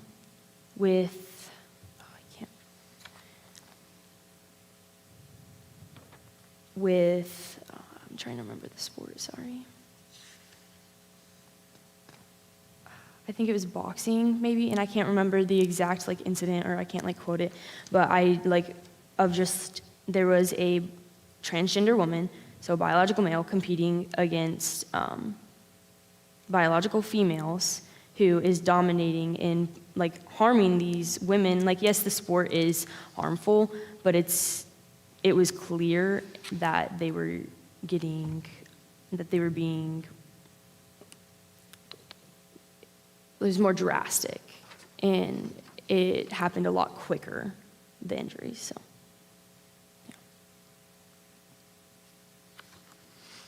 yeah. Could you talk a little bit about, as you were talking, trying to find it here, but as far as if this continues, you kind of go into women's sports and what the harm this could bring to women's sports. Could you elaborate a little bit on that? I believe it was. Sorry. It's okay. But you kind of got into that a little bit. As far as You didn't say anything in here about Title IX, which I don't know if you're familiar with, which is about 50 years ago, Title IX was brought into effect to give women the opportunity to play sports equally to men.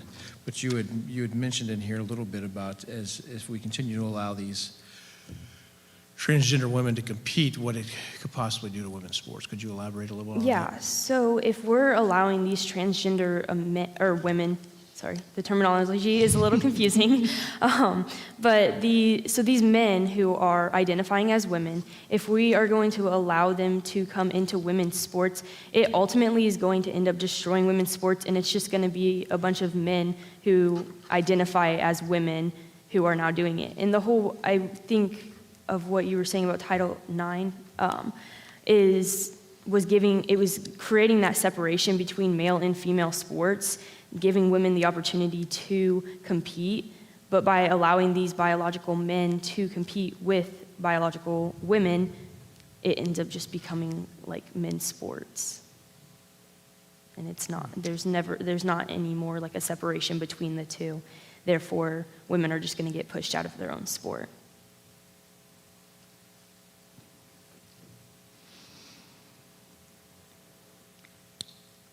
You mentioned on page 5 the monumental physical attributes that men are born with that are an advantage over women.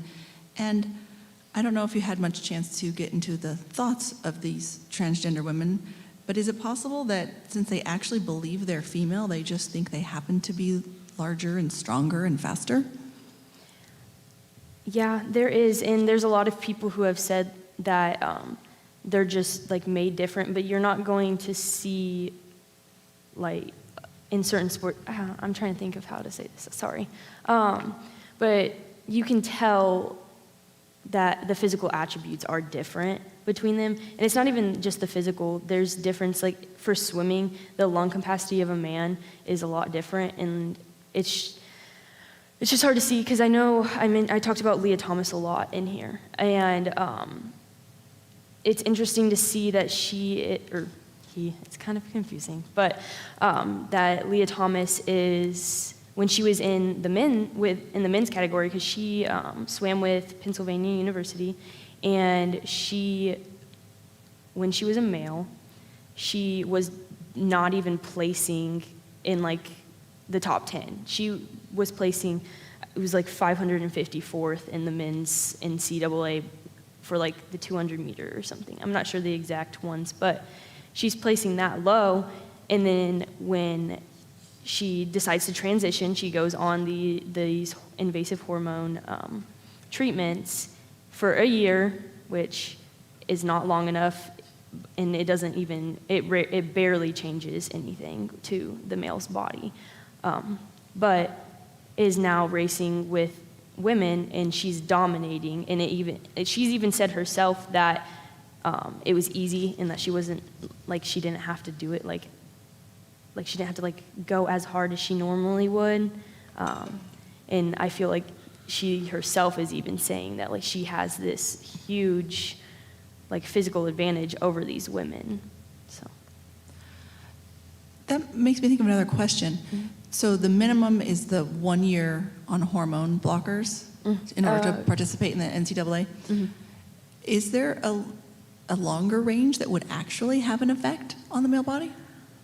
So right now there's a very little research on that, just because it is kind of a pretty new like there's just not a lot of research on that side of it. Scientifically, there's not a lot. And sorry, I'm trying to remember. What did you ask? I'm sorry. I asked whether there was a range that taking these hormone blockers would actually be effectual.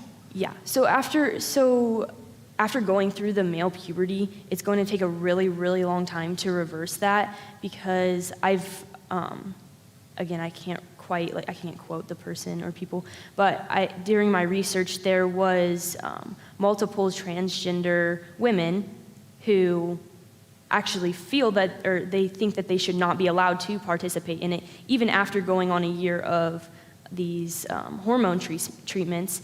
And there is a female, or a transgender woman who was even saying that she didn't see anything after being on these. She never saw any type of physical change or like with her like breathing, her muscle mass, any of that. She didn't see that until the 3rd year of taking it. And then she's said she's now been on it for 11 plus years, and she's still seeing changes in her body, in her physical attributes of changing from that being a biological male and trying to change her body to a biological female. And so I couldn't give you like an exact amount of time of how long that they should be on them, but like to where it would be a fair playing field. But yeah, just because there's not research on it. So Thank you. Yeah. Was there any sources that refuted your argument? Well, I wasn't able to find really any reliable sources that refuted it. A lot of them were just on it was more on the feeling side, that like it was just saying like we can't do this to these women, like, and a lot of things were also it's like transphobic. They were thinking that like, oh, you're just transphobic, you don't want them to participate in sports. It's not like, and you're saying they can't participate in sports. It's not saying like I'm not trying to say like these transgender women shouldn't participate in sports at all. I just don't think they should participate in the women's division just because they are not biological women. So, and they go and at that, especially at the collegiate level, you go through a physical, and you have to like be put in that female category. You go through a physical, and they check off the box, I guess, if you're male or female. And then there's that gray area when we're allowing these transgender athletes to come into the female category when they're not actually females. So biological females, I guess you could say. Yes, I noticed that you contained your research to the NCAA. Mm-hmm. Did you come across anything in pro sports that is this even happening there? Like pro sports as in like the Olympics or no? Football, baseball, basketball, like on the professional level, like beyond college? Yes. So I didn't really see anything at that level. I know there is, but I can't think of any, like I can't quite say. But there's also, in my paper I mentioned that I did find a lot of pro athletes who were transgender, but transgender men. So then this is a female transitioning to a male, but they're still participating in female athletes even though they identify as a man. At the pro level, there was a lot of that I found. I see, right. That leads exactly into my next question, so if I could ask it, I'd be glad. Mm-hmm. Did you ever compare in your research the number of transgender women, biological men, participating in sports to transgender men, biological women participating in sports? Did you like side-by-side numbers? Is it significantly more transgender women participating? I don't know. Yes. Thank you for that question. I don't think I put any like numbers for, or statistics for it, just because there really aren't any. But there are, during my research, that I found that there were a lot more transgender men, so these females, who are staying in female sports than I found vice versa, the other way around, the transgender women who, sorry, I'm trying to keep it straight, but the transgender women who are staying in their own sport. They don't stay in the male category, they try to switch to the female category. You don't really see it the other way around because they wouldn't be able to play at those pro level sports. I did mention a hockey player in here, Haley Brown, and I found pretty good statistics on that, just on her weight. I mean, she was, I think, 5'2" and weighed 120 pounds. So she identifies as a man, so Harrison, her name was Haley, and then she is now named Harrison. She stayed in female sports, but she still identified as a man. But even just the average weight is like 100 and, I have it in here somewhere, sorry. Yeah, like 105 or something. It's just showing that if she would have tried to, if Harrison, this hockey player, would have tried to go play for a men's hockey team, it wouldn't have been pretty for her. No. Not a chance. No. Because she was 5'2", weighed 120 pounds, and I think the average height for, I have it somewhere in here, but the average height is around 6'1", and so it's a huge difference. It's almost a foot difference. So. Right, it would be foolish to play hockey against these people. Yeah, and she could get, or Harrison could get very injured. Yeah. Well said. So your conclusion is that men identifying as women should not compete in women's sports. So how do you stop it? So what I think is honestly the most fair and the most reasonable solution to the problem is they just participate in their biological sex category in sports. There are other ways you could do it, but it would be very confusing because you could make a 3rd division or a 4th division or a 5th division just depending on how many genders you want to say that there are. But that would get very confusing, and what I believe is that they should just stay participating in their biological sex. Kind of follow up. Do you feel that the most effective argument is kind of what you've put in here is separating gender and the definition of gender from biological sex? Do I think? Do you think that's the most effective argument to clarify? I don't think that's really like the argument, but I do think you have to kind of take this idea of gender identity theory on just to be able to address the issue. Because you could just say that sex and gender are the same thing, but then. But are they? Huh? Are they? Are sex and gender the same thing? Is that what you're asking? Yes. I believe that they are, but according to law, they are not. So. Can you change your gender? According to gender identity, yes, you can. Can you change your sex? No, you can't, because sex is biological and gender is societal. So are they different? Yes. According to society, they make them different, but yeah. You're looking. It seems to me that one is cause and effect, perhaps. Mm-hmm. Right? The one is the cause and the other is the expression of it. Mm-hmm. And you can perhaps suppress the expression in various forms, but not the cause, which I think is the problem here, especially regarding safety and fairness. Those seems to be the two issues. Many of the people you quote, it's not fair, over and over. It's just not fair. And that obviously makes sense, and seems like that's one of the reasons that you wanted to look into this, was it's just not right, because it does end women's sports, because they cannot compete against men anywhere, right? Whether it be a team sport or individual sports. It just doesn't work. So I would ask you, is more of a fairness issue than a safety issue? Is this happening more in individual sports, say track, swimming, that type of thing, more so than basketball, hockey, and that sort of thing? Or is it all across the board? It's all, honestly, I believe it's all across the board. The things that get more blown up are going to be the more individual sports, just because they're going to be they're dominating other women and taking these places, like getting first and knocking down the third player to fourth, and then not ranking. But you see it, like the media portrays it more in the with the individual sports than they do the team sports. But I think it's across the board for both. Okay.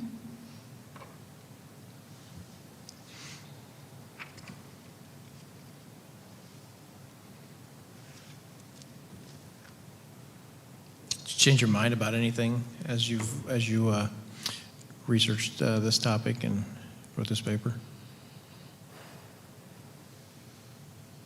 I don't necessarily think it changed my mind on anything. I think it just helped me probably see it more clearly on my side, and see how, like, when arguing the other way that they should, a lot of the times they don't really have anything that is really persuasive. I thought that I would find a lot more like of reasons or statistics of like how like they aren't dominating these sports, but there really wasn't anything that I could find. There was something else I want to say, but I can't remember. Sorry.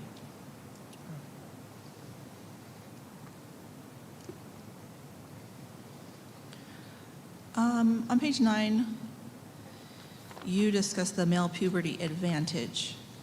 And I was wondering if, males who've gone through puberty are larger lung capacity, more muscles, blood flow, like all of it, right? Hormone blockers aside, you cannot change that, and maybe perhaps over a dozen years, according to your one example. So did you come across any biological women who are going to great lengths to try to keep up? Like, harming themselves, like, protein shakes or workout sessions or that type of thing, that they're, harming themselves to try to change their bodies while keeping their hormones intact? I didn't see any specifics on that, but there are a couple people that I did hear just saying that they're trying to train harder and harder just to try to keep up with them. But it gets to a certain point where they realize that it doesn't matter how hard they train.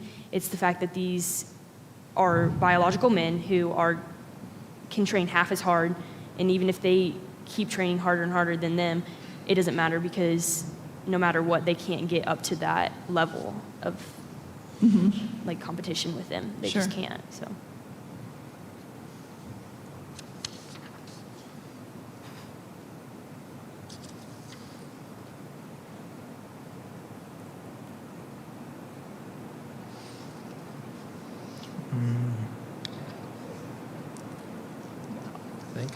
This is dramatic.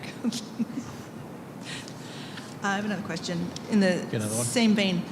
Did you come across any performance enhancing drug restrictions in your research? So there's for like steroids. That kind of thing, yes. Yeah. So they still have to follow under the same regulation as like what the NCAA has set already. So if it is a transgender man, so a biological female, a lot of times when they're transitioning to a male, they take steroids because they want to deepen their voice or they want to have more muscle mass. They cannot do that if they are participating in the female sports still. And so a lot of times they don't because they can't. Because like anyone else taking steroids, they would just get kicked out. Right. So you can't. So that's interesting. Yeah. It proves exactly the opposite, right? That's interesting. How about this? Could male hormones compared to female hormones be considered performance enhancing? Just that they're, naturally there. Yeah, if they are together. Is that what you're asking? Well, yes. So you have we've touched on this a little bit. So you have a biological man participating in women's sports, taking the suppressors. Is that the reason they must be on suppressors? Is because male hormones are considered performance enhancing? Yes. Okay.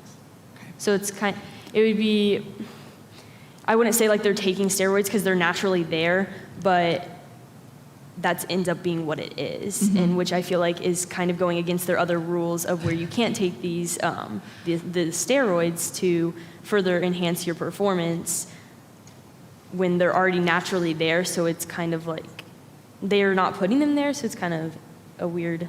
It seems if you can't apply the rule across the board, it's an invalid rule. Yeah. It's interesting.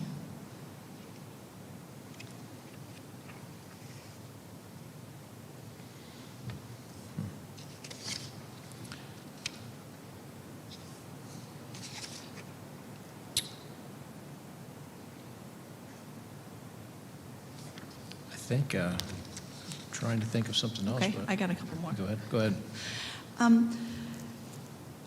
I was thinking about, let's see, on page 10, you mentioned the ACLU. Basically, transgender women athletes do not have an unfair advantage. They try to state, and I have a couple things I'd like to talk about with this particular quotation because it's a juicy one. But what you mentioned earlier about the female boxer who opted to get in the ring with the biological male and was pummeled. I'm wondering, do you think movies today perpetuate this myth that women can actually be as strong as men and beat them up or participate, in the military, for example, on the same level?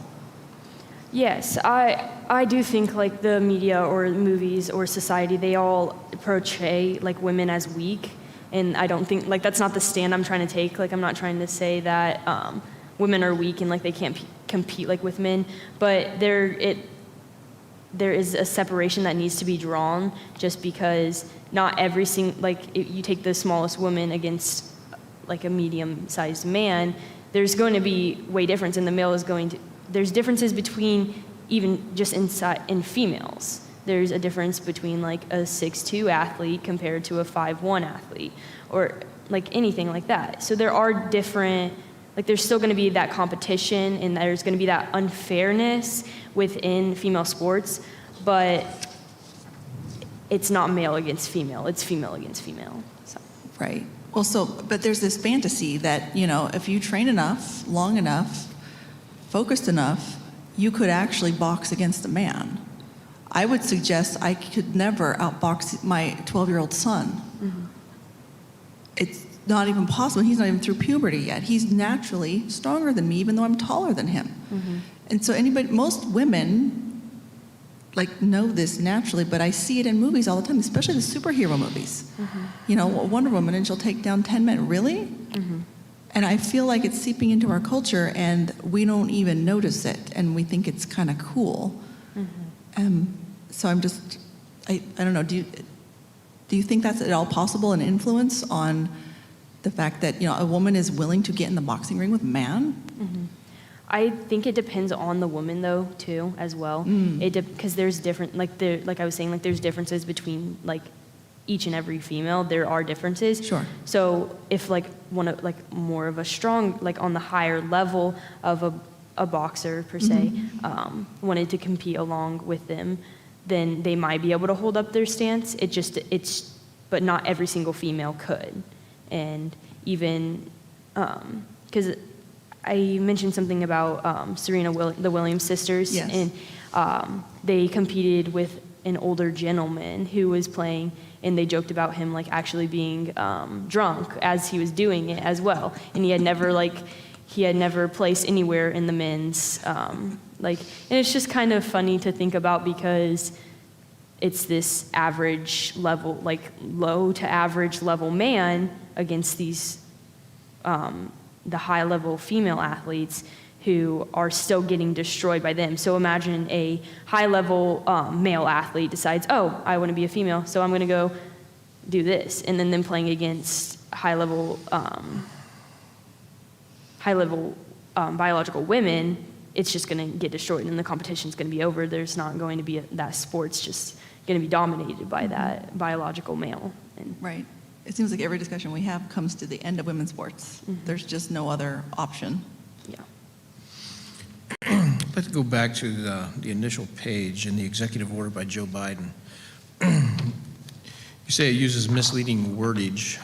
As I see here, the executive order says it prevents further discrimination based off gender identity or sexual orientation. And then you continue on down here. The illogical orders mandate that any student shall be able to learn and participate in school without being discriminated against due to sex. Mm-hmm. So are you talking about the misleading wordage between sex and gender identity there? Yes. Mm-hmm. Okay.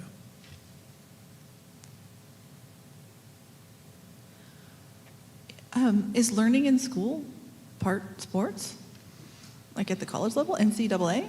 Not at the college level, or can you restate that? It's kind of hard to I jumbled it up, I'm sorry. Yeah. No, so the executive order looks like it's talking about so that they're not discriminated against a form of learning, participate in school without being discriminated against. So up to a point, it could be considered learning, right? At the younger ages, you learn the basics of volleyball and basketball, whatever, right? So that's learning, but it's not competitive. So does his order apply to competitive sports? I'm actually not sure. I think it does. or even if it doesn't, I think they take that into consideration, like the NCAA board. They take this order and they try to misuse it as a way to kind of strengthen their argument of why they should be allowed to, and that like, oh, we're following this, but when it's really not talking about that high level of collegiate sports. Going back to the male puberty, I was considering perhaps some might use puberty blocking drugs. This could be an argument for that. Is, oh, well, then they can compete, in the opposite sex sports at a later date. Did you come across anything like that? They're trying to use it for that? Because that's becoming the new hot. Let's just start it earlier, right? Don't even let these males go through puberty, and they can keep a more feminine body, and like it seems like a natural progression. Yeah, there is a lot actually out on that. I watched quite a few documentaries from PBS they talked about it a lot, and these doctors who are in charge of the puberty blockers and giving them to the children, they are saying like there's no research really on it, and that they're not even fully comfortable in giving these children these, especially at that young of an age when they don't have like the brain capacity to decide like, oh, I really want to be like a male and I'm a female.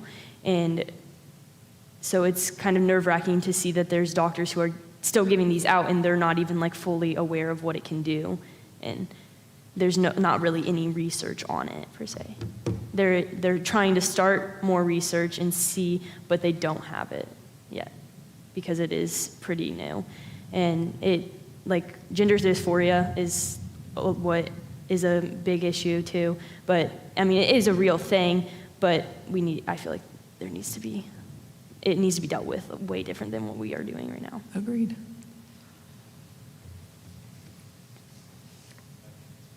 Okay. We have 5 minutes. I have another group. Go ahead. Okay. So in your conclusion, you mentioned that there were the 2 tenable solutions, which you have already stated. What do you think about this third solution? Similar to boxing, where they put categories of height and weight, like you said, divisions. Is that a feasible solution to this? I guess it could be for individual sports. It could be, but when it comes to team sports, it's kind of like, how can you separate that? You really can't separate it that way by weight and height, because then you'll have a team that has all back row players and and then you'll have a team that has all 6'1" players who play front row and can hit, but can't play back row and pass kind of thing. So you can't really separate that by the height and weight. Like those type of sports, you can't do it, because then the teams are going to be way outbalanced, and it's just that wouldn't really work with team sports, but it would work for individual sports. Okay.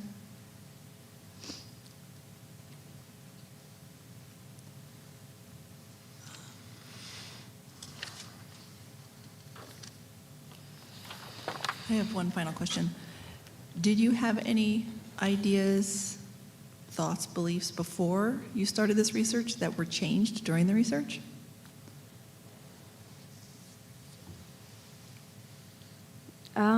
Not really. I didn't really know what gender identity really was, or that theory was. So having to unpack that and just to really to understand really what I was talking about and trying to keep these distinctions clear between everyone. So doing that, that was something that I did learn during that. So. Good, thank you. You navigated it well.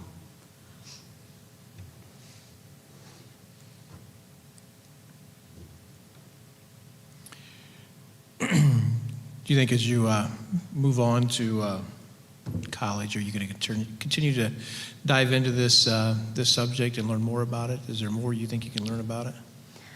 I know there's a lot more out there that I can learn about it, and I think that I will continue to look into certain other aspects of it more and dive deeper into it. And I can't remember the full question, but I remember I had a chance that I could have gone and testified for it. My tutor from Indy, she actually went and testified, and I wasn't able to, and I if if it comes up again, like that opportunity, I think now that I have done more research and prepared, that I would be comfortable with doing that. That's all I have. Me too. Thank you for your time. Do I just walk? All right, thank you. And we will come back at 2 o'clock. And online, if you're watching, we will come at 2 o'clock with Aiden Castro. And so take a quick break here, and we will be back in about 12 minutes.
beautiful name it is.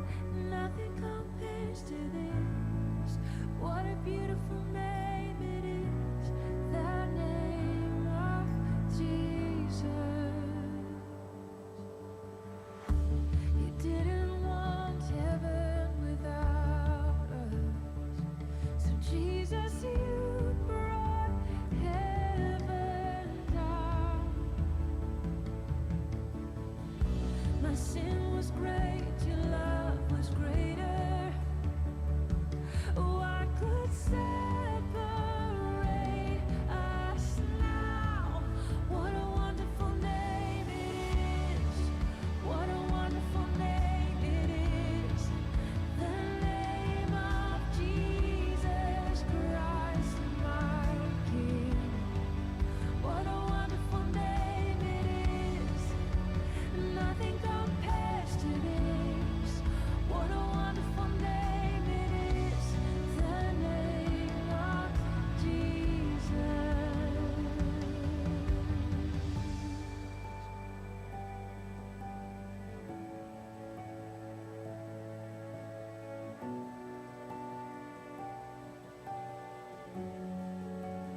Death could not hold you.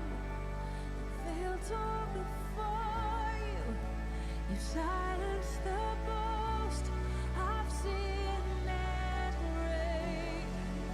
The heavens are roaring in praise of your glory. For you are raised to life again. You have no rival. You have no equal.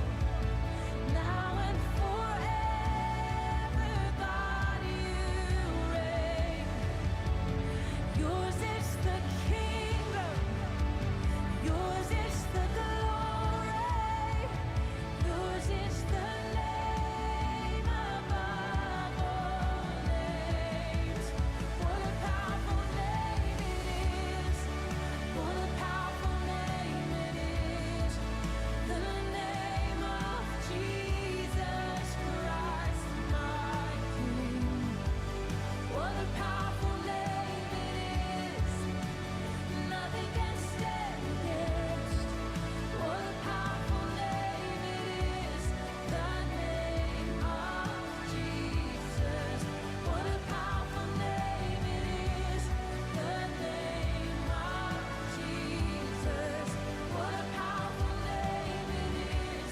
The name of Jesus.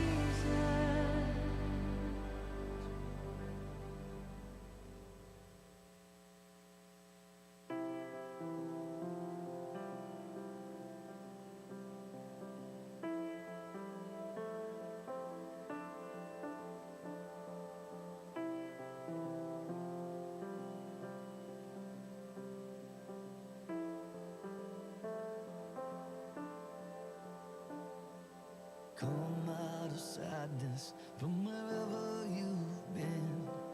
Come broken-hearted, let rescue begin.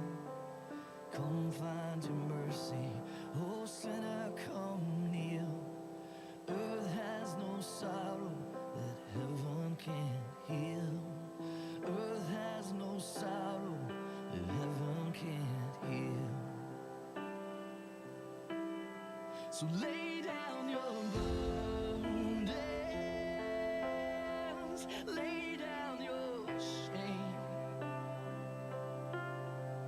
All who are broken, lift up your face. Oh, wanderer, come home. You're not too far. So lay down your hurt, lay down your heart, come as you are.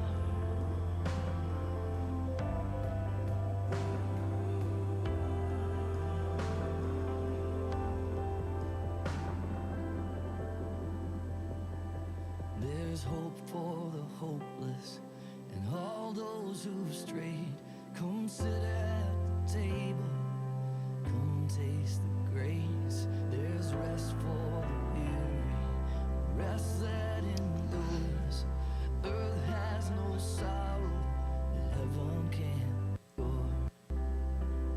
All right, we have 2 minutes, and we are going to begin with our next one with Aiden Castro. So 2 minutes as we get ready.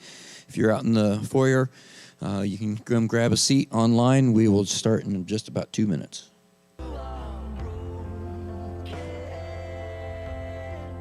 Lift up your face, oh wanderer, come home. You're not too far. Lay down your hurt, lay down your heart. Come as you are, come as you are.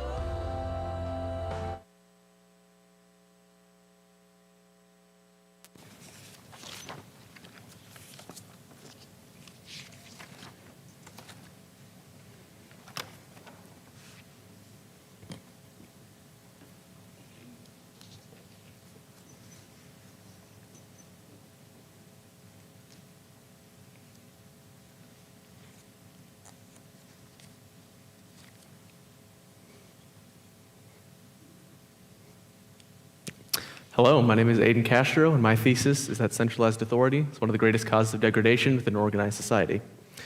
Now, what exactly is centralized authority? By definition, it means any kind of leaders, societal leaders and authorities forming into smaller and smaller groups.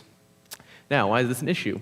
Well, specifically in my thesis, the 3 types of societal authorities I focus on are high-ranking members of the church, government figures, and corporations, which are more of a modern thing.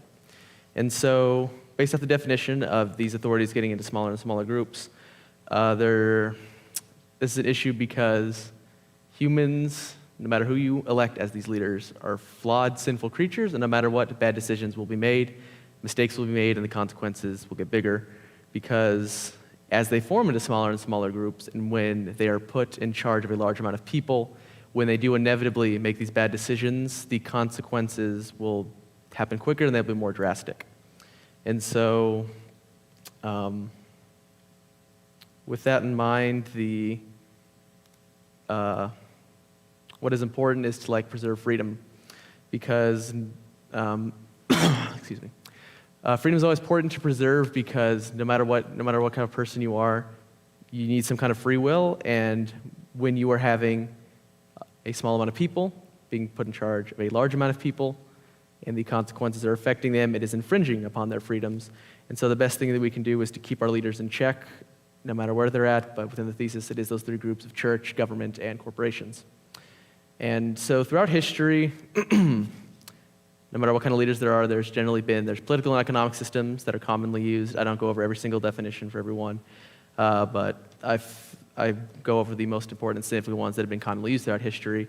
And so for political systems, one of the important types is a democracy. This is originated in ancient Greece, and it is based off of a rule by the people, where the people come together to make the decisions as to how their society will be run. But in ancient Greece, where it did originate, there were constituents as to who is allowed to make the decisions, who counts as these people. And for that, in ancient Greece, they had to be a male, they had to be more than a second-generation citizen, and so based off that, only a small portion of the population could actually vote because men and women are generally a 50-50 divide. And so with the definition of democracy being the people, all the people come together and decide and make the decisions for themselves, with the constituents as who is allowed to vote and decide these leaders, that means that pure, true democracy wasn't really in effect, at least in the time of ancient Greece. And even in modern examples, there's always constituents as to who these people are, usually with age and citizenship. So as in its purest form, democracy is never really seen, and so more often than not, democratic elements will be taken, and generally these for the people principle will be applied. And this leads into the definition of another type of political system, which is a republic. And a republic takes democratic principles of the people making the decisions, and they elect representatives to help make decisions and pass through it in government systems. And a lot of the time today, we have a lot of republics happening where democratic elements of the people making the decisions, they choose these representatives, and these representatives will represent them. And so a lot of the times you will see people say, we'll describe a country or a nation as a democracy, but based off definition, it's most likely a republic, because most first world countries, especially today, will have elect representatives, meaning they are not a democracy. They're not a pure democracy, because that is never really seen, because it's kind of impossible, because there's always constituents as to who is allowed to count as those people. And so more often than not, like in America, for example, it is a democratic republic. And a lot of the time people will, call it the wrong definition, say, oh, you were destroying democracy, but we are not necessarily just a democracy. And and going away from that, the complete opposite of a democracy, a rule by the people, is oligarchy, which is a more all-encompassing term, and literally the exact opposite is a rule by the few, and this can take on many forms. For example, in medieval times, there was monarchies, which we don't see often today because it doesn't really make sense. It's a rule based off bloodlines, and someone's bloodline should not determine whether more or less they're eligible to be leaders. But in the medieval times, this is what was used because they worked in conjunction with the Catholic Church at the time to say they were anointed by God to be leaders. And due to the high faith and religious beliefs that were held at the time, this is just the generally accepted thing. So this was common many, many years ago, but again, we don't see that today because it is quite a silly thing to believe. And with the definition of oligarchy, with a rule by the few, the farthest you can get is a dictatorship, which is basically just one person in charge. And the most well-known example is Hitler. He was a dictator, and that is the farthest you can get and the strongest centralized authority you will ever see. But it is the extreme example. Since this is a political discussion, it's all very nuanced. It's not always necessarily the best to be using, look at this dictator, but we don't see that often, and it isn't always necessarily the best thing to use for persuasion. And let's see, I'm missing one.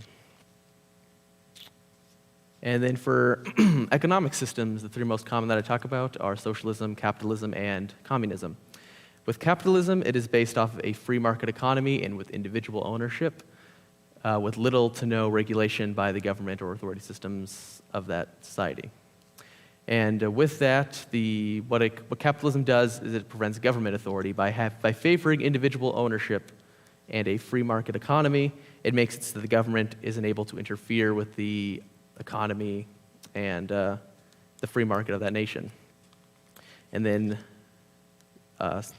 combating the opposite of that would be socialism. Socialism is based off of using wealth redistribution to combat authority with corporations. And because capitalism is an older thing. It originated a long time ago in medieval times with the peasants being upset with how the monarchs and the church at the time was ruling them.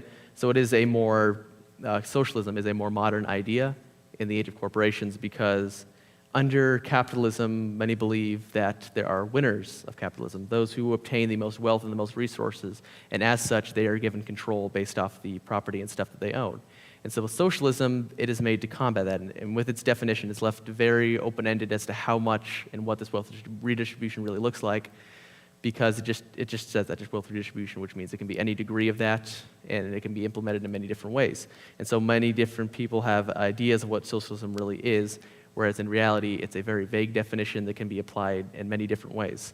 And the extreme of that is communism, which is basically pure socialism. It is all wealth being seized and redistributed. And so by its definition, communism has really no real practical application, because no matter what, it will be inhibiting freedoms, because it is the state in pretty much all cases, and in all cases in reality when communism is used, it is all the wealth being seized and redistributed, which will only perpetuate a centralized authority.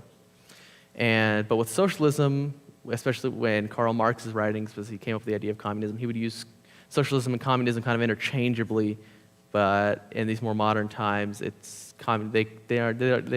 could be used interchangeably, because again, the definition of socialism is left very vague and open-ended. But it doesn't always people often view it as a bad thing because, all wealth being redistributed is bad. But in the age of corporations, where people who are worth tens and tens of billions of dollars have control over all these valuable resources, they're able to exert control and become a sort of authority. And so capitalism in its pure form doesn't really necessarily have a term as much as communism is the extreme of socialism, but pure capitalism is also rarely seen, because even in America, where we are a capitalist country, there is still some kind of regulation by the government. There is no completely pure, unregulated market, because there has to be rules as to what's illegal, and because there are definitely unethical and illegal ways to generate money. And so as such, pure capitalism is also never really seen, because it isn't always practical. And so as previously stated, there's always going to be inevitable failure, no matter what country you have, no matter what economic systems you use. They will always end in failure, no matter what leaders you have, because humans will inevitably make mistakes. So the best thing that can really be done, since there is no real practical solution, is to look out for the signs of a centralized authority forming, to look out for signs of these people in charge stepping over their boundaries. And so we as the people need to come together and be aware of that. And so within the thesis, my proofs are that, which are like signs and previous examples of a centralized authority form. It isn't necessarily all of them, but just like specific examples of a centralized authority forming, and with these authorities overstepping their boundaries. And the first general topic is suppression of information. And for a biblical example, back in that time, they had the Pharisees and Sadducees, who were the high-ranking church leaders of the time. And they were the ones who would give the word to the people, and they had tons and tons of very specific rules that they expected everyone to follow. And so the people of the time they didn't have the Bible to just look at and come up with their own, form their own faith. It was give the faith, Christian faith, even though Christianity wasn't really fully around yet, but the biblical truth wasn't readily accessed to them because it was given to them by the Pharisees and Sadducees. And when Jesus came around and kind of formed our modern idea of Christianity, they weren't happy with his teachings because what he was preaching was going against the things that they had taught, and as such would get them out of their power because Jesus had the people on his side. He was rallying them against the beliefs that the Pharisees and Sadducees were teaching. And so it did eventually work. Jesus was eventually killed because they were fed up with all the teachings he was spreading, and because the things that he was teaching was going against the things that kept them in power. And so they suppressed the information that Jesus was teaching, this true new version of Christianity, by killing his followers and anybody who preached it, and killing Jesus himself. And in the medieval times, there was this sort of thing happening again with using people's religious faith against them, because the Catholic Church is very prevalent at this time and would often work in conjunction with monarchs as the government system of the time. So sometimes it was the monarchs themselves ruling, but oftentimes it was in conjunction with the church, and the church ruled through the monarchs, they would tell the people, because these people had these high-held religious beliefs at the time, that was the accepted truth. And so, these guys are divinely appointed by God, and you must listen to them. And they use that as a form of control. And then in the modern time, with technology progressing, we have social media, which are privately held by corporations. And social media has kind of become like a public meeting place. It's like the modern town square, with most people having readily access to the internet. This is where a lot of political discussion is done, and this is where you see a lot of people getting their news.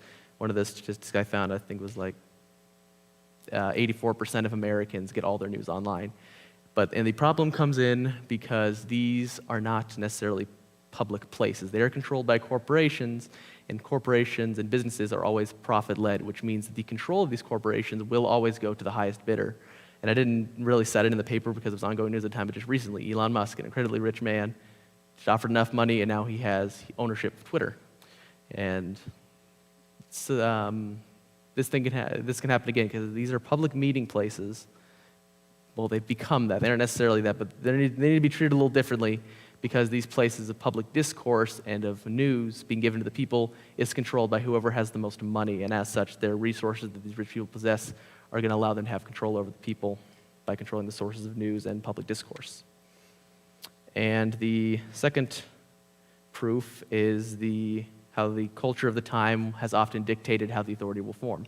For example, in ancient Rome, they were a very warlike culture. They went around and they conquered other territories, and they would subjugate these other cultures into their beliefs. And the Romans held great pride in their military conquest. Back then, if you wanted to be a Roman politician, if you wanted any chance of going anywhere, you had to have experienced military combat, you had to have won battles, and that is why Caesar was as well respected as he was, because he was an accomplished military general, and as such, at the time, based off their warlike culture, he was a very eligible politician. And then again, in the medieval times, the culture of the time, everyone held great faith in God and in Catholicism. And as such, the people in charge at the time, the church and the monarchs, were able to use this faith, even if they believed in it themselves. They were able to manipulate the people and subjugate them under their control because they controlled the information. They controlled who got access to the Bible because there wasn't a huge literacy rate back then. So they were able to tell the people exactly what they wanted to be told in order to control them. And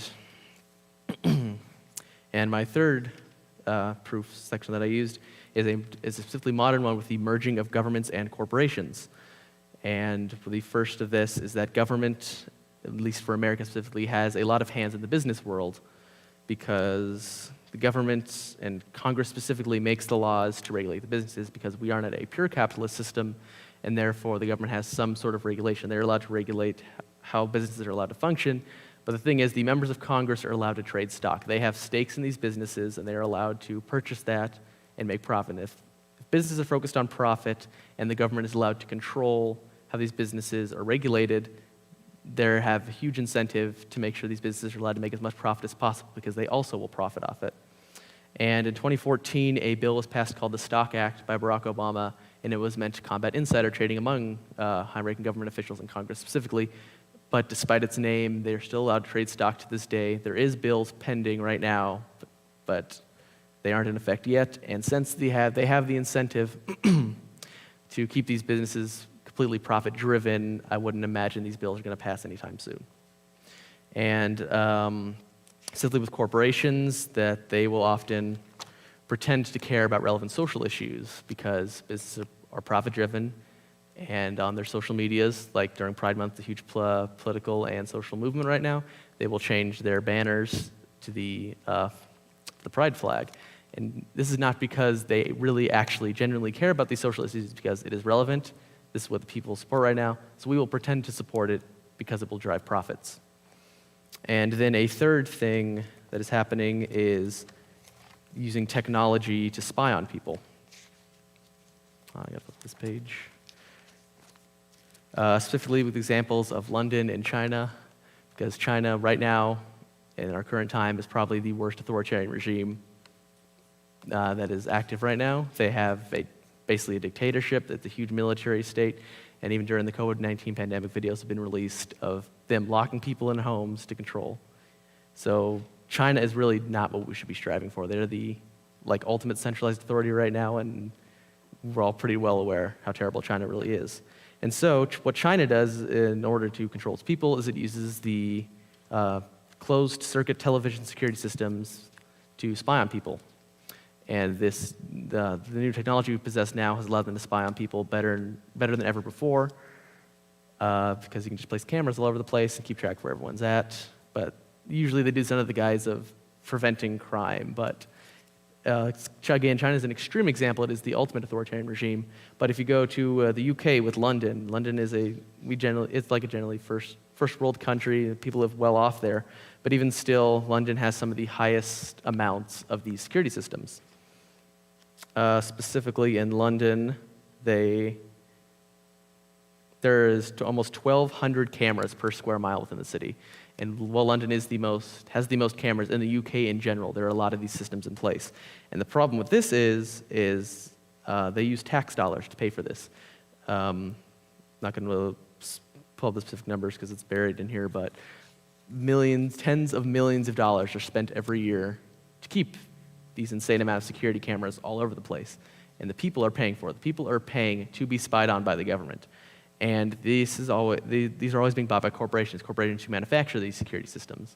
And they are being used for unethical purposes, but since there's so much money to constantly be made over maintaining these security systems, the corporations they don't really care. They are being used unethically, it doesn't matter. They're getting tons of money from this consistently.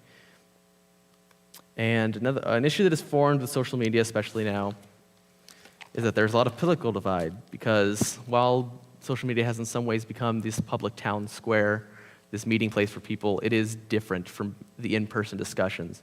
And as such, this online culture has kind of created a huge political divide between the left and the right. The people online are constantly arguing back and forth, no, capitalism is evil, no, socialism is evil. And they go back and forth over these issues, and the people who should be keeping these authorities in check are only fighting with each other, and this modern technological landscape has kind of perpetuated that. And that was the general point of what I was trying to get across to this paper, is that the real issue is the centralized authorities, these people in charge of us. They're the ones that need to be kept in check, because throughout history, they have, well, just based off the old examples like Rome and the monarchs, they're completely gone now, because no nation or society will ever last forever.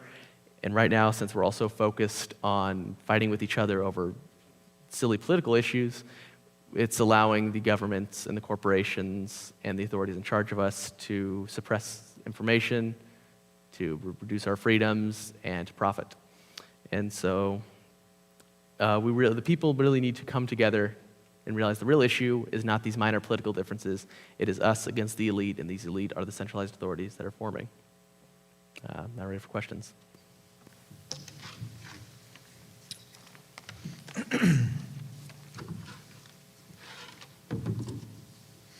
First of all, I want to compliment you on your paper. You took a very, very well in-depth look into all of this. Thank you. I'd like to go to page, would be, where you talk about capitalism, champion a free market, and you say both capitalism and socialism aim to prevent this disparity between social classes based on power amassed by government control and corporate control. But my question to you is,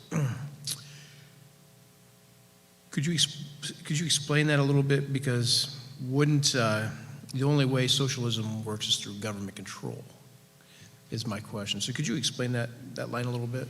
Well, with socialism being wealth redistribution, this isn't redistributing wealth from all the people, specifically with these massive multi-billionaires who are able to have control to the resources they have. And so this wealth redistribution would be keeping them in check. A lot of the proposed ideas are increased tax for these billionaires, for the ultra-rich. I don't necessarily think that is the best solution. I don't really have a solution for what a perfect practical application would be, because again, there is no practical answer, but there has to be some kind of wealth redistribution to make sure these corporations aren't allowed to have as much power as they can due to their wealth and resources. Because, for example, Nestle, their CEO, they manufacture water bottles, and he's on record of saying, water is not a human right. And he sells water bottles. Of course he's going to say something like that. And that's really the issue of where corporations come in and exert their authority by having a bunch of monopolies on all these important things they're able to control through their resources. And so while with social media being bought, like with Elon Musk doing that isn't necessarily as important as something like water, but there is corporations controlling water, taking it, they don't think it's a human right because there's profit to be made on it. And that's what socialism should be used for. The idea of wealth redistribution is to prevent these corporations from forming monopolies.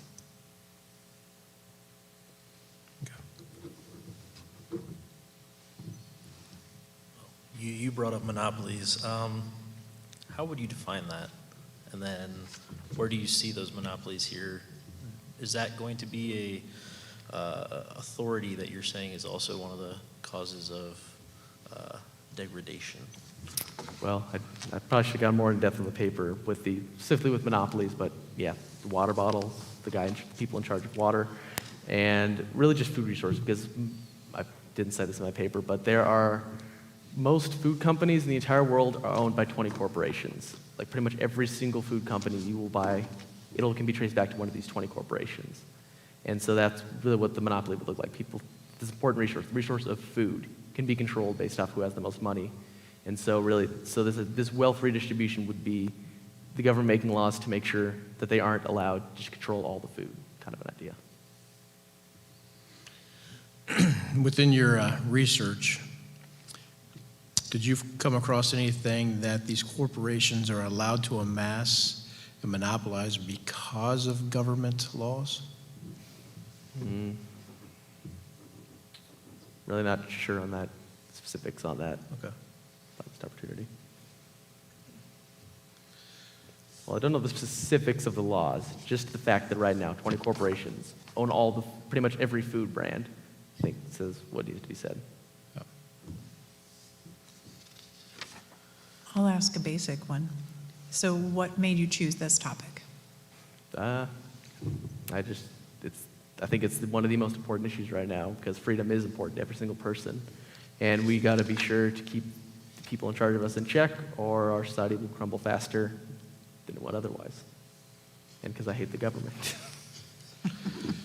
But that's what kind of made me want to do this paper, is for specifically ideas that change. I used to be one of those people, like I mentioned, getting into stupid political discussions. I used to be pretty right-leaning, specifically just right-leaning. Oh, if you're on the left and you're a liberal, they got all the stupid ideas. They don't know what they're talking about. But I've recently realized that corporations are a big and concerning issue on the level of governments as well, and they both kind of need to be kept in check, especially when they are now like working together with the idea of them being allowed to trade stock and stuff. So I've switched politically to be a lot less right-leaning, but more moderate, and kind of trying to combat the issues on both sides and point those out. You talk about a republic. A lot of times our country's referred as a democracy. And it's not. Could you go a little bit into that as a little more in depth on that for us? Yeah, so we aren't based off a majority vote. We don't just have every person's vote come in, whoever candidate gets the most votes. It's not based off that, because that doesn't really practically work all the time. And a democracy, we are not a pure democracy because we choose representatives, and that is the definition of a republic. And most places are a republic. You will never see a pure democracy because it is always, generally, in first world countries specifically, it's picking representatives through a democratic system. So it's not pure democracy, it's more so a republic. But you can still call it democratic. But to call America purely a democracy is untrue. So you're saying that the central authority is bad. Is there an idea in what you want to see in the future to fix this as a problem? I do not have a specific solution. There is no really perfect solution because no matter what, our civilization is going to fall one day, and it always has before. But really, you could go over dozens of proofs of like what a centralized authority is and how it can form. But really, we as the people need to be less caught up in a political culture war and to focus on, okay, we need to keep our leaders in check. We need to make sure they're fairly chosen, that they're making good decisions, that are not just benefiting themselves. Would you say the United States is a centralized authority? As you go through this, would you say that our country has a centralized authority, or is it pretty spread out within federal, state, and local? I think it's just a very difficult question to answer, but it depends on what you're saying, because a centralized authority can go as far as dictatorship. And so I would definitely not say we're not a dictatorship, but I think there are some elements in some places where we are centralizing a little bit too much. Okay. What areas with you're saying that they're too much central authority in the U.S.? I think the big issue, which is the third proof, is the kind of like working together of the corporations and the governments. The government has a hand in the profits of it, so they have no incentive to stop. And so the centralized authority is just them, the government, who should be working for the people, is becoming more and more profit-driven. And human life isn't just about profits.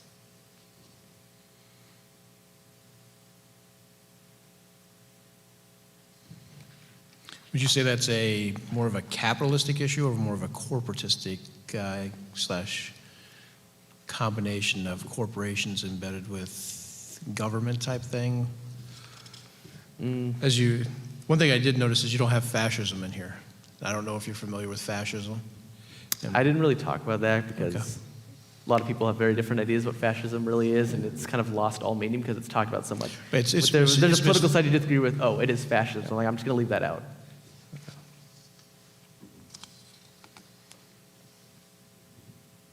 So you mentioned a little bit about what you used to be and now you're thinking differently. So did you learn some of those things through this process, or can you share with us some of the things that did anything change your mind in this process particularly, or did you find something interesting that you didn't know before? The writing of the thesis itself didn't really change my mind, but me wanting to write about this stuff specifically was because I changed politically. I mean, I learned new stuff in this, learned more stuff to really just make me upset about all the bad things that are happening. But no, I didn't really change my mind or anything, but it was spawned from a changing of the mind. What's something valuable you've learned through this research? Just that I've been able to see specific numbers on the amount of money that is spent on things that shouldn't be spent on.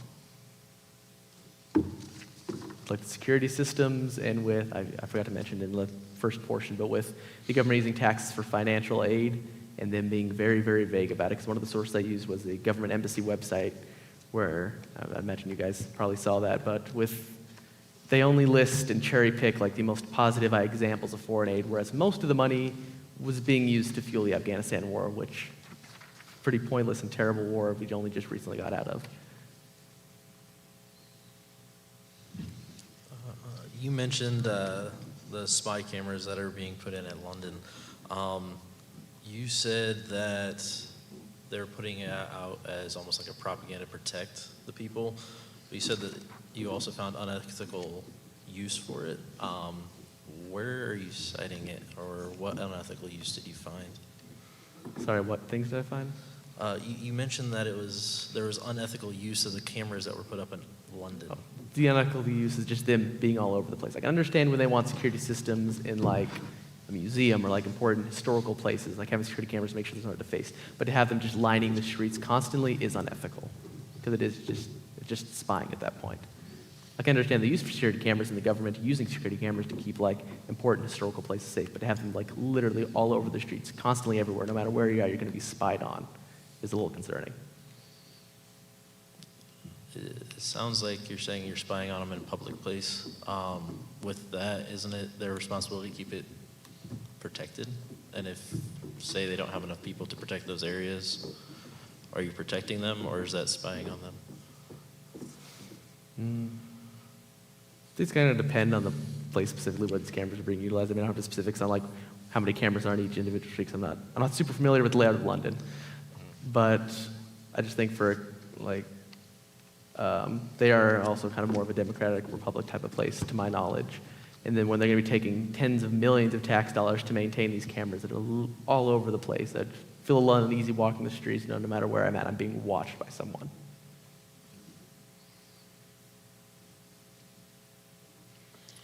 So I'm not sure, I mean, what exactly would be considered the opposing view, the opposite of your viewpoint.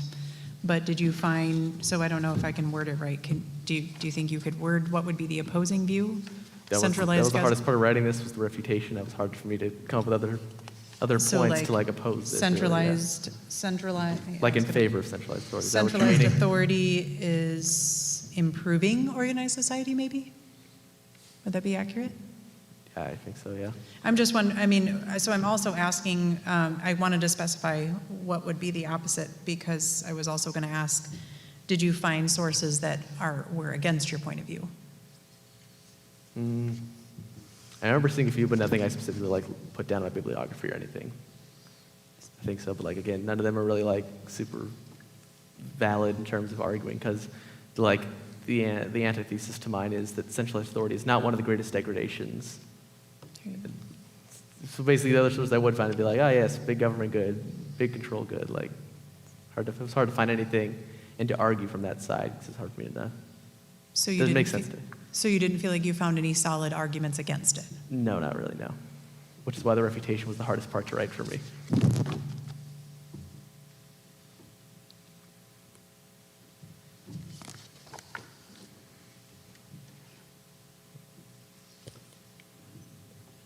Do you think there's any case where the centralized authority would work? And do you think it's possible for them to say, not be greedy? And No, I do not think so. I think the smaller you get, the more issues will form. No matter what, it needs to be kept in place that the people as a whole are deciding who their leaders are and the decisions they make. They need to have to say that. It shouldn't be the government figures being allowed to decide whatever they need to be. So if there is not solid arguments against your point of view, what do you think is, why is this such a hot topic of debate? Because everybody has different ideas of how they want the government to be properly run, how they want the authority to be properly run, and as such, tons of arguments form, because everybody thinks they have the best solution to everything, when there really is no perfect solution. We kind of got to take a little bit from both sides and approach it with a more nuanced view than this one political system will work no matter what. Then the other side, no, that political system won't work. Mine will always work. And it's just simplifying something that really should be treated in a more nuanced way. But that was the general point, because I had a hard time finding information and points that would refute, centralized authority, good, but the big issue is that people are thinking that their beliefs will work and then continually arguing over that, ignoring the issues that are forming in the background. So there's kind of maybe, am I understanding too many issues? Instead of being able to focus on one, there's too many different issues that people feel are the main point? Is that accurate? I mean, yeah, probably. I mean, it's all very complicated stuff, and I couldn't nearly touch upon everything. Yeah. That's part of the issue and why it is so difficult. And that's why a nation or society will never last, because it is so complicated. So many things to keep track of. That no matter what's a stupid place, it's going to have issues. There's going to be arguments, but we should try and focus less on arguing with each other. Do you think there can be an organized society without central authority?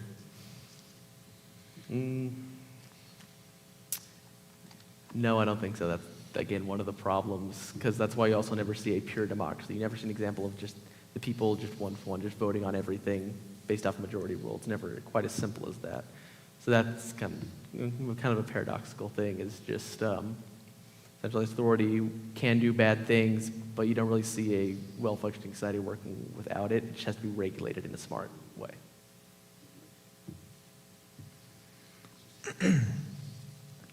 On the last page, you say capitalism is not evil, socialism is not evil, despite what some might say online. Would you say socialism is the redistribution of wealth by force from the government?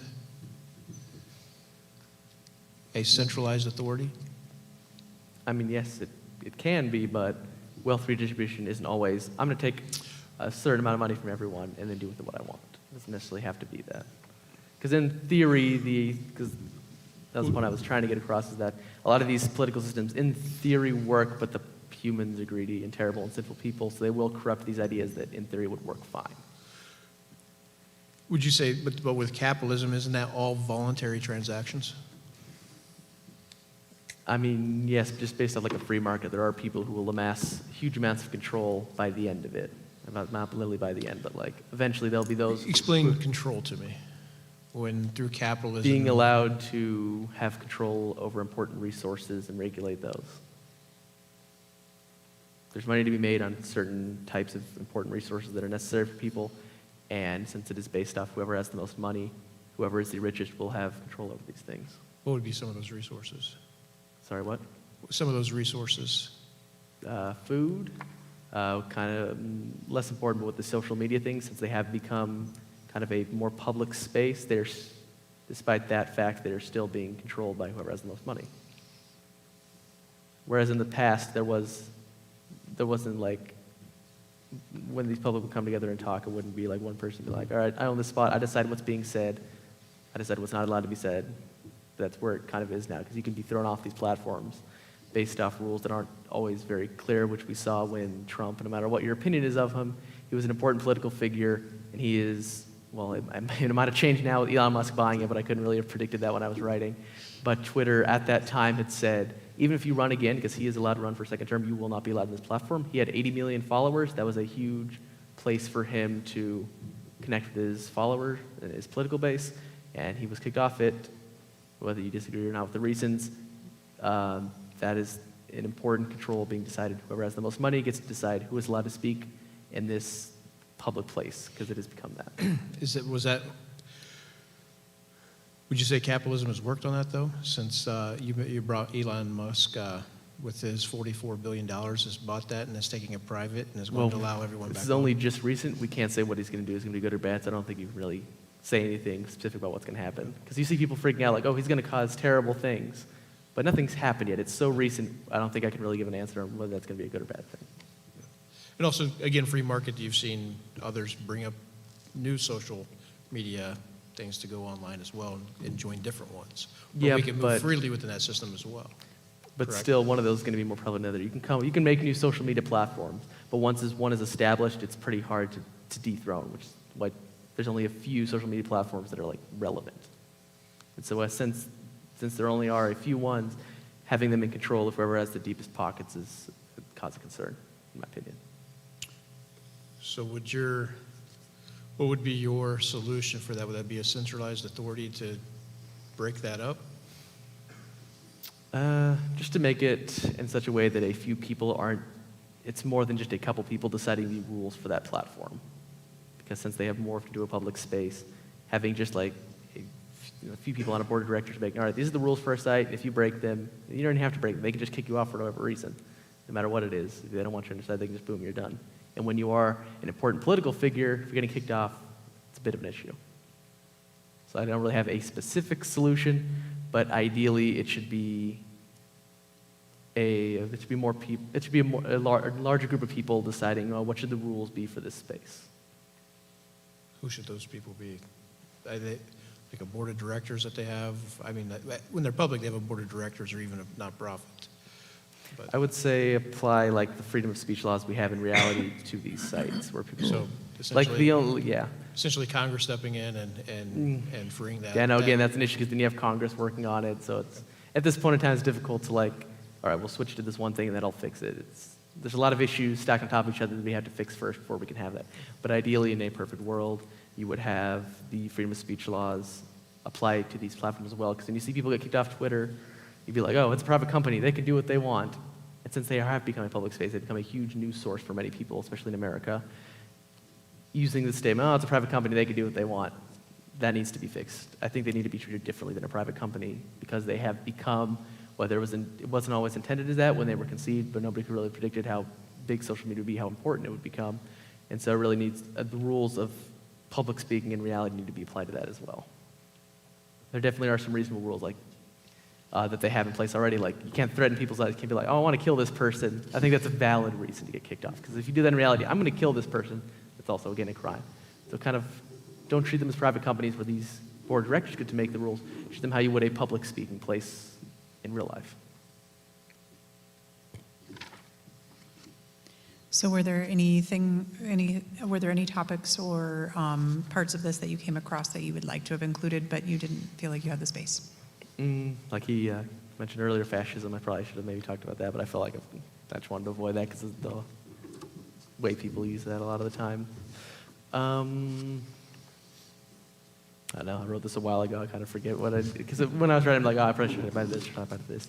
And I mentioned at the beginning how when I defined these political and economic systems, I left a few out because I only picked like the relevant ones. I could have done that more, explained, because again, there's a lot of nuance to this, and I probably would have been more beneficial to mention really all the political systems that have been important throughout history, even if they are not really relevant now with like monarchism.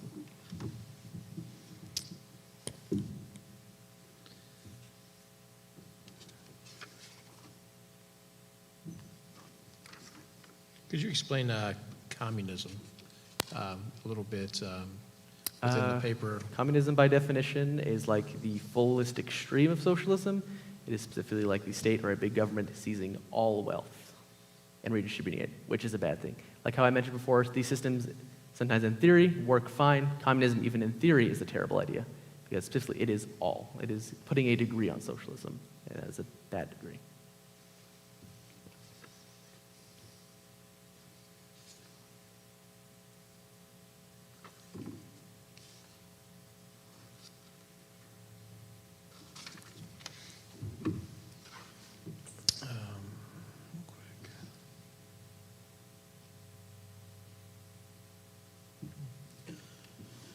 You've had a lot of modern-day examples of the centralized authority for government and corporations. Do you see any of that in the church? You did mention all three I of them have. think since religion has changed a lot, more Christianity or Catholicism or belief in God isn't necessarily always held, it's not become an issue, which is why monarchies are an issue. The conjunction of a powerful, the church isn't powerful enough to have as much control now, which is why I focus on government corporations, because right now in time, that is the issue. And we've kind of moved past the whole Christianity and the big churches behind that being in charge. I mean, just now you mentioned the monarchy again, but in London or in the UK in general, the monarchy may not be in full power, but still hold. To my knowledge, I thought they were more so like celebrity figures, and it's more so we're just keeping up a tradition. I didn't think they really had like full political control like they did, because they have like parliament now, which is Yes, so they don't have political control, but would you still say they are a centralized authority? 'Cause if they say something, a lot of people follow. Well, do they, because I'm not really fully sure about that, but do they have like, are they allowed to like change laws and implement Well, laws? they of can't their own? change the laws, but even celebrities here in the U.S., if a celebrity says something, could that change and they could be considered part of that authority? I mean, celebrities in like America, they can suggest things and a lot of people will listen to them, but that doesn't necessarily mean they can go in, write down, oh, I'm changing the law. They can just make suggestions, and since they are so famous, a lot of people will believe that. Something that's really centralized authority, again, that is the people taking these person's words, accepting that as what would be a better law or better suggestion than doing that. So, while it could be an issue, it is the people deciding by the end of it. What's the most valuable thing you learned about your topics here? What was the most valuable thing? Oh, most valuable thing? I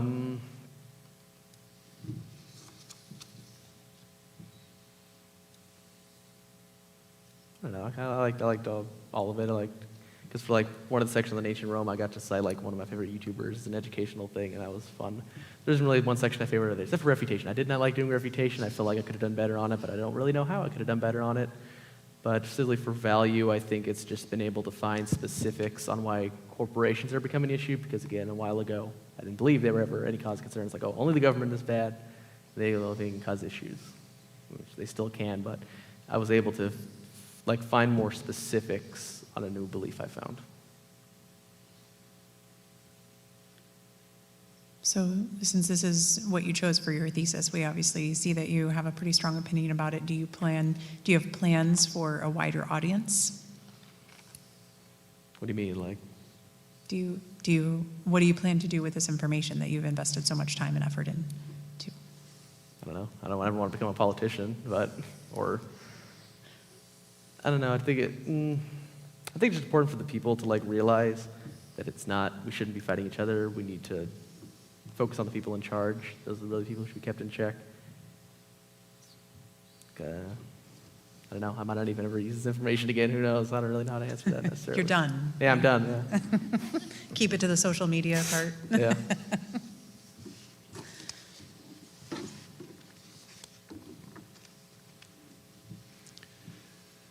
Well, I just want to compliment you on taking on these topics, and it's a very impressive paper. Thank you.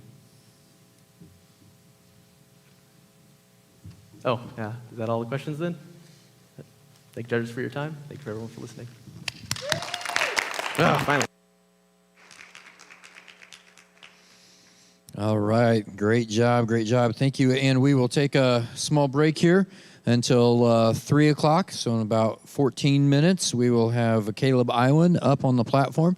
So if you're joining us online, we will be back at 3 o'clock.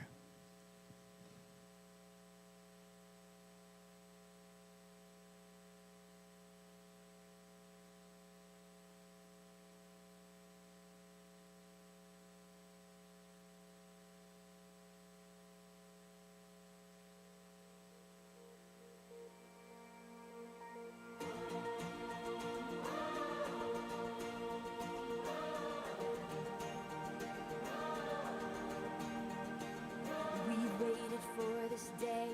We're gathered in your name, calling out to you.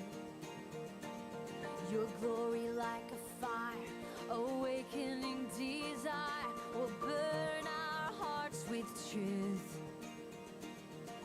You're the reason we're here. You're the reason we're singing. Open up the heavens, we want to see you. Open up the floodgates, a mighty river flowing from your heart, filling every part of our praise.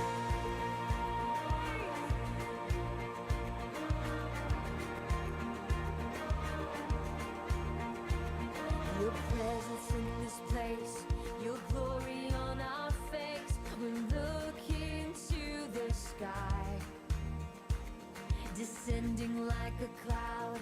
You're standing with us now. Lord, unveil our eyes. You're the reason we're here. You're the reason we're singing. So open up the heavens, we want to see you. Open up the floodgates, a mighty river flowing from your heart, filling every part of our praise.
and glorify your name.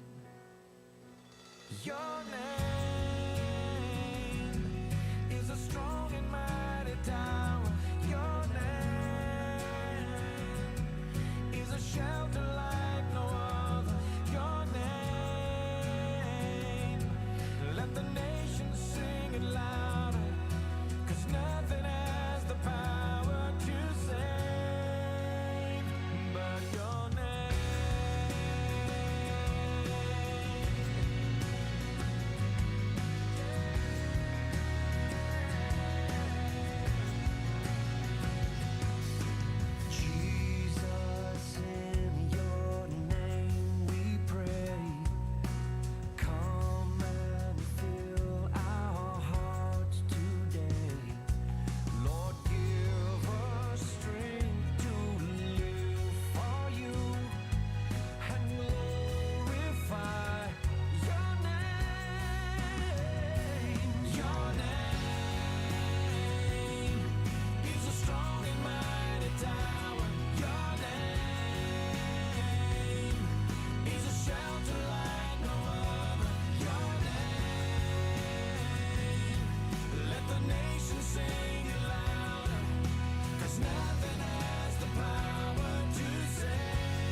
'Cause your name is a strong and mighty tower. Your name is a shelter like no other. Your name, let the nations sing it louder, 'cause nothing has the power to save. Nothing has the power. Your name is a strong and mighty tower. Your name, let the nations sing it louder. He's a shelter like no other. Your name, let the nations sing it loud. Oh yeah, 'cause nothing has the power to save but your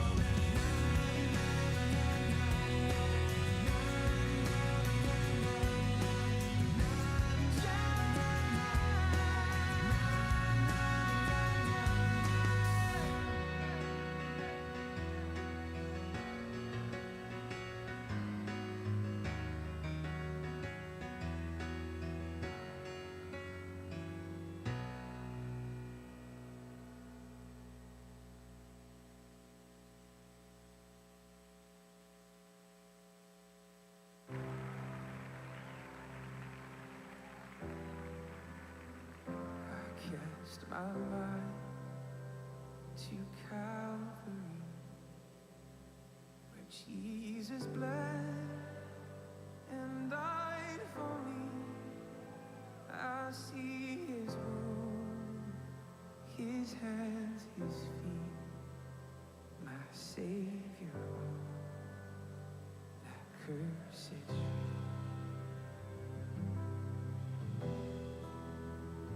His body bound and drenched in tears, they laid him down in Joseph's tomb, the entrance sealed by heavy stone, Messiah still and all.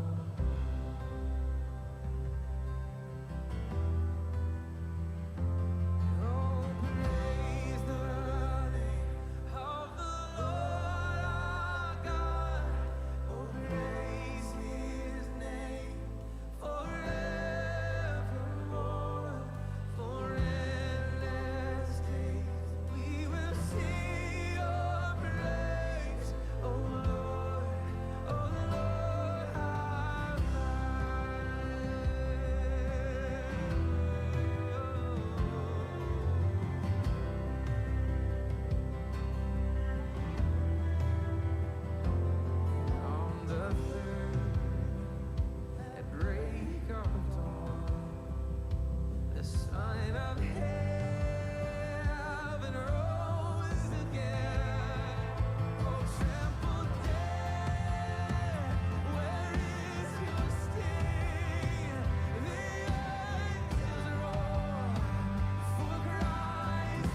right, we have 2 minutes before our next presentation of senior thesis from Caleb Iwan. So 2 minutes, and we will be going. If we can grab our seats, grab our waters, whatever you need. And online, we will be back in 2 minutes.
All right.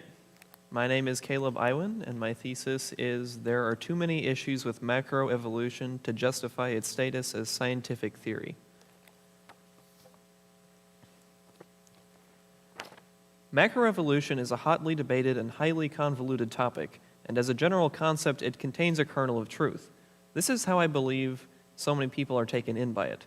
Different biological processes are lumped together and called evolution. Some of these processes are real and are supported by evidence in science, but the specific type of evolution that purports to explain the entirety of biodiversity, or in other words, the transition from one kind of animal to another, macroevolution, is rather unsupported by evidence. That is the goal of my thesis, not to prove evolution is false, but rather to prove there are too many issues with it to be a scientific theory. Unfortunately, the theory of evolution has managed to put itself in a position where it can neither be proven nor unproven. It is neither confirmable nor unconfirmable. This by itself is an issue, as it sort of turns macroevolution into a giant what-if scenario. But on top of all that, nearly all the evidence for macroevolution is based on the plausibility of something whose possibility is unknown. The goal of my thesis is to break down the elements of macroevolution and offer counterpoints and poke holes in each. The paper breaks down a purely naturalistic rise of life through evolution into 3 separate steps, from nothing to macroevolution. First, matter and space-time must come to exist in the first place. Second, non-living matter must turn into living creatures. And third, living creatures must evolve into new kinds of creatures. All these things must happen for macroevolution to be possible, but each of them has serious flaws, as outlined in my thesis. One of the things I consider to be important to the argument is the idea of what I call red evidence in my thesis. Here's as brief an explanation as I can keep it. If you have 2 factions, one is pink and one is purple, and they both discover the color red, they decide that this discovery both confirms their point of view. Red is a part of pink and it is a part of purple, but because it is a component of both, it actually helps to prove neither. My real-world example was that the formation of the strata of a canyon could be caused by either a great flood, with huge volumes of water moving very quickly in a short amount of time, or it could be caused by small amounts of water moving very slowly over millions of years. There's a lot of evidence like this used in all controversial debates, and that includes this one, so I tried to stay clear of arguments that use those as best as I could. Another thing I thought was important on the general side of things was the concept of chance and determinism. A very common theme in evolutionary arguments is that things with really low chances of happening happen because the time spans are just so large. My first point was that chance doesn't really exist in the first place. What we call chance is just our inability to know every factor of a physical interaction prior to it happening. I think it's important to demystify chance. My second point was that chance or statistics are only appropriately applied to things that we know definitely can't happen. We do not definitely know macroevolution can't happen, so it doesn't make sense to apply statistics and odds to it. Hypothetically, every combination of 1,000 molecules could happen given a massive amount of time. The problem with this logic is rarely do we find processes where random molecules happen to be in random spots for no reason. Molecules end up in places due to natural cascading causes. The sun burns hydrogen, gravity forms planets. Hypothetically, every 1,000 molecules could happen, every combination, could happen, but the fact is there may not be any process that exists to form most of them. To illustrate, think about how many synthetic compounds there are that you would only need a few molecules for just to exist. There's synthetic plastics, drugs, alloys, fibers, but we just don't see them in nature because there's no process for them to form, and that's only a few molecules. Organic materials require much more specific combinations of molecules to form. But we don't find them because there's no process by which they can be made. From there, as I mentioned, my thesis is divided into 3 sections, the first being the issues with the transition from non-existence to existence. My main argument here uses a repurposing of the cosmological argument, which presents 4 options or possibilities for the nature of the universe. Eliminating the 2 illogical options leaves 2 others, those options boiling down to essentially either an external universal cause, or God, or an infinite universe. Macroevolution only works if the universe is infinite for 2 reasons. A, an infinite universe gives much more time for macroevolution to occur, and B, if the universe is not infinite, the alternative is God or some other extra-universal cause, at which point evolution is unnecessary. The problem with the infinite universe is that most recent data suggests the universe is accelerating in expansion, which indicates the universe is finite. Macroevolution only works if the universe is infinite, which it does not seem to be. The second main section is the transition from non-living matter to living organisms. My main argument in this section concerns a statistical analysis of the odds of a 200-part system arising initially put forward by Scott Hughes. Using the number of electrons in the observable universe and an estimated number of 1 billion unique 200-part systems arising every second, we conclude that the odds of a specific 200-part system arising within a 30 billion year time span is 1 in 10 to the 204th power. As a percentage, that's 0.0000 with 204 zeros, 5, which is statistically 0. The final section concerns the transition of living organisms from one type to another. The distinction between micro and macroevolution is very important. The first type happens all the time and works through genetic recombination. The second supposedly works through genetic mutation. While this is something that is built into the theory of macroevolution, it's worth pointing out that mutational evolution has never been observed to make any functional changes to a creature's biology. The fossil record is full of different types of creatures, but rarely are there so-called links between most of them, which leads into the punctuated equilibrium versus gradualism debate. Gradualism is the idea that mutations accumulate slowly over time, but if that were the case, survival of the fittest logic doesn't apply, as a percentage of a new organ is more likely to harm than to help. The fossil record also does not help this theory, as if it were the case, the fossil record would be mostly entirely different organisms with varying levels of evolved status, which isn't the case. On the other hand, punctuated equilibrium is the idea that species jump directly from no organ to a whole complete organ, or in some cases directly from species to species. This solves the problems I mentioned with gradualism, but has its own separate issue. The problem with it is that it requires such specific, sweeping, random, and rare changes across genetic code that it quickly becomes even less likely than the odds of life randomly appearing that I mentioned earlier. And that is all I have, so we can now take questions.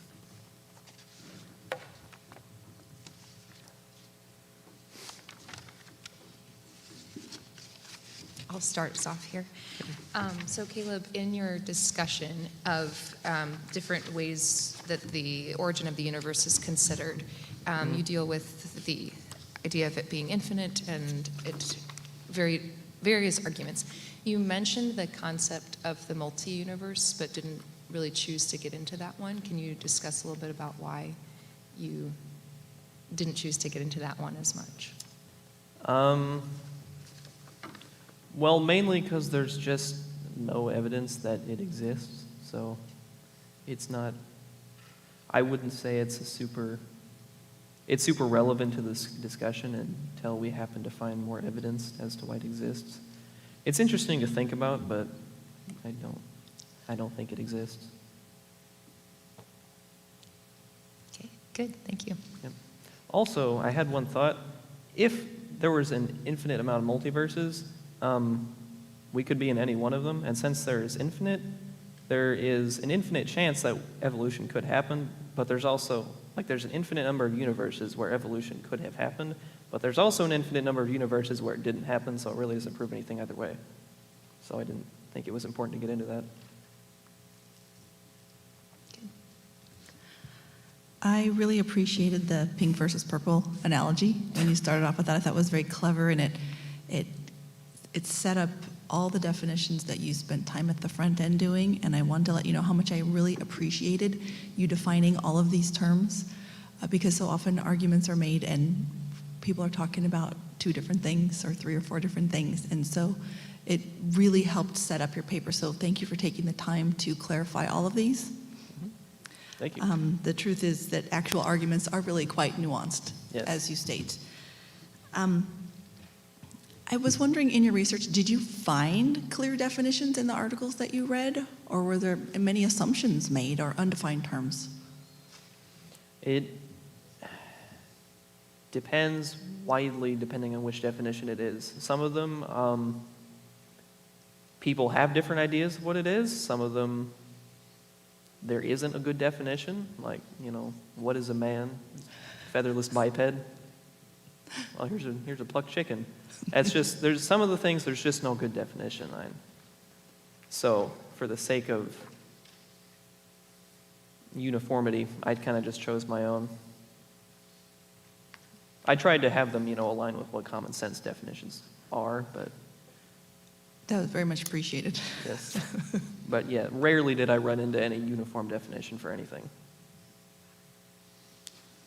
What made you choose this topic?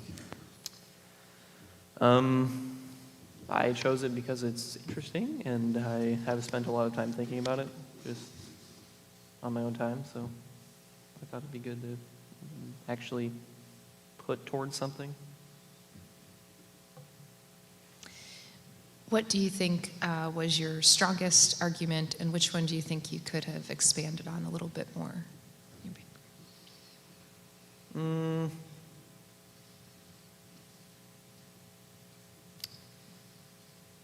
I really liked the one, the stage from dead matter, non-living matter, to living organisms. I liked that argument with the odds and statistics, and then the whole idea that there's no guarantee that there is a process by which that could actually happen. I like that. I wish I'd expanded more upon that. I mentioned it more in the abstract now because it occurred to me later.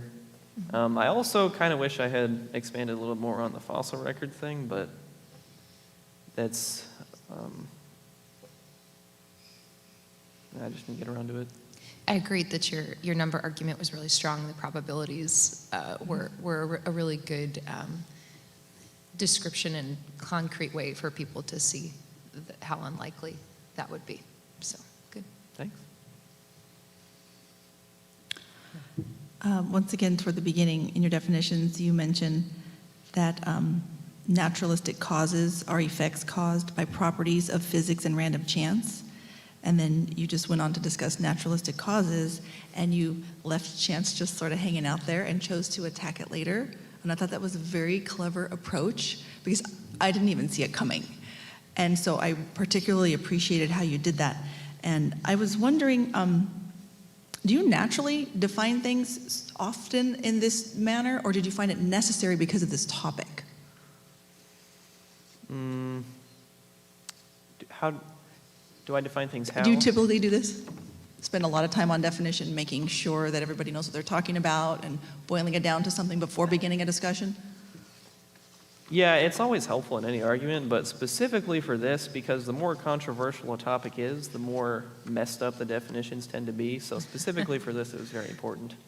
Yes. Is that how you settled on macroevolution most specifically, rather than the larger topic of evolution in general? Yes, because as I said, there's 2 different types of evolution, and one is very scientifically supported, and the other one not so much. If I lumped them together and attacked both of them, it would be very easy to refute my arguments because that would be incorrect. Nice.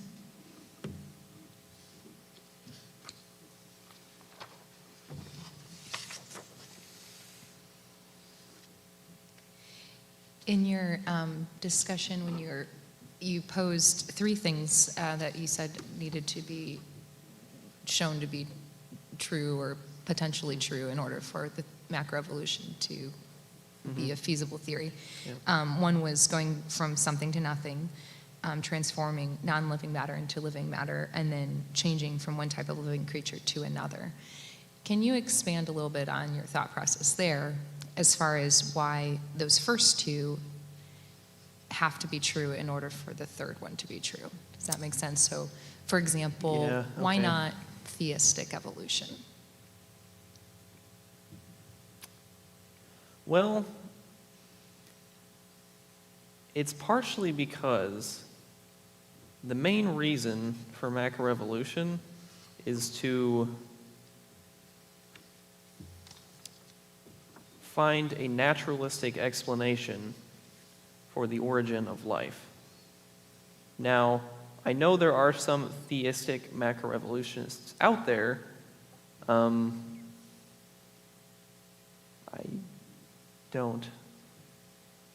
It's fine if you didn't delve into that part as much. I think it's kind of like, I think they're kind of contradictory, so I didn't address it as much. Like, there's just not, like, theistic evolution is contradictory. There's not much point. And initially, I was kind of torn between titling my paper XYZ Macroevolution or A Naturalistic Rise of Life, because that's a little bit more specific. But I thought this encompassed what my paper was about more. So then I also considered adding a subtext, why life did not arise naturalistically, but the title was getting really long at that point, so I didn't add it. Yeah, so your focus was more on wanting to show how, not just macroevolution after life had begun, but before that too, was unrealistic. Okay, thank you. Yeah, every stage up till actual macroevolution.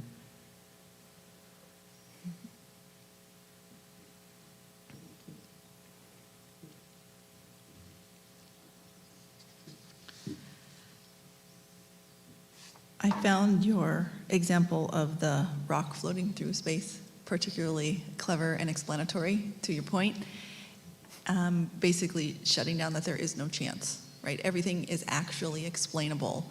And there was actually more than one example that you gave of that. And then obviously supporting it with your statistics.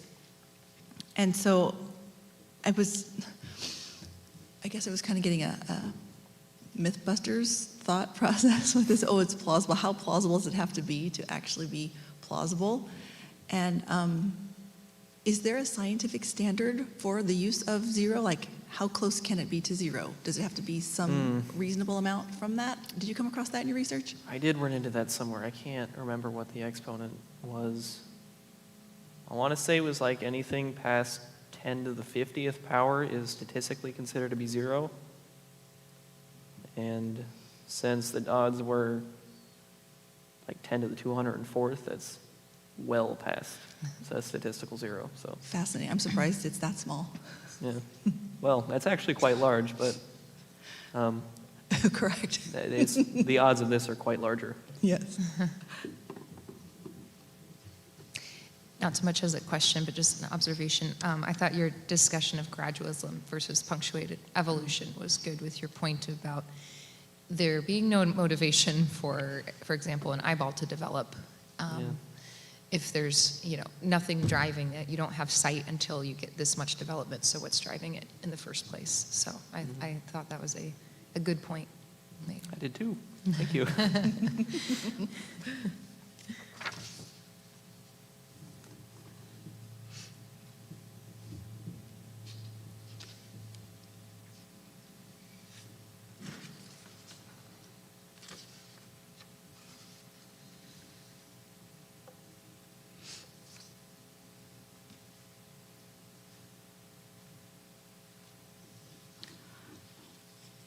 Once again, I wanted to point out your word choice was spot on when you state that when trying to apply a probability to something we don't even know is a possibility, that makes macroevolution quite unique in terms of scientific theory.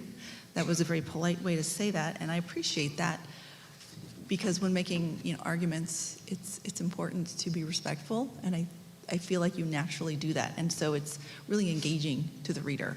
And so that was well said. I did want to ask you a question about those who do believe in macroevolution with regard to the possibility of the universe being an illusion.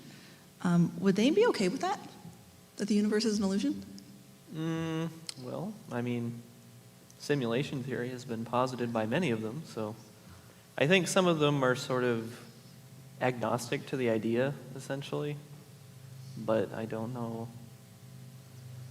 Like I said in the paper, if the universe is an illusion, something has to be causing the illusion, so even if this one isn't real, then something is. And a lot of the time, that's what they come down to is, well, does it even matter if we're real? Because we know something is real, and even if we are simulated, we're just as real to ourselves as it really needs to be. So. I liked at the end, in your final paragraph of this paper, you got a definition correct that most people get wrong, and that's the idea of a theory, and a scientific theory. And with the way we commonly use theory, it seems like, well, it's just an idea, it's a concept of how something could be. But in the science world, a theory is something that has been backed by evidence and experimentation, and so I believe your conclusion is correct. And that was a good distinction that you made in your last paragraph. Yeah, I mean, it was pretty necessary because if I say it's not worthy of being a theory, well, it is a theory. It's just not a scientific theory. So yeah, it's pretty important. Thank you.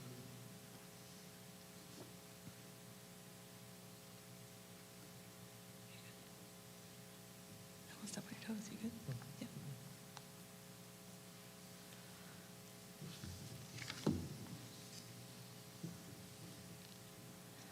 I had a question about, let's see, on page 11 you mentioned the universe's age is very much up to debate, but in most cases the estimate put forward by proponents of macroevolution is sufficient. I got two different numbers along the paper, 30 billion or 3.5 billion. Do they have a number that they all settle on? For the most part, no, but 30 billion is their estimated age of the entire universe, and 3.5 is the age of life on Earth. I'm not sure if I put it in there, but 4.5 is their estimated age of Earth. I see. Yes, and they actually use different estimation methods for these. Organic material uses radiocarbon dating, and inorganic material uses radiometric dating, but they both have serious issues. For example, radiometric dating, that's how you date like rocks. There was one time, like after Mount St. Helens erupted, those new rocks that had just formed from the magma, they tested those with radiometric dating. They were brand new rocks. They dated them to be 350,000 years old. So, yeah, it's not. It's the same. It's kind of the same case with radiocarbon dating. There's just so many assumptions and things you don't know. Different chemicals. I think it's like argon-40 for radiometric dating. You just don't know the levels because that's what they're measuring, but you don't know them in advance. So it messes up quite frequently. And they're very inaccurate. I probably should have gotten into that more in my paper, but. All right, here's a challenge question for you. Okay, hit me. So, you've come to the conclusion through this paper that evolution is not credible enough to be a scientific theory. Considering you're senior in high school, considering our education system, where the country stands on the involvement or not involvement of theology and personal views, what do you think should be taught in schools?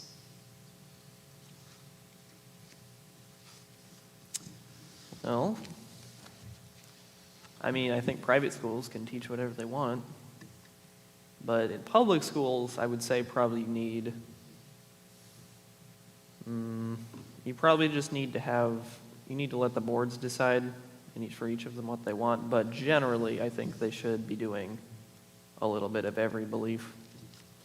Or ignore anything that's controversial, do the basics, let the parents fill in the rest. There's a lot of different options. Or even better, you could have like public school choice, and different parents can send their kids to which school teaches the thing that they want their kids to be taught.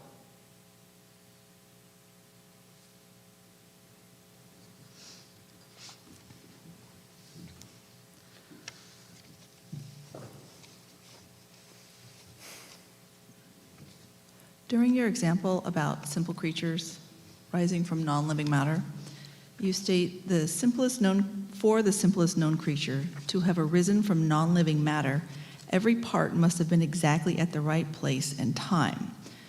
And I was thinking again about your rock scenario.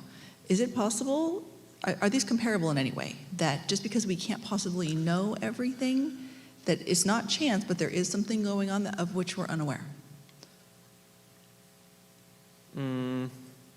Unaware as it relates to what specifically? All of the necessary components to make this happen.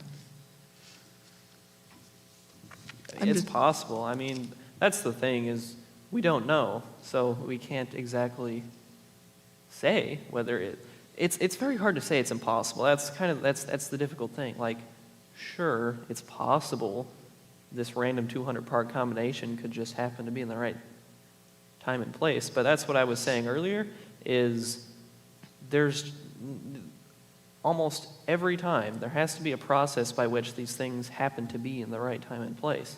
Because, like I said, there's all these synthetic compounds, only like 5 to 10 molecules for some of them. You just don't see them in nature because there's no process by which they can be formed. So, I mean, sure, it's possible, but it's definitely not probable, and like I said, only hypothetically possible. It might not actually be possible. Hypothetically, could the rock scenario be repeated as an experiment? Could it be? How so? A rock is followed by a satellite falling through space, and its trajectory is mapped, for example. Are you saying, like, if we were able to map the movement of every single chemical in the universe, could we predict whether... I'm confused what the question is. I like what you're thinking, but no, let me clarify. So you explained that, the rock falls through, in your paper, the rock falls through space and hits some poor guy on the head. Right. And it seems like chance, but technically, you could, in hindsight, see what happened. Yes, if you knew, you're right. If you knew about it in advance, you could definitely predict that was going to happen. Right. So I guess in some theory, is it reasonable to say scientifically that it's repeatable? It could happen again. Yeah. Whereas this macroevolution can never be repeatable. At least by us right now. Oh, okay, I see what you're saying. Well, the thing with the rock is there's a direct cause. The physical cascading thing, something caused that rock to be there. It's unlucky for the guy that the rock happened to hit him on the head, but rocks go through space all the time. There's lots of reasons for it. The thing with chemicals randomly combining in a certain combination to make an organic cell or whatever it is, we've never seen it happen. You can't calculate the probability of something that you don't know is a possibility. Makes perfect sense. Towards the end of your paper, you kind of go in detail and well said, where you're describing how macroevolution is sticky because it's really, really difficult to disprove, because time is kind of used as a way to explain away whatever we can't explain. A slight adjustment there, the word prove, we usually can't use because we can't prove, for example, that no two snowflakes are the same, because we can't look at every two snowflakes that have ever existed and compare them. So typically, we will reject a science theory if we can disprove it. But having a strong theory just means that we have supported it with a lot of data and the evidence points to. Given that context, what do you think it would take for professional scientists that are proponents of macroevolution to reconsider their theory? Do you think there is enough evidence there for them to reconsider it?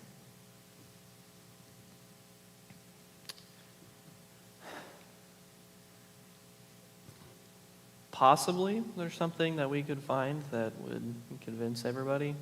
I don't know what that would be necessarily. It would have to be something very big, because that's kind of the thing about worldviews, is they're very foundational. So it's going to have to take something really convincing to completely shift someone's worldview.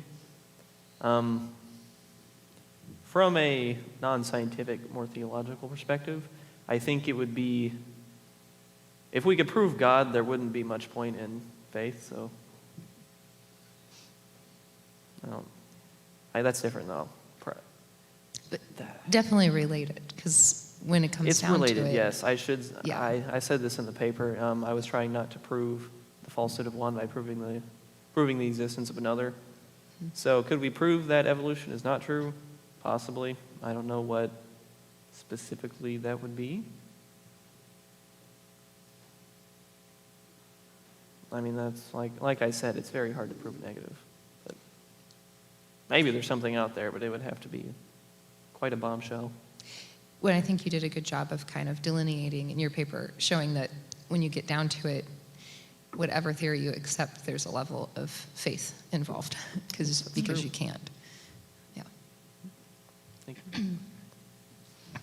Along those same lines, going back to the probability that might as well be zero, in your research, did you find any explanation as to why macroevolutionists are willing to believe the likelihood of this, given such a low number? Well, I mean, for starters, it's taught in every public school. It's a very culturally accepted belief, and so to go against that would be, it's not the path of least resistance. So I think that's the simplest explanation. Some people who are much more well-versed in it probably have some good reasons, but like I said, the whole thing with red evidence, if they have all their evidence and it is all pointing towards evolution, but they're missing on one thing, or they've dismissed it, put it on the back of their head where they're not going to touch it, and all the rest of the evidence says this is correct, well, then that works for them, even though all this evidence could also be used to prove this. Makes sense. Case of what you're looking for is what you find. Yeah, exactly.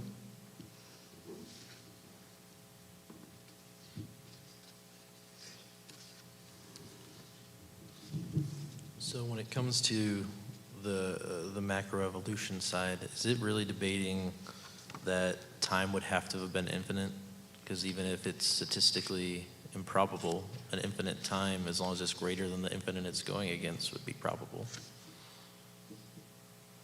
Yeah,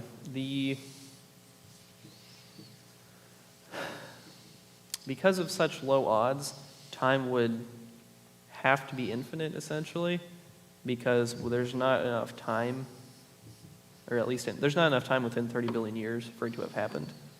So it would basically have to be infinite, although it's good to point out that even if it were infinite, it's still not necessarily guaranteed, because, like I said, if you just have an infinitely cascading cause and effect situation, there might not be a cause for this effect anywhere in the universe. Does that answer your question? Yes. Okay. And then with the time of 30 billion years, do we know that's a start, or is that start of another era kind of idea? Well, that's what I was saying about the whole accelerated universe thing. There's a few options for the universe. There's a few ways you can analyze the expansion of the universe. There's coasting, where it just kind of just continues to go out forever and ever at the same rate. If that is the case, that could lead into another one, which is the idea that we start here at the point, It goes out, it expands, and then it collapses back in to another point, expands, collapses. That's the only scenario in which the universe can actually be infinite because it's restarting. However, evidence right now suggests that the universe is not only expanding out and not collapsing, but it's actually speeding up, going out, so like accelerating outward. It's not ever going to collapse back in on itself because it's getting faster, expanding away from itself. There's another interesting option where the universe is neither expanding or it's not accelerating or decelerating or anything. It's static and contained, but the part of the universe we're able to see is expanding and the rest of it is contracting in response, in which case there wouldn't be a beginning or end hypothetically, but we also haven't seen that. It's just a possibility. Also kind of weird if the universe was just like a static cube, but I suppose it's possible.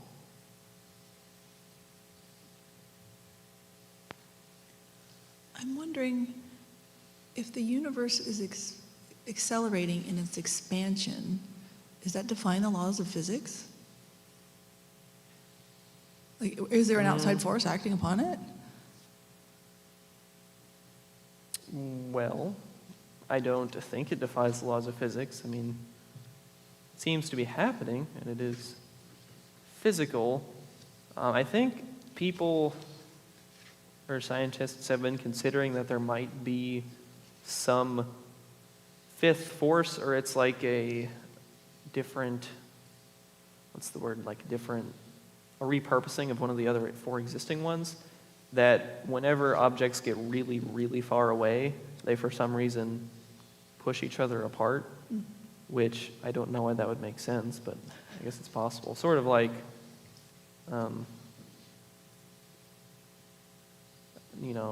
two similar poles push each other away, something like that. On the other hand, it doesn't really violate the second law of thermodynamics because since it's accelerating outwards, it's actually increasing its entropy faster than not because it's becoming more homogeneous. That makes sense.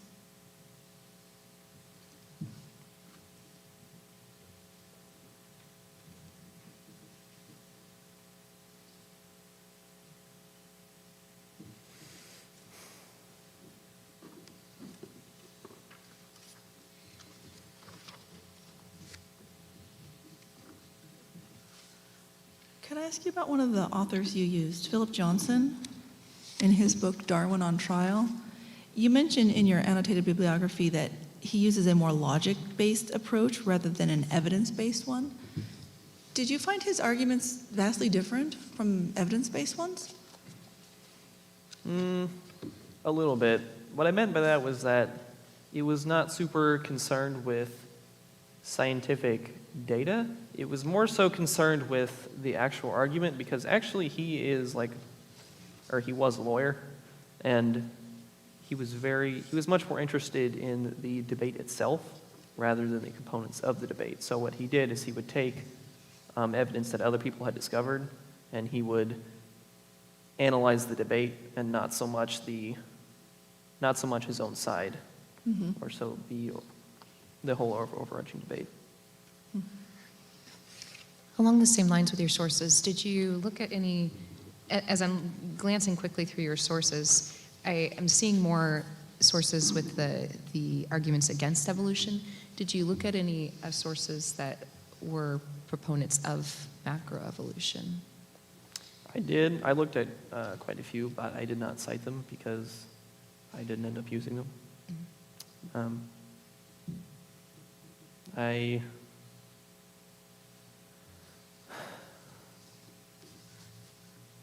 Quite a few of the arguments that I found other places tended not to be good refutations for the arguments I was using in my paper. So what I did is I would come up with, or the few that I do have refutations for, I came up with ones that made sense from my devil's advocate perspective. Because the ones that I found didn't really apply to my points, so I did end up using them. But yes, I did look at quite a few, just to see what they were saying.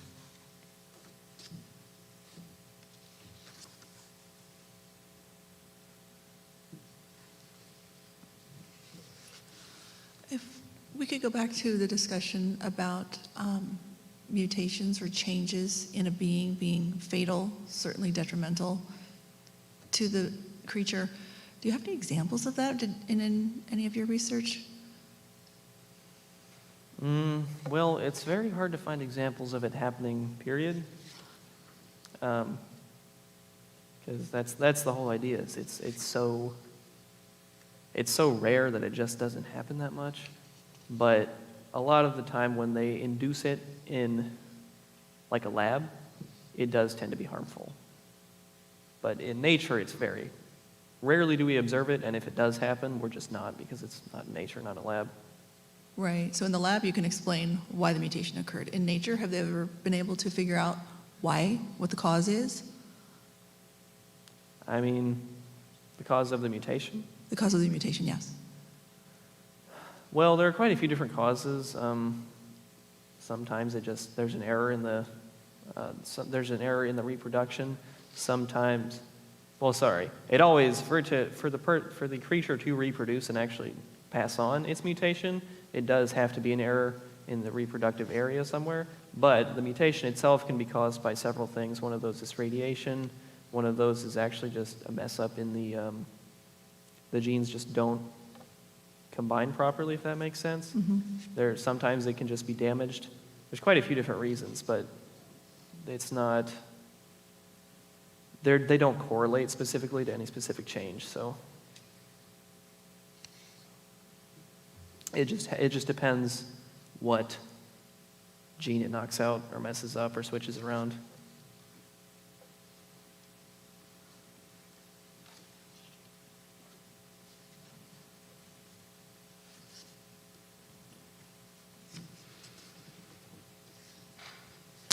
Why do you think a macroevolutionist would read this paper and disagree with you?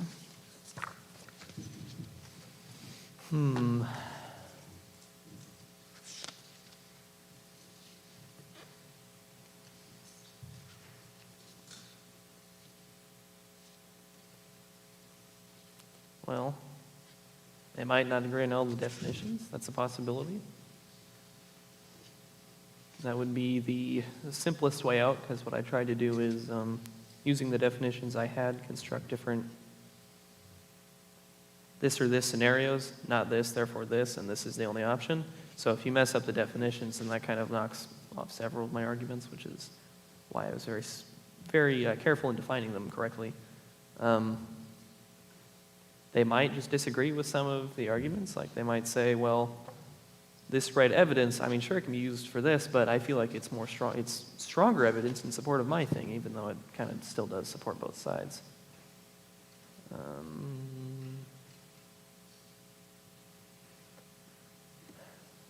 Specific to my arguments, I'm really not sure. That's fair. It was a difficult question.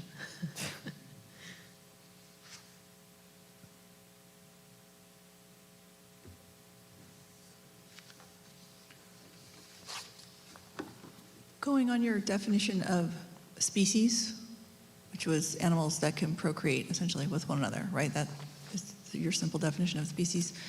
And then you touch on later that there are hybrids. Are those viable to procreate? They're what again? Hybrids. But hybrids, yes. That's the thing about the definition of species. Like what I said in there was, the simple definition is that they're animals that can procreate, but sometimes it's more of just a taxonomic ranking system now, because a lot of the times animals that are from different species can procreate, which means they're not species anymore, but it doesn't make sense to say lions and tigers are the same species. A lot of the times the hybrids are not considered to be separate species because I guess it messes up the definitions. For the most part though, species is not, it has no clear definition, which is the issue with it. It's just a taxonomic ranking at this point. Mm.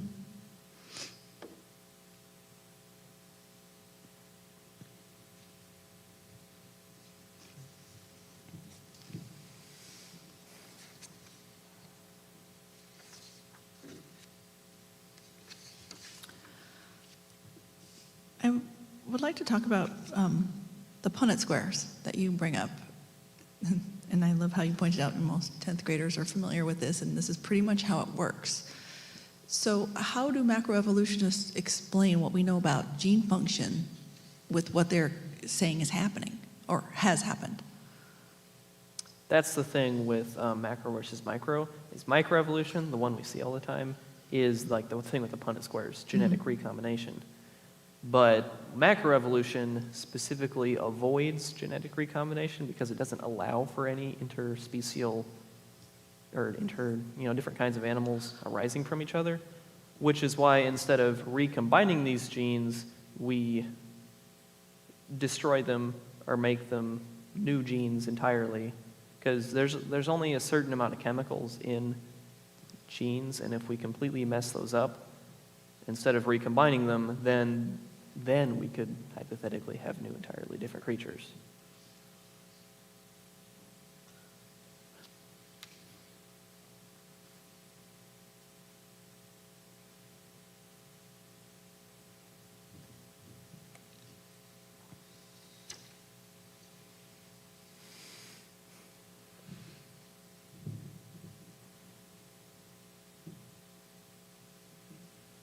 We just got the 5-minute heads Oh, up. I didn't Does see. anyone else have any other questions? Well, I have a question. I thought about it earlier and I had forgotten, so if I may. You mentioned the dating of the rocks, and there was new rocks created with Mount St. Helens, and obviously there was a egregious error, or one pointed out in the system. Have they abandoned this? Are they still using it? Is it still evidential to evolutionists? Yeah, they still use it. Radiometric dating works in theory. The problem is there's no way of knowing all the assumptions, because if the situation was any different than they're assuming it to be when the scenario started playing out, then it completely messes up. We're off by a factor of 10 to the 6th or whatever. Also, it confirms their bias, so there's really no reason to mess around with it. Right, nice. When it comes to that type of dating and several others, they usually have a year grouping where it allows you to say if it was less than, say, 50,000 years, it doesn't work. Yeah. How do they figure out exactly if they're going to date these rocks? They'd have to have a predefined time for it to work. That, I believe, is actually specifically for radiocarbon dating, because it works by halving the amount of carbon, and after a certain amount of time, there isn't enough to measure anymore. It's possible that also applies to radiometric dating, but I don't know if they think there is a limit to that one, because they can date things back to billions of years ago. But would there be a time for it to be too short so you could do a test on a new rock, but it wouldn't actually give you a fair assumption of what it could be?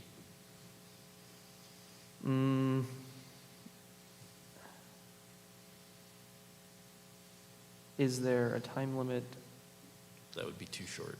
Too Why short. would you do a If it test just on formed? something looking for it to be 1 million years old on something that you know was just created yesterday?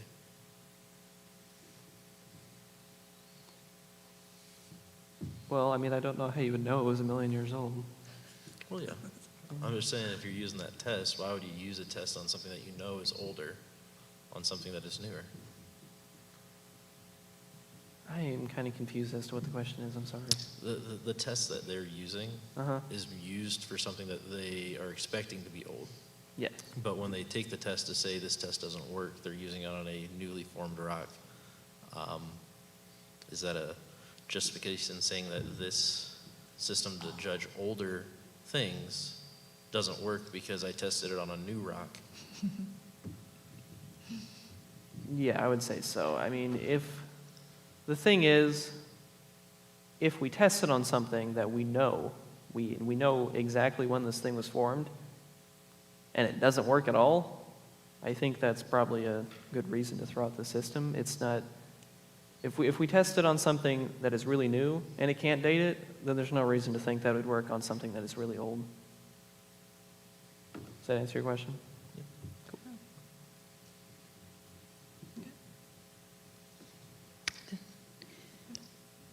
think we're all out of questions. But thank you, Caleb, and very good job. Thank you for your time, judges. Thank you, everyone else, for listening.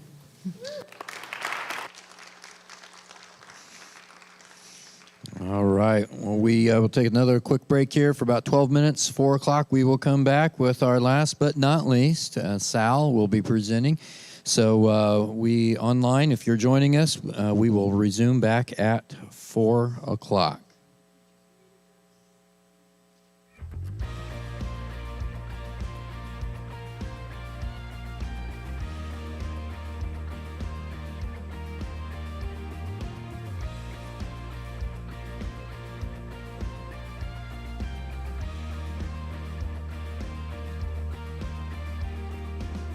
Who breaks the power of sin and darkness? Whose love is mighty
All right, we have about 2 minutes, and we'll go ahead and get started in 2 minutes. So online, here's your 2-minute countdown.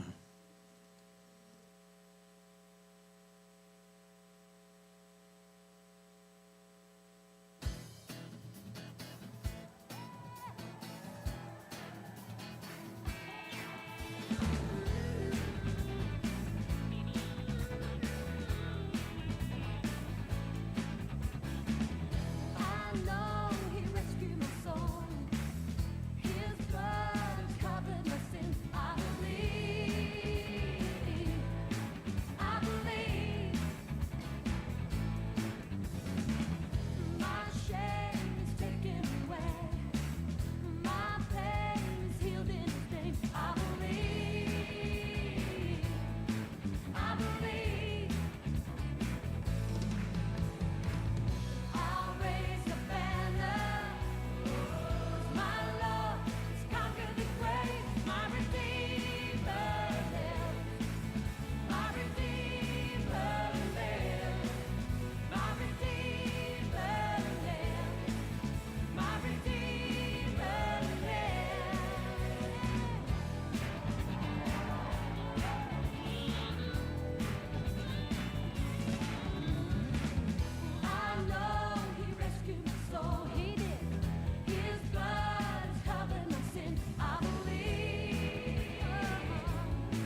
Alrighty, so my name is Sal Albanese.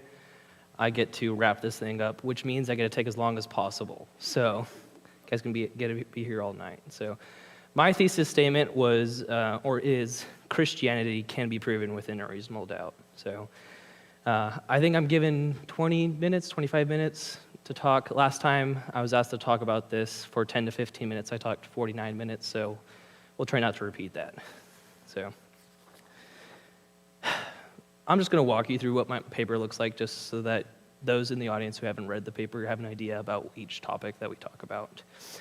So I begin my paper, I kind of just introduce Christianity and why I decided to talk about the problem, or not the problem, about apologetics, why I decided to talk about that. So, and the problem is that Christianity is in decline. So I talked really briefly on that. I follow that up with just talking about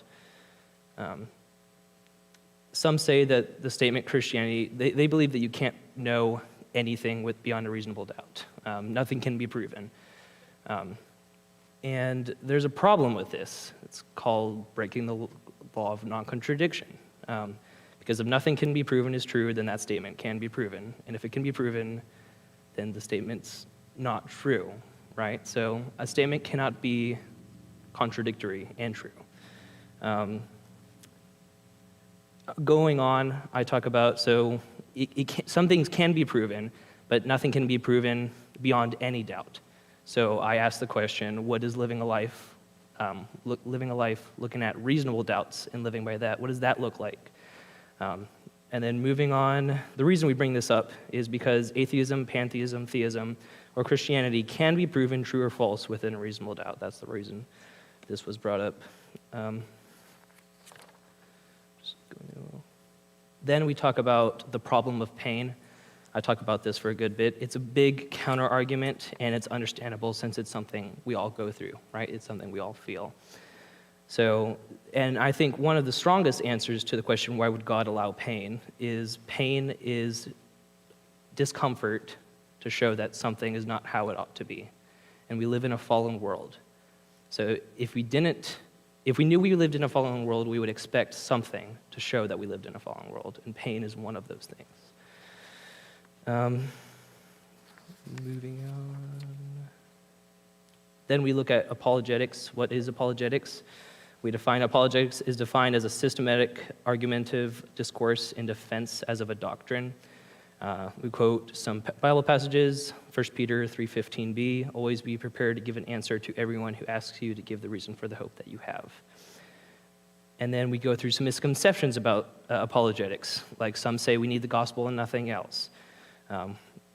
Another misconception is thinking apologetics means just winning the argument and not the person, or that you shouldn't even bother with apologetics because people will believe whatever they want to believe. And then I go through why those aren't reasonable.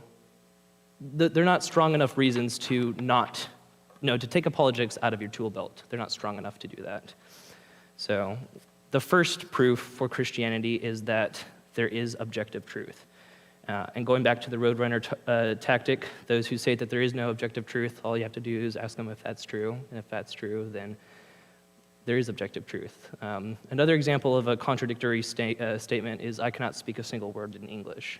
And the people who are saying that there is no truth are doing the same logical fallacy as the person who says, I cannot speak a single word in English.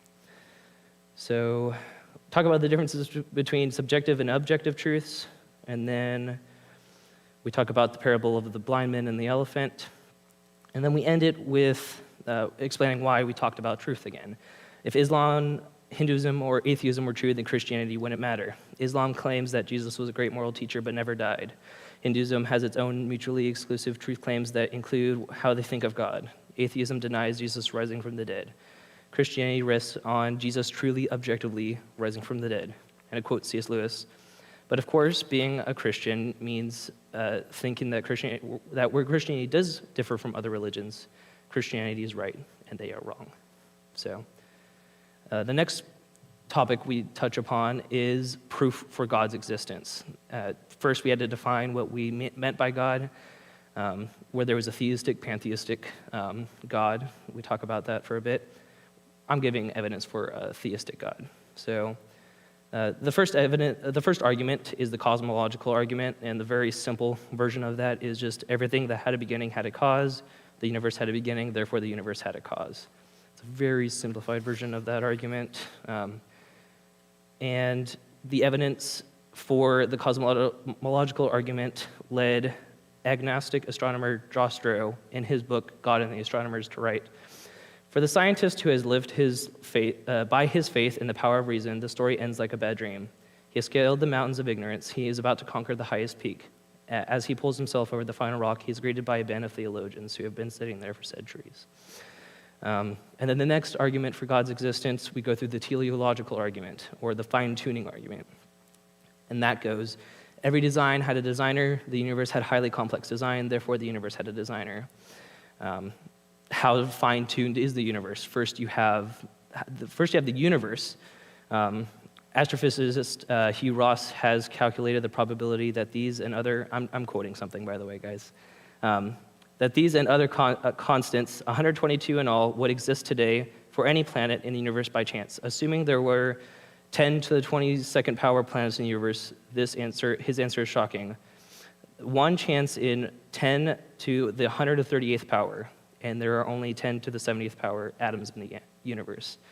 Essentially, that just means that there's more than a 0% chance that Earth could have existed in a universe that already existed, much less the universe existing. Another problem, or another part of the teleological argument, is just looking at life beginning. A couple hundred years ago would have been a simple answer, just that there were simple organisms and they're mush, and then we were able to evolve to things that are a little bit more complex, like humans. But the problem with that is that there are no simple organisms. The simplest life form contains the information equivalent of 1,000 encyclopedias. This is referring to the organized pattern of nitrogen bases in DNA. So, and then I'll just let atheists argue with themselves.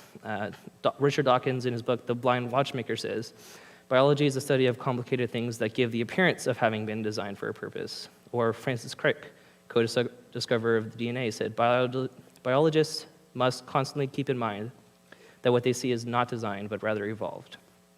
So they have to keep reminding themselves that Christianity or theism is not the answer. Instead, it's naturalism. But that is not, just because they're experts doesn't mean that they're correct about their conclusions. As John Lennox says, nonsense remains nonsense even when talked by world-famous scientists. So I go through time and chance and how they use that as an answer and why that's not a strong enough answer to the question of the teleological argument. And then we go through the moral argument. A very simple version of the moral argument is every law has a lawgiver. There is a moral law, therefore there is a moral lawgiver. So, and then the question is there a moral law? And a very simple way to prove that there is a moral law, or at least that all humans agree that there is a moral law, is to do something wrong to someone. They'll appeal to you, not to you, but they'll appeal to a higher source of justice. And that cannot be just your idea or my idea or an evolved idea through evolution for survival. That has to be something stronger, or else it really is just our opinion. Moving on, we go through proofs for the New Testament to be trustworthy. So the first proof would be early testimony. The New Testament fails to mention the destruction of the temple in 70 AD or the siege that started shortly after 66 AD. Why would this be important? The New Testament really is a history book of the early church, and imagine reading a history book about New York in the early 2090s and not reading about 9/11. It would be to the same catastrophic event. Luke also said nothing about the deaths of Peter and Paul, which indicates that they hadn't died when he had written the Gospel of Luke, even though he did mention minor players like Stephen and James, the brother of John. These were minor players compared to Peter and Paul, which indicates that they were alive at the end of the writing of Luke. Paul, when he's writing his letters, often quotes Luke or paraphrases Luke, which means that Luke's scripture, at least it's likely that Luke's scripture was out and well circulated enough to be recognized when quoted by Paul in some of his letters. Another question you can have is, do we still have an accurate description of what was written down originally? At last count, there were nearly 5,800 written Greek manuscripts of the New Testament. In addition, there are some 20,000 manuscripts of other languages. There is nothing from the ancient world that even comes close in terms of manuscript support. The next closest work is the Iliad by Homer with 1,800 manuscripts. Most other ancient works survive on fewer than a dozen manuscripts, yet few historians question the historicity of the events of those works described. And then going back to the early argument, the earliest undisputed manuscript is a segment of John, known as the John Rylands fragment. Scholars dated it between AD 170 and 138. But some say it's even earlier. Even earlier than the John Rylands fragment are 9 disputed fragments that date from AD 50 to 70 found in the Dead Sea Scrolls. And then we quote Frederick Kenyon, who is an ancient manuscript authority. He says, "It cannot be too strongly asserted that, in substance, the text of the Bible is certain. Especially is this the case of the New Testament. The number of manuscripts of the New Testament, of early translations from it, and of quotations of it from the oldest writers of the church is so large that it is practically certain that the true reading of every doubtful passage is preserved in some one or other of these ancient authorities. This can be said for no other ancient book in the world." So there's a lot of just dead space in the middle. And then going to Acts. Acts is really an interesting book because Luke really challenges you. He gives you certain details about politicians, accents, dates. He's really asking you to fact check him. William Ramsey says, "He began with a mind unfavorable to Acts, and it did not lie then in line. It did not lie then in my life of life." I must have written that down wrong. The subject minutely, but more recently I found myself often brought into contact with the book of Acts as an authority for the topography, antiquities, and the society of Asia Minor. It was gradually borne in upon me that in various details the narrative showed marvelous truth. So this is coming from someone who doesn't believe what Acts has to say about miracles, but it's a source used for topography, antiquities, and society.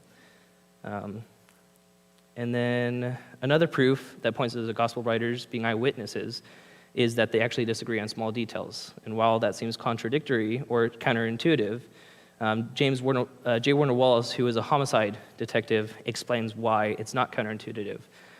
It proves that there's not a conspiracy.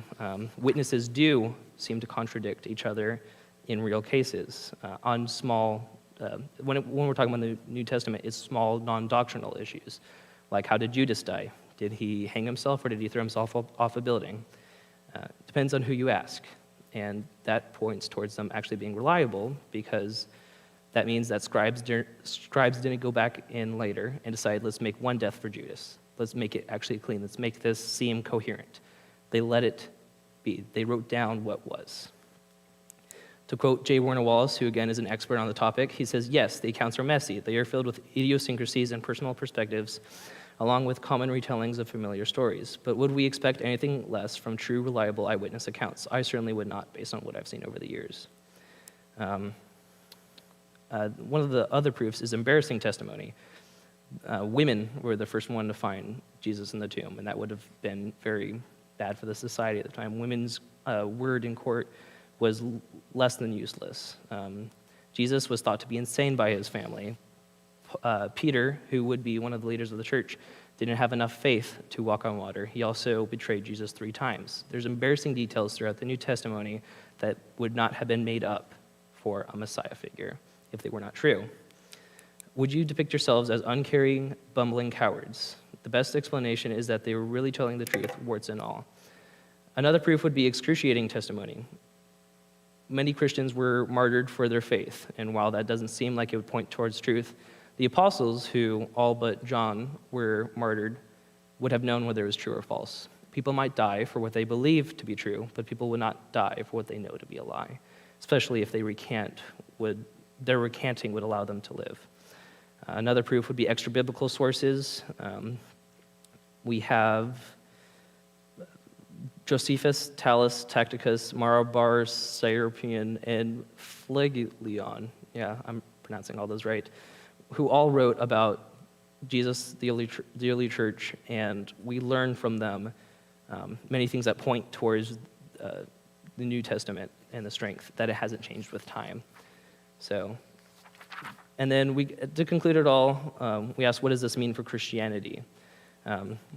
Since Christianity can be proven within a reasonable doubt, Christians need to prioritize apologetics in their life as well as in the life of their church. Once they have educated ourselves, we need to prioritize educating others. We are called to know God and make him known. Just like Paul, we need to preach the gospel in a way that makes sense to our audience. Apologetics is a tool the American church should add to its tool belt. So that's how we end it. I will now take questions.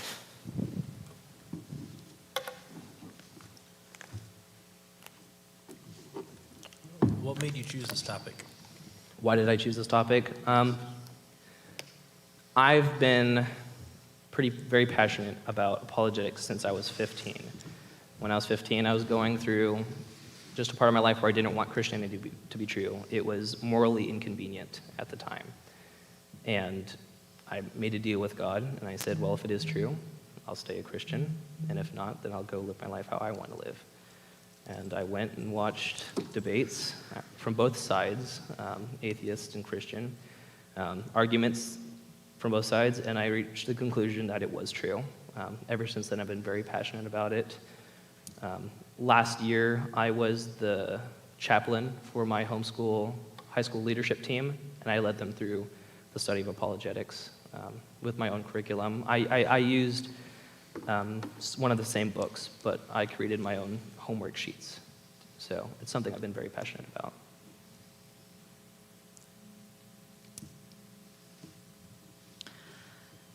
You state at the very beginning, the skeptics like to say nothing can be proven, but if you press them on it, then you say, well, is that statement true? In my experience, they just laugh this off. Yeah. If you press them, can they give you a better explanation? For the beginning of the universe? For why nothing can be proven works for them, but it actually doesn't work. Well, they're willing to believe things that can be proven if it agrees with their worldview, like evolution or something like that. They're only going to, in general, I'm not going to try to generalize, but in general, people who believe that nothing can be proven only believe that when it comes to things that they don't want to believe or don't want to think about. It's easier to say nothing can be proven, so I don't have to worry about that. I can do whatever, you can do whatever. Everything's subjective. It doesn't matter, really. At least that's my general experience. Mm-hmm. When you were working on this, do you have just a two-part question. Do you have an area that you feel like you learned more about, and maybe an area that now, oh my, I need to go just a little deeper because it's not, I mean, you're pretty comprehensive here. Good job on that. Thanks. But is there something that really, wow, that was a surprise as you were working through this project, and then maybe something that you're saying, oh, I'm feeling kind of mushy. I need to do a little more. I introduce more questions. I would not say that there's anything I was really surprised to learn. My part about the New Testament, which was, I think, over 10 pages, was something that I wasn't expecting it to be 10 pages. I wasn't expecting it to be there that much. I knew that there probably would be more than that since there's hundreds of books with hundreds of pages with the same topic. But I wasn't expecting to go as deep, but I just couldn't stop myself with how interesting it was. So that's something that surprised me, I guess. And then something that I wasn't really, I'm pretty familiar with most of the topics that I covered in this paper. I guess the moral argument is something that I just didn't think about too much before this year, but I read a lot of C.S. Lewis and stuff, so I think that kind of prepared me to help write this, so. Well, I do appreciate the detail of, say, like the excruciating or the messy. Right. That's something that people don't often refer to as being a benefit. Yeah. In the apologetics. So, yeah. For sure. Good. Thank you. Did you find something in the contradiction of what you wanted? Is there something there that was harder for you to ignore, or an opposing view that you thought was difficult to, guess, digest into the paper? I don't really. There aren't. There are arguments that I can be like, okay, I can see why you would think that, and let me talk to you about it. But I don't really think there's any really real argument where I'm against Christianity where I'm like, oh, well, this is shaking my worldview because I'm relatively familiar with a lot of them. So kind of just talking about like the moral argument, like why would God do this? Why would God do that? That's kind of like, why would God send people to hell? That's kind of an argument. When you think about it at first, you're like, oh gosh, why would he do that? And then you kind of think about justice, and then what does hell look like? And then his perfection, and you're like, oh, okay, so that's what that means. Well, that's what that looks like. So I wouldn't really say there was any arguments from skeptics when I was doing this research where I was like, oh, I can't talk about that because I don't feel comfortable to talk about that. There were a lot of things, and if you talk to Ms. Sisson, you'll know there were more counter-arguments that I refuted in this paper that I had to remove because of page length. I was still 6 and a little bit over pages. So I don't think there was anything I was scared to tackle on this paper. If I was writing a book or something like that, I don't know exactly how I would go about doing that, since I would want to tackle everything and couldn't just make it a comprehensive, pointed book. So I feel like I'm rambling right now, but. So did you feel like I answered your question? If not, you can restate it and I'll try again. It kind of goes into, you said the problem is that Christianity is declining. Yes. How would you, I guess, seeing an increase in everything else, how do you refute their beliefs saying that Christianity is correct? Well, I think that it's kind of easier in some ways to not be a Christian, and it's easier to be Christian in some ways, but Christianity in decline, I think, is a multifaceted problem, and one of my older rough drafts, which I don't have on me, one of my old thesis statements that I actually changed, this was not my original one. My original one was Christianity, many young people are leaving the church, and apologetics is a tool to get them back, or it was a rough version of what that was, and I kind of tackled that a bit more. I feel like when Christianity in decline, a big problem or a big reason for that is that we don't talk about apologetics, at least in youth group and even in big church, you could say. I feel like kids especially, there was a poll by Barna, and 3 of the 6 reasons young people from ages from I think 17 to 24, why they left the church, Barna polled them on that, and 3 of the 6 reasons were based on something to do with apologetics, whether it was Christianity seems to be anti-science, it seems to be exclusionary, or it seems to be something else, which I forget what the other point was, but it had something to do with apologetics. And there were 3 others, like it was morally inconvenient or something like that. And apologetics can't help with that, but you're more likely to push yourself towards something that's uncomfortable if there's evidence towards that. So I think really Christianity in decline one of the reasons is because we don't teach ourselves and our youth that Christianity can be proven within some doubt, if that makes sense. Especially when we have the tools available to us like that. You demonstrated the benefit of physical pain with your examples. Yes. I was wondering, is there a benefit to emotional pain that you could explain? Not necessarily a benefit. Let me find the part. Well, I'm wondering if it's similar, because I think that might be the one people could react to more. But Right. we understand physical pain. Right. Well, the reason I bring up physical pain is they're very closely related, and theoretically, there's not a benefit to physical pain.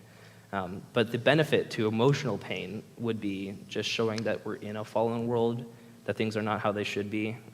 If you're in a relationship that's not healthy, that kind of emotional pain might be a good thing to get you out of it. And another thing is Jesus has gone through both physical and emotional pain. So we have a creator and a high priest that can empathize with us. So that's another point I didn't bring up when I was talking earlier, but I don't think that there's not a pro for emotional pain is like a strong enough argument to be like there is no God, if that makes sense. Mm-hmm. Yes.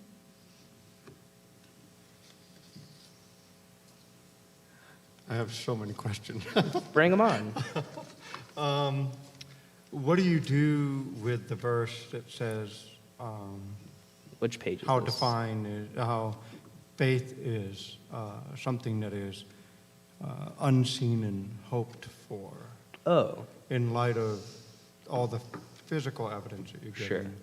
the definition of faith is Yes. to be unseen and hoped for. How do you work with somebody who comes from that other angle?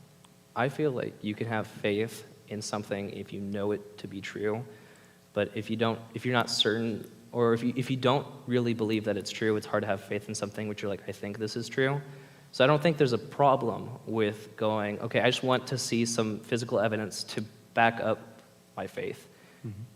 Because because apologetics isn't necessarily going to help you when you're like, God, where are you? I'm really struggling in life. It might help you get stronger, like, okay, there is a God, so I know that at least. And I feel like that's kind of where faith comes in. And you can't answer every question, and I didn't claim that you could answer every question. That's why I said there's reasonable doubt. There's questions that Christian you can't answer, but I don't feel like that means you should remove apologetics from your tool belt, because you just think that faith is the only answer. And I kind of talk about that with the misconceptions of apologetics. We live in a society that's very pointed towards physical evidence and experts. So I kind of feel like that's not a good enough reason to remove it from your tool belt. So. That's the difficulty of working with an unseen God, right? Right. Right.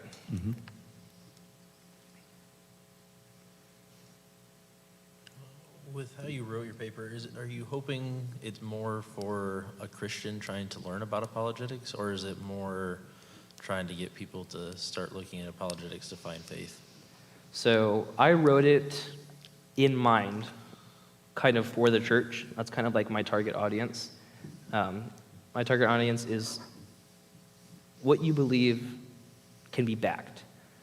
And while you have faith there's nothing wrong with that, this is something that can help strengthen that. And this is actually something with someone who is young in their faith or struggling in their faith or going through something hard in life. This is something that can help them, something they can cling on to.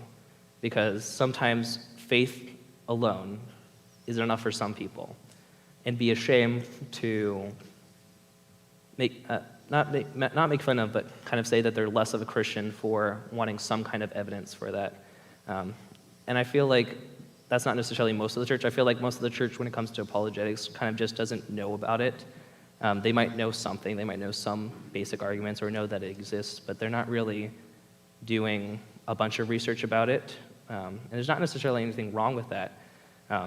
It's just the reason that it can be a problem is when people start leaving the church and there's something that you can be doing about it. So that's kind of why I wrote it. If that makes sense, I can talk a bit more about that now. I particularly liked this sentence.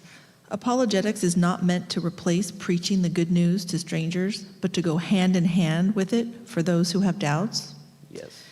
And is there any danger in focusing on apologetics over the gospel, or swinging too far in that direction? I mean, there can be theoretically if you just never talk about the Bible ever again. But I don't think that's really a problem that the American church would face. I feel like it's not really a risk that is bad enough to prevent using apologetics. Yeah. I've been reading through this, and I'd like to hear, I have a two-part question. I first want to say, what is your definition of Christianity? I would say anyone who holds to the Bible as being reliable and biblical, and not saying, okay, some parts of the Bible are true and some parts aren't. Like, I would not consider LDS or Jehovah's Witness or some other thing like that to be a Christian, but someone who holds Jesus to be the Lord and Savior. And there's other parts to that, like doctrinal, like faith and works, and you have to like think about that. But that's kind of like the main part I would talk about. Was it me?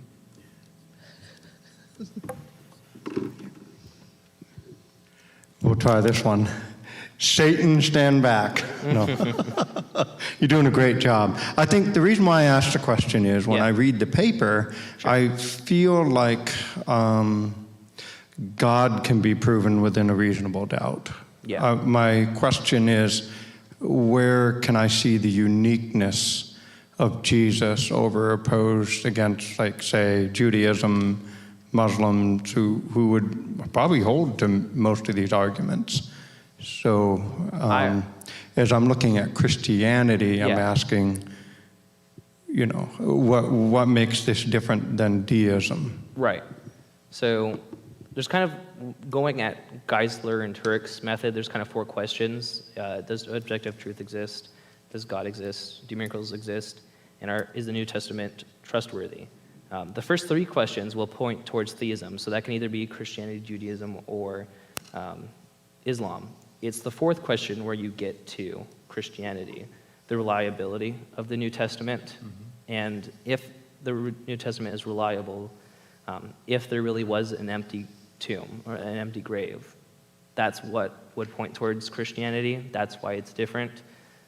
If you look at Islam, it doesn't really have the manuscript evidence that Christianity has. In fact, I talk about it a bit when I'm talking about, we don't really have any existing, like, documents, like the original documents, we don't have that, but we do have so many documents that we can, like, fact check each other documents. You don't have that with Islam, where it was a single author. You don't have that with LDS, where it was a single author, and then everything else is not true. So that's something that Christianity, I would actually consider that a strength of Christianity. So that's what makes Christianity different, is that we have a trustworthy New Testament. And I would even say, going off that, J. Warner Wallace, who I mentioned earlier, he grew up as an atheist, and he has LDS family members. And he talks about how the top 3 answers when you ask a Christian why they're a Christian is either I was raised in the church, I've had an experience that let me believe God exists, like I'm healed or something like that, or I've changed personally, like I used to be a jerk, but the gospel has really softened my heart and I've become a nicer person. And he's like, those 3 answers are great. There's nothing wrong with those 3 answers. But if you look at Mormonism, if you look at Jehovah's Witness, if you look at Islam, those 3 answers are going to be the same 3 answers that are most commonly found when you ask that same question: why is this true? Why is that true? And if Christianity is true, objectively, unlike those religions, because if Christianity is true, then those religions can't be true, then there should be something different about Christianity. And I feel like apologetics is a tool that would help with that. That makes sense. That's probably why you spent so much time on the New Testament at the end? Yes, yeah. Good job. Thank you.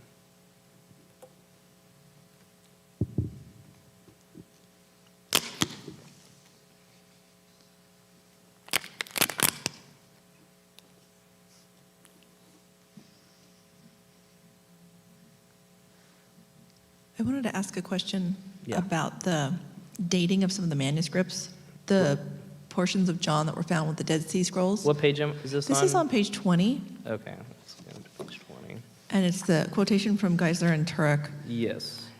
And I was wondering if they happen to mention how those fragments were dated. I believe there was a couple ways. That's why it's kind of disputed.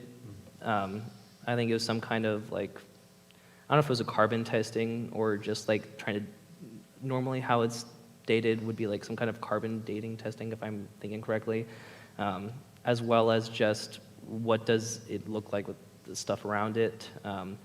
That's why, like, the Dead Sea Scrolls, I think, like, I don't know if the carbon dating is a little bit different, but then they were found with things that were different, so that's why it would be a little bit different. They didn't really get in depth with that, but they did lead to sources that talked about those. So that's where I would have to go if I wanted to look more into that.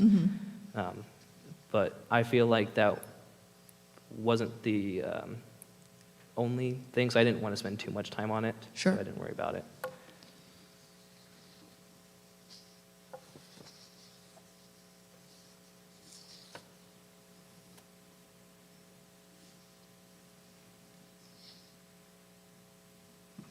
I suppose in some ways it's a moot point, because my next note, if I could just go on, is that skeptics don't doubt the authenticity of these documents just when they were written. Where This am I is page going? 21 in the middle. 21 in the middle? Yes. Okay. The skeptics don't doubt their authenticity just when they were written. Yes. Is that not necessarily, that's a moot point, is it not? They were written, does it matter if it was, Yeah. right, if they're authentic, whether it was this year or that year? Yes. It's just more convenient for their arguments if it was further back, because that leads to more of a chance of myth and fable. Honestly, even their dates, if you look at them, if you look at like mid 100s, they'll say like, okay, so beginning at the end of the first century, that's when the Gospels were first written. Even with that, there's not enough time with eyewitnesses and the next generation for a myth this large to begin, especially in Judea.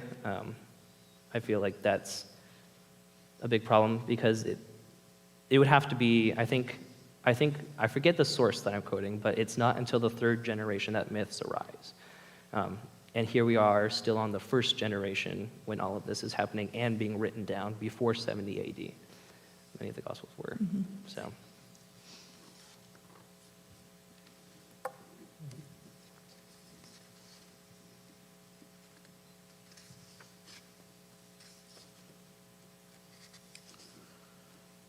Do you think you could learn more about the topic, and then do you also want to try to extend your audience to try to make it more well-known? I'm pretty passionate about it, so I might do start a website or I've actually started a YouTube channel. I might start doing shorts or something like that, and just talking about some of the things I talk about here, like pain or something like that. Might write a book or something like that. But even this, I sent my boss. He's really, I think I would really, a theist. That's probably what he is. And I sent him this, and he's in the process of reading it. So this isn't exclusive to non-believers. You can read this as a non-believer and still take something away from it. But the reason I wrote this was page limit was kind of a thing, so I had to choose who my audience was, and I kind of felt like writing to Christians would be an easier audience to write to. Or at least I knew who the audience was, kind of a thing.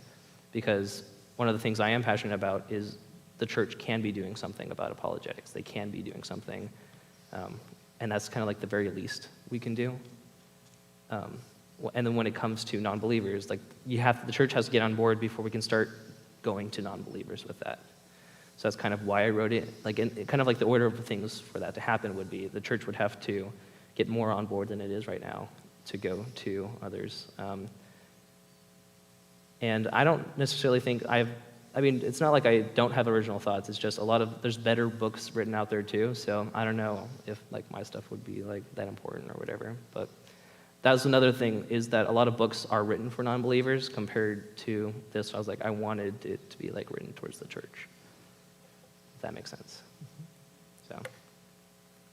Do you think apologetics is a newer thing that we're trying to push into churches to help prove that because of the change in, our target audiences, trying to pull people back to church? It depends on what you define as a newer thing, because as I kind of talk about where the word comes from and the history of that, it's been, and Paul, sharing the gospel and making arguments for that is nothing new. Apologetics, when it comes specifically, and the philosophical argument, the moral argument and the cosmological argument, have existed for a long time, and were perhaps in the Renaissance they were relatively well talked about, and I think Thomas Aquinas talks about a lot of theological issues like that. But when it comes to certain teleological arguments, that's kind of within the past 100 years, so that would be kind of newer arguments. And then the New Testament, most of the evidence I gave for that was not philosophical, but instead scientific. And that's kind of newer. So in that aspect, then some aspects of apologetics is newer. And it was just kind of less of a tool, like I talked about with, Billy Graham. Because simply sharing the gospel was enough at that time without other evidence. And I feel like we're no longer in a culture that can take it like that. That's really helpful you mentioned that, because I was just actually I went through your paper twice right before I sat down trying to find the Billy Graham quote. I forget which page it's on, but I think I remember, so hold up a just to second. be fair to those who are listening, Sal and I have bantered several times about this paper, not specifically, but so I want to ask a question that may not be completely in the bounds of what I'm supposed to ask, but you know, I love the apologetics too, and when I look at the paper, and I think about what I've wrestled with apologetics is I then run into the scripture where it says that even the demons believe. Yeah. And they shake. Right. And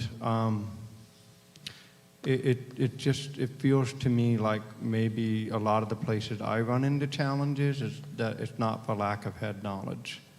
Sure. So the question is kind of a little bit broad, but it's like, how do you work at apologetics in a way that moves it to the heart? Okay. Did you think about that some? and Sure, wrestle with I it? thought about it a little I bit. think you alluded to it a little bit. Yes, I did. So page 7's the Billy Graham quote, just so you What know. page? Page 7. 7, thank you. And actually, I will talk about page 7 because I kind of talk about that. Like the last misconception about apologetics is that even with proof, people will believe what they want to believe.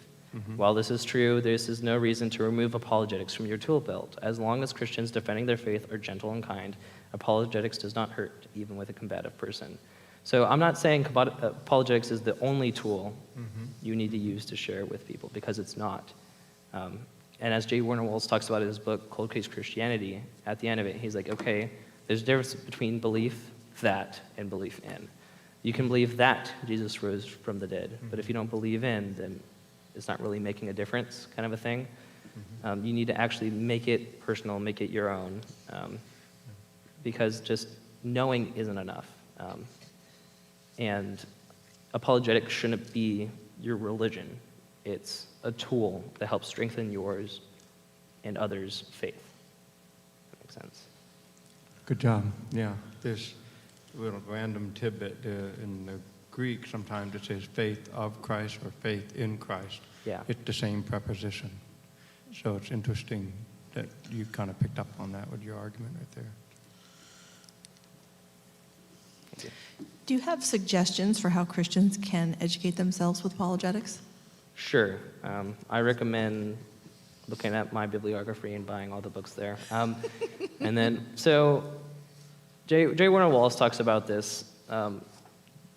The church, you can go do something with your own church. Once you educate yourself, whether you go and you watch Cross-Examined or Cold Case Christianity, whether you watch YouTube channels and then educate yourself that way, or if you get the books and educate yourself that way.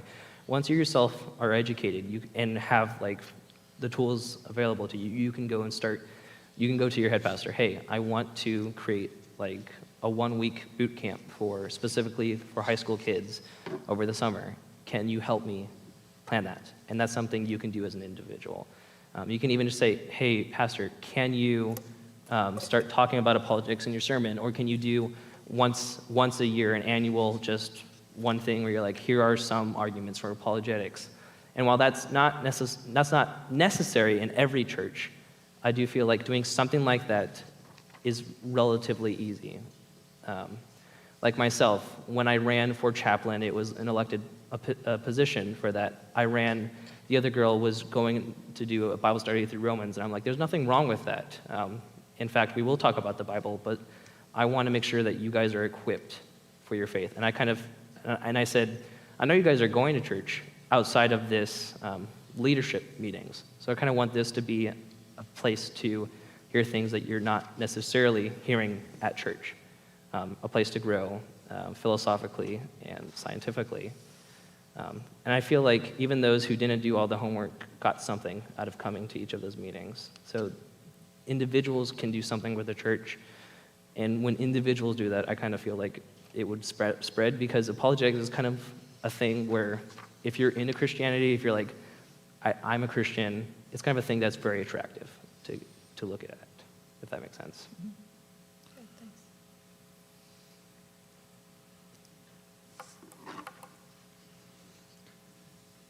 I've asked a number of questions. I just want to affirm something in your last statement to me. You referenced on page 7 the piece of as long as Christians defending their faith are gentle and kind, apologetics does not hurt, even with a combative person. Yeah. And I want to just affirm that because Yeah. I've seen enough apologetics that are there to nuke somebody, Right. you know, just leave them with nothing Right. to believe in unless they take your side. Mhm. So I just wanted to affirm that and appreciate that you work language like that into this paper. Thank you.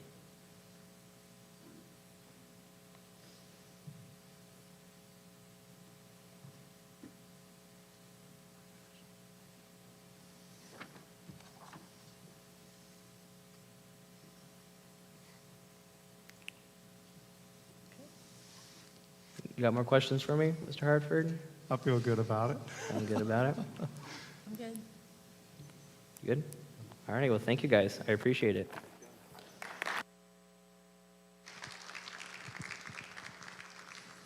All right. Well, thank you again, everyone, for being here and online. Thank you. We want to remind you that we have, not only are we streaming this, but we are recording it, and we will have each individual student video cut, and hopefully within the next week or two, and we will provide those to the families if you would like to have one. If you have a flash drive, we will put those on there for you. If you want the entire day, we'll do that as well, but at least you can get your own students. Just let me know. Thanks, guys, and thank you online, and have a great day. Thank you, students. You all did an amazing job. Excellent job today.